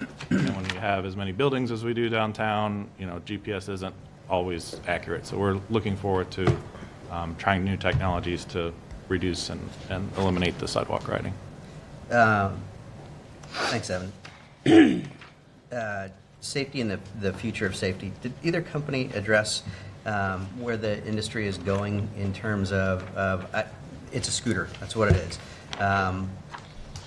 But any innovations in safety, it won't work unless you have both hands on the handlebars kind of thing. Is there anything new coming down the pipe, or is anything one company is doing better than the other, or in the industry? Good question.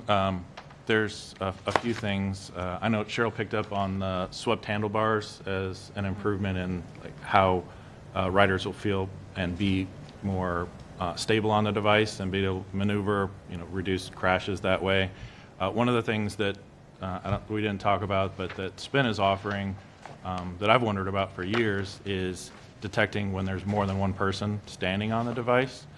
And that's maybe the third problem. You've got the improper parking, sidewalk riding. Third problem we see, not too often, but sometimes, is a second person on the device. And especially when that second person is a child that the adult is driving. I've seen that a few times and really, really dislike that. So I'm looking forward to seeing that. The industry definitely is improving in its technology. The batteries are getting better. But as far as safety goes, those are a couple things that I've noticed. Do you have more? Lime has a phone holder on their devices too, so that helps keep your hands where they need to be. Spin on their seated model has turn indicators, so that you don't even have to move your hand to signal your turn. So there's a couple of different technologies that are incorporated in these devices. I think that they're nuanced, but they are definitely safety benefits. Thank you. All right. Thank you, Cheryl. I appreciate it. Thank you, Chair. Great. Councilmember Driscoll. Thank you. Thank you for the presentation and for all the work that you're doing on this. I know, from being with you and working on scooter regulations from the beginning, it's great to see that we're at this place right now. It's especially great to see how the safety has improved. Regarding, how we're trending. I mean, going over a year now, without that is really impressive.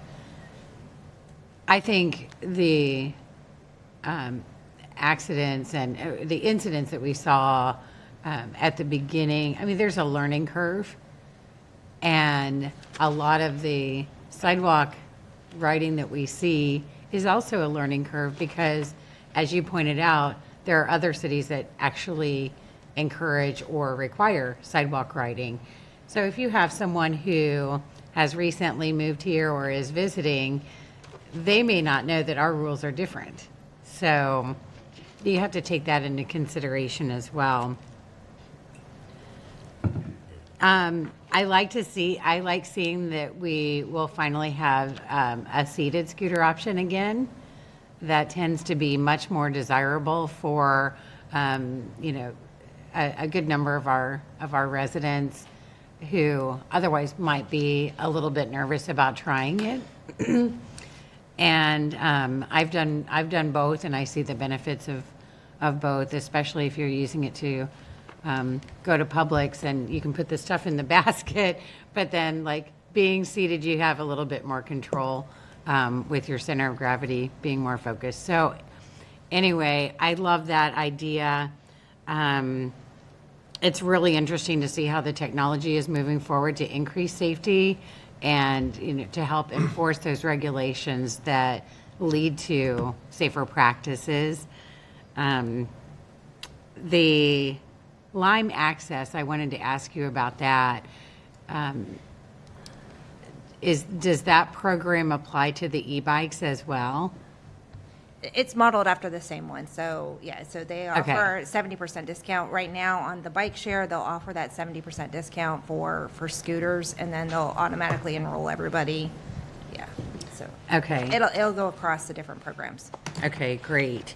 And then it looks like Spin is saying that they'll have an all-local in-house team. One of the issues that we looked at the beginning was the fact that some companies had independent contractors and sort of a very loosely defined operational system with their labor.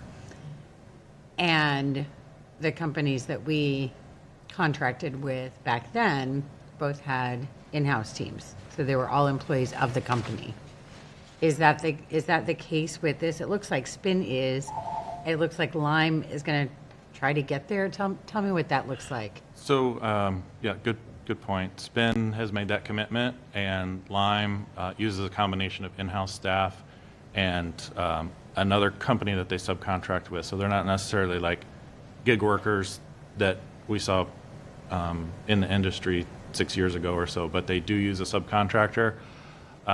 They have been also for bike share though, and we haven't seen any problems with it.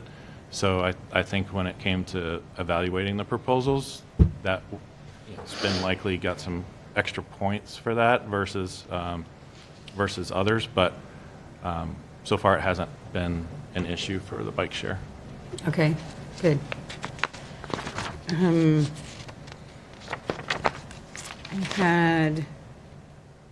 I also found it interesting that the incidents have gone down since extending to 2 a.m., where we wanted to watch it closely to make sure that it didn't go in the wrong direction. I have no idea if there's a relationship there, but adding 2 hours, but then number of incidents going down and being eliminated was very interesting to me.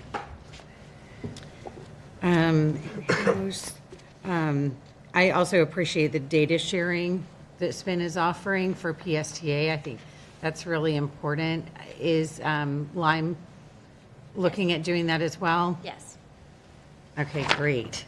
That kind of goes back to what I talked about with the universal basic mobility idea. Part of that is being able to gather that data so that we can see what a person's transportation diet looks like and be able to adjust and improve what we offer to better meet people's needs in terms of getting around. So this actually solves that for us, and I can't wait to see what that looks like as we get going with it. I think that's all I have for now, but thank you so much for the work on this. I just always appreciate the amount of attention you give to making sure that we get it right, and the fact that you are speaking nationally on this and inspiring other cities to do it our way. It really says a lot. It says a lot about your work and your leadership. So thank you. Thank you, Chair. All right, Councilmember Gabbard. Thank you, Chair. Thank you for the presentation this morning. As Councilmember Driscoll said, she and I were the only two on council at the time when we went through this, and there was a lot of public input and kind of a little bit of controversy around it, if you will. And I think, just like with any new program, especially when you have vendors involved and public usage involved, I think when you first start something, you're always going to see a bit of an adjustment period. And I think think that's what we see here in the slide from 2021. But, I think technology advances, just, people feeling more comfortable with utilizing them, us feeling more comfortable with enforcement. I think all of that really has shown its success. And certainly we don't want to minimize the incidents that have happened. But I think that, we are certainly on the right trajectory to doing this the right way. So I just want to applaud all of you, legal team and your staff for what you have done to implement what I think is a very responsible scooter share program. And obviously with your national recognition, it has been proven. So I did want to quickly just ask if I could, Chair, for Chief Gilliam to come up and maybe talk a little bit about the enforcement piece of it. Yeah. I'd love to hear a little bit about that. I think that that's probably important just for the public to kind of hear a little bit about PD's, or whoever would like to speak on it, a little bit about PD's experience and what you all feel like, from your point of view, because you're the ones out there. Thank you. Good morning to everyone. Thank you. So Evan and his group, first of all, they did a great job of implementation. They usually partner with us when they know something like this will impact law enforcement. So really applaud them in their efforts. I think you all spoke to some of the facts, which are when it first rolled out, we were skeptical. But like anything else, I think once our citizens became acclimated to it, we see those incidents decrease almost to a non-existence level. And a lot of that is enforcement, warnings. I think our community has gotten used to scooters being around. I think it's kind of led to our citizens driving more cautiously, right, because everyone's looking around for them. So Sergeant Shade, he's really the expert in terms of our enforcement, so I'll allow him to speak to it and talk about the differences between privately owned scooters and the ones that we contract with. Very important, yes. Good morning. My name is Mike Shade. I'm the sergeant for the traffic section for the police department. Initially, when the program came out, like you all said, we had a learning curve. We did some education operations. We had a couple incidents. Unfortunately, we had the fatality crash that happened. After that, we did a significant enforcement operations after that to try to get people on board, and we really have seen the results of that. We don't have the rental scooter problem that we had when the program first started. We definitely see a lot more privately owned scooters where people are committing violations, and they can go a lot faster than the city-owned ones, which makes it even more dangerous. So we really have seen an improvement in the users of the city rented scooters doing the right thing. It's pretty much non-existent now.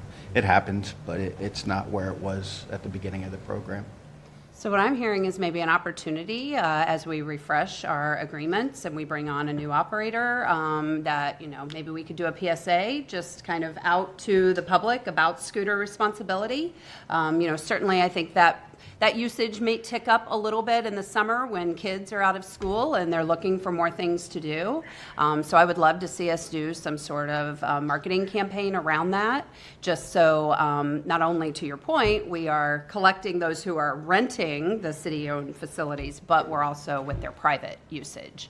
I think that could be a good opportunity to hopefully keep people safe through the summer months. But thank both of you for everything in your team. I know it must be an interesting challenge, trying to keep up with all the different modes of transit that we have going. But as a multimodal city, I think it's important that we continue to move down this path. And so I just want to thank both of you for everything you do. Thank you. Yeah.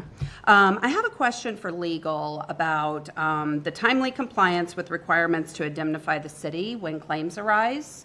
So this is something that is pointed out as a challenge. We're now negotiating new contracts. What is that going to look like in the new contracts? How are we going to be able to do better about making sure the city is indemnified? So I can talk to you about the contracts, and then Ken can talk to you about what good is the contract. Yeah, right, yeah. Which I think we've learned in real time, right? Yeah. So the contracts that we had were very strong. What we are doing with the new contracts is adding a provision for liquidated damages for failure to comply with the requirements to indemnify.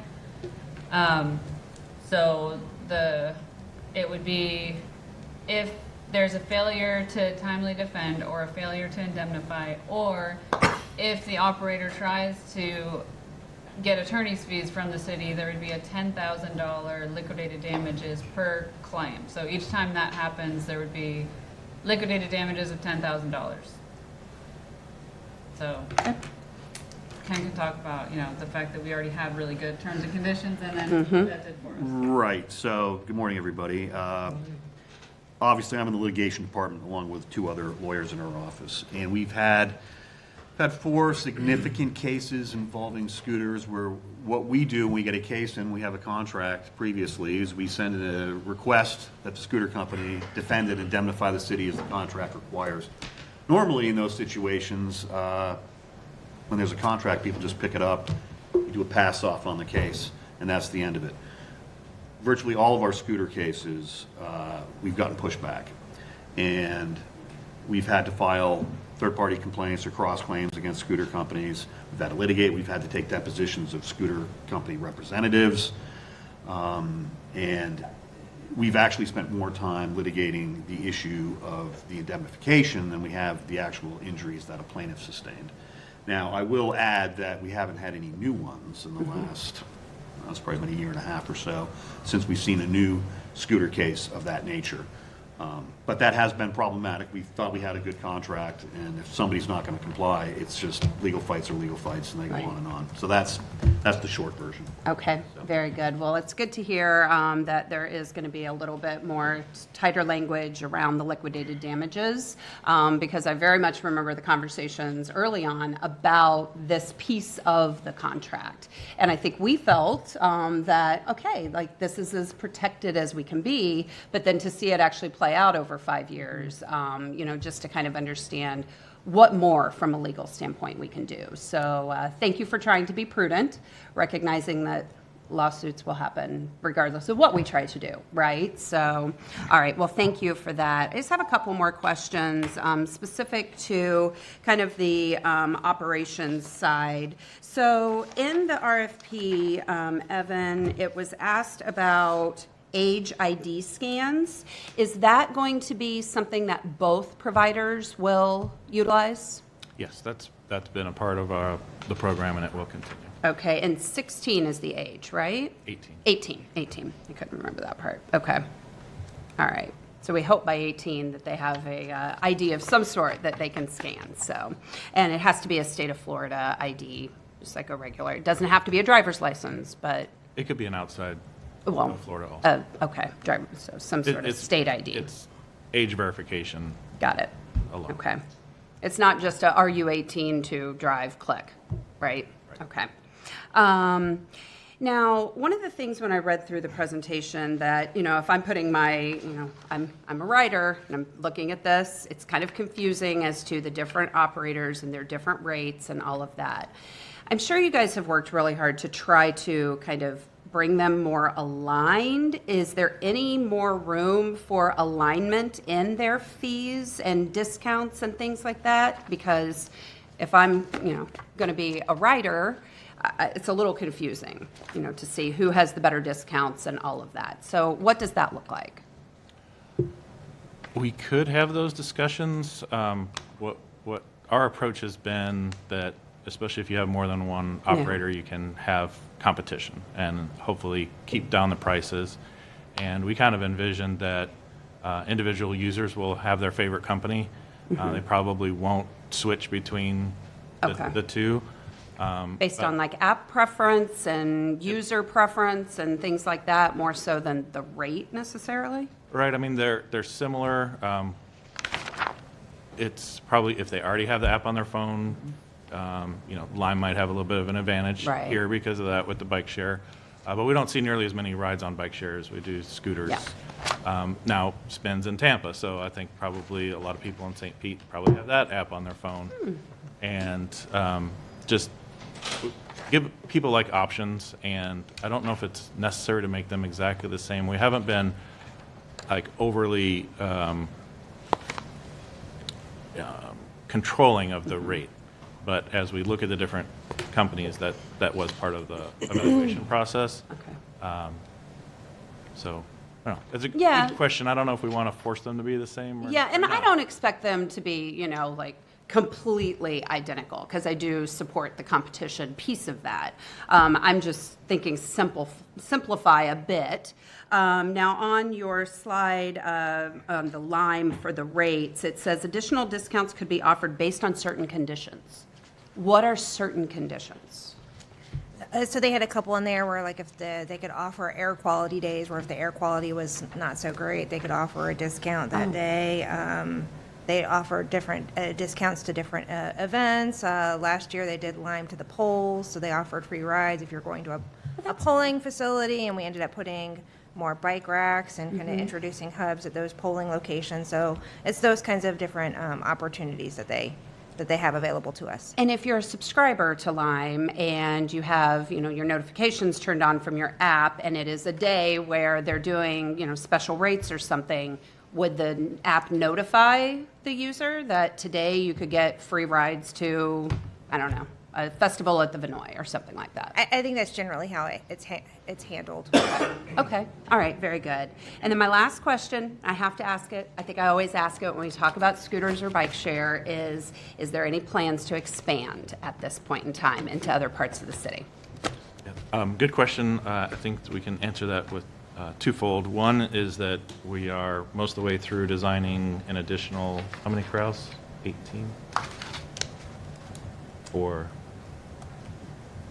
the additional corrals? The additional corrals, there's probably about 18 of those, but it's going to increase capacity by about 200, but those are going to go a little farther west, probably not out into the west end and up to the north. So we do have some expansion planned right now. We have recently expanded on the Pinellas Trail. We expanded bike share westward along the trail. I think we could look at that with scooters. But we also have a study that's going to be paid for primarily by Ford Pinellas to look at our micromobility ordinance as a whole and options to expand and see if there's even a possibility to do remote operations, like as far as Skyward Marina District or Carillon. Okay. And in the past, it's been a little bit tough for the operators to spread out that far, but it is something we're looking to try to do. Okay, well, I think I'm very much in support of us expanding, especially up to the north side. So please, continue to keep us updated on that. And as, those new corrals and new opportunities, I think we add that onto our summer PSA, right? That not only do we have new providers, but we also are expanding. I think that's a good message for people. So we don't want to stay status quo. All right. Legal, do we need a motion to move this upstairs? It's not really an action item. Are you just looking more for feedback and support? I think it's just want feedback.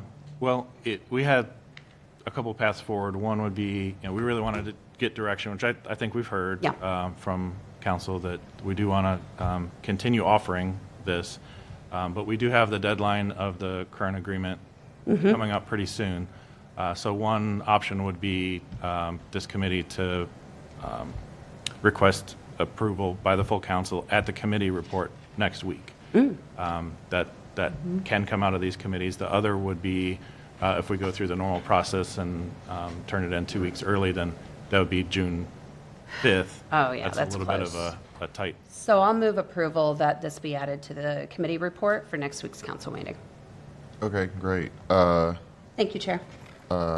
We have Council Vice Chair Hanowitz next. Thank you, Chair. Thank you all for the update. It's a great update, very thorough. I'm going to focus just on two things. Number one, the timely compliance with the indemnity agreements that these companies have and enforcement. So for legal and Ken, I asked for the complaints, the lawsuits that have been filed. And part of the reason is because when companies do submit for requests for proposals to be picked, they make agreements. And they make agreements under our contract. And we have had companies that we have picked, and they are not timely complying with these agreements that they have made. So, Ken, can you tell us which are the biggest violators here that we have had problems with? The biggest problem we've had is with VioRide. Okay. I think Razor has been an issue also. Okay. VioRide has been the biggest problem. Okay. And at the end of the day, what happens when they don't abide by their agreements to timely defend or indemnify? Well, we're in a situation where we have to bring them into the lawsuit. Right. Because they're not a party. Right. And so that can usually happen in the form of a third-party complaint. They get brought in. We start with a demand. Right. And we give them a time period, and they tell us they need to evaluate, send us more information. We do that whole dance. And invariably, it's a no. And we're running out of time because under our civil procedure rules, things are on a more rapid pace these days. So we really have to get them into the litigation quicker.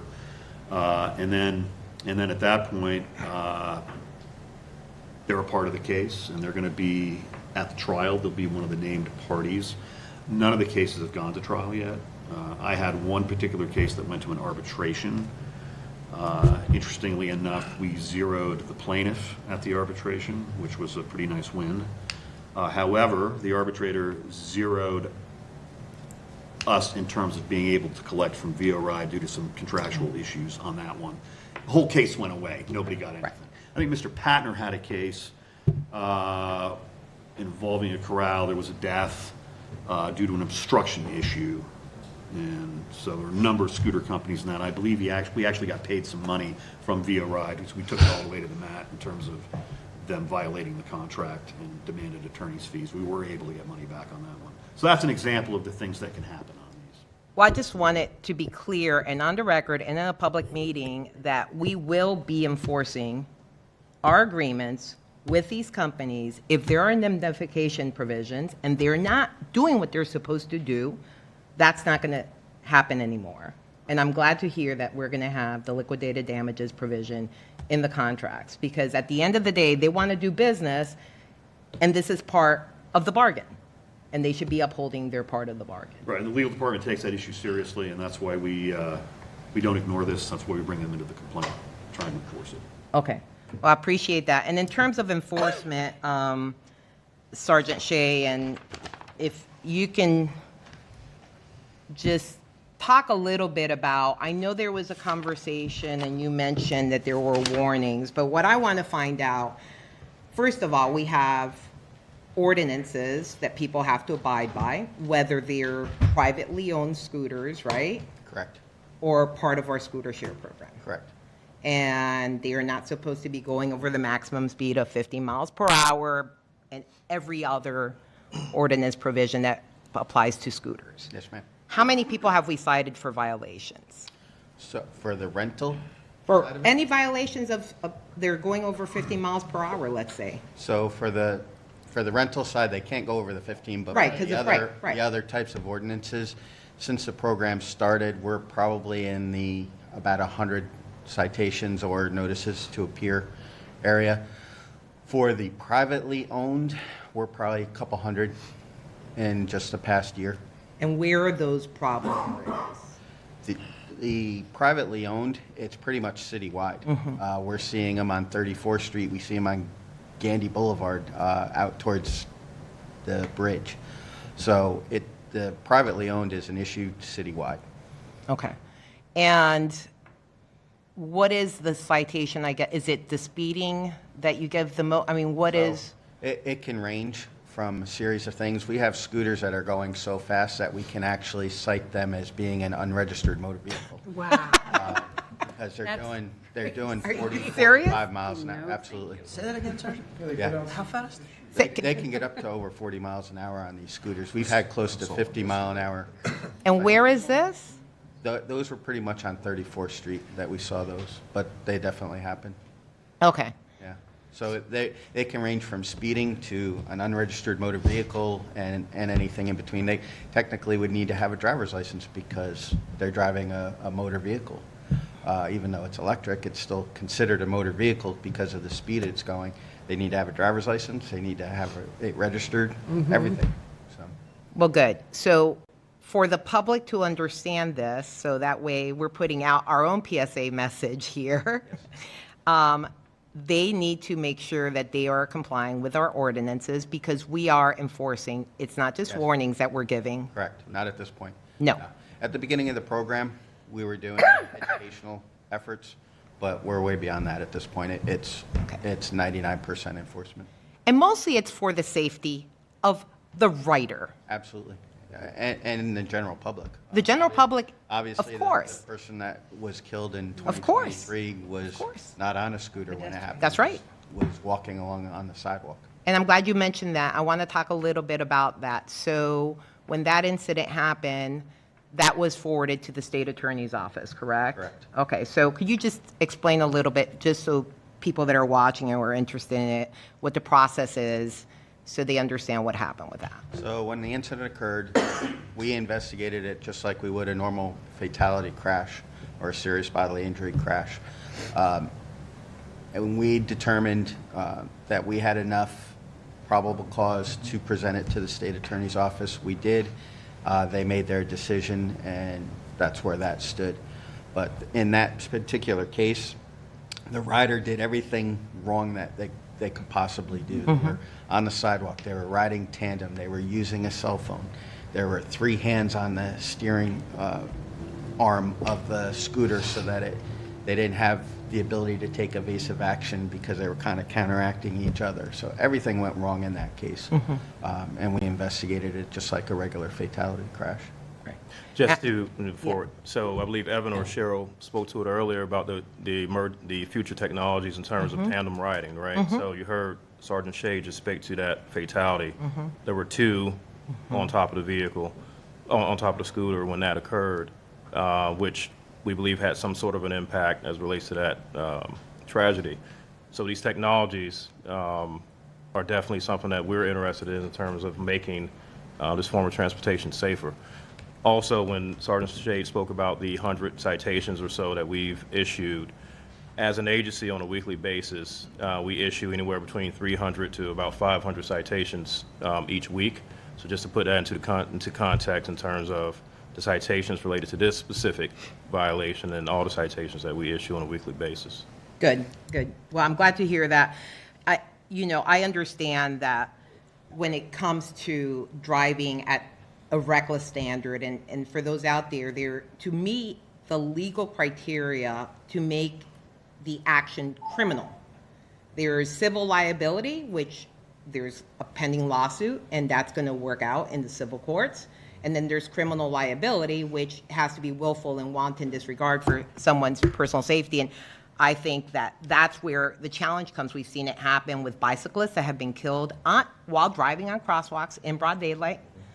And it causes challenges that are outside of our scope of controlling because of how the law is. So I want people to understand that doesn't mean that there won't be consequences to those drivers. They're just not criminal consequences, but they are going through the civil system. Thank you so much for providing the update. Thank you, Chair. Great. Council Member Driscoll. Thank you.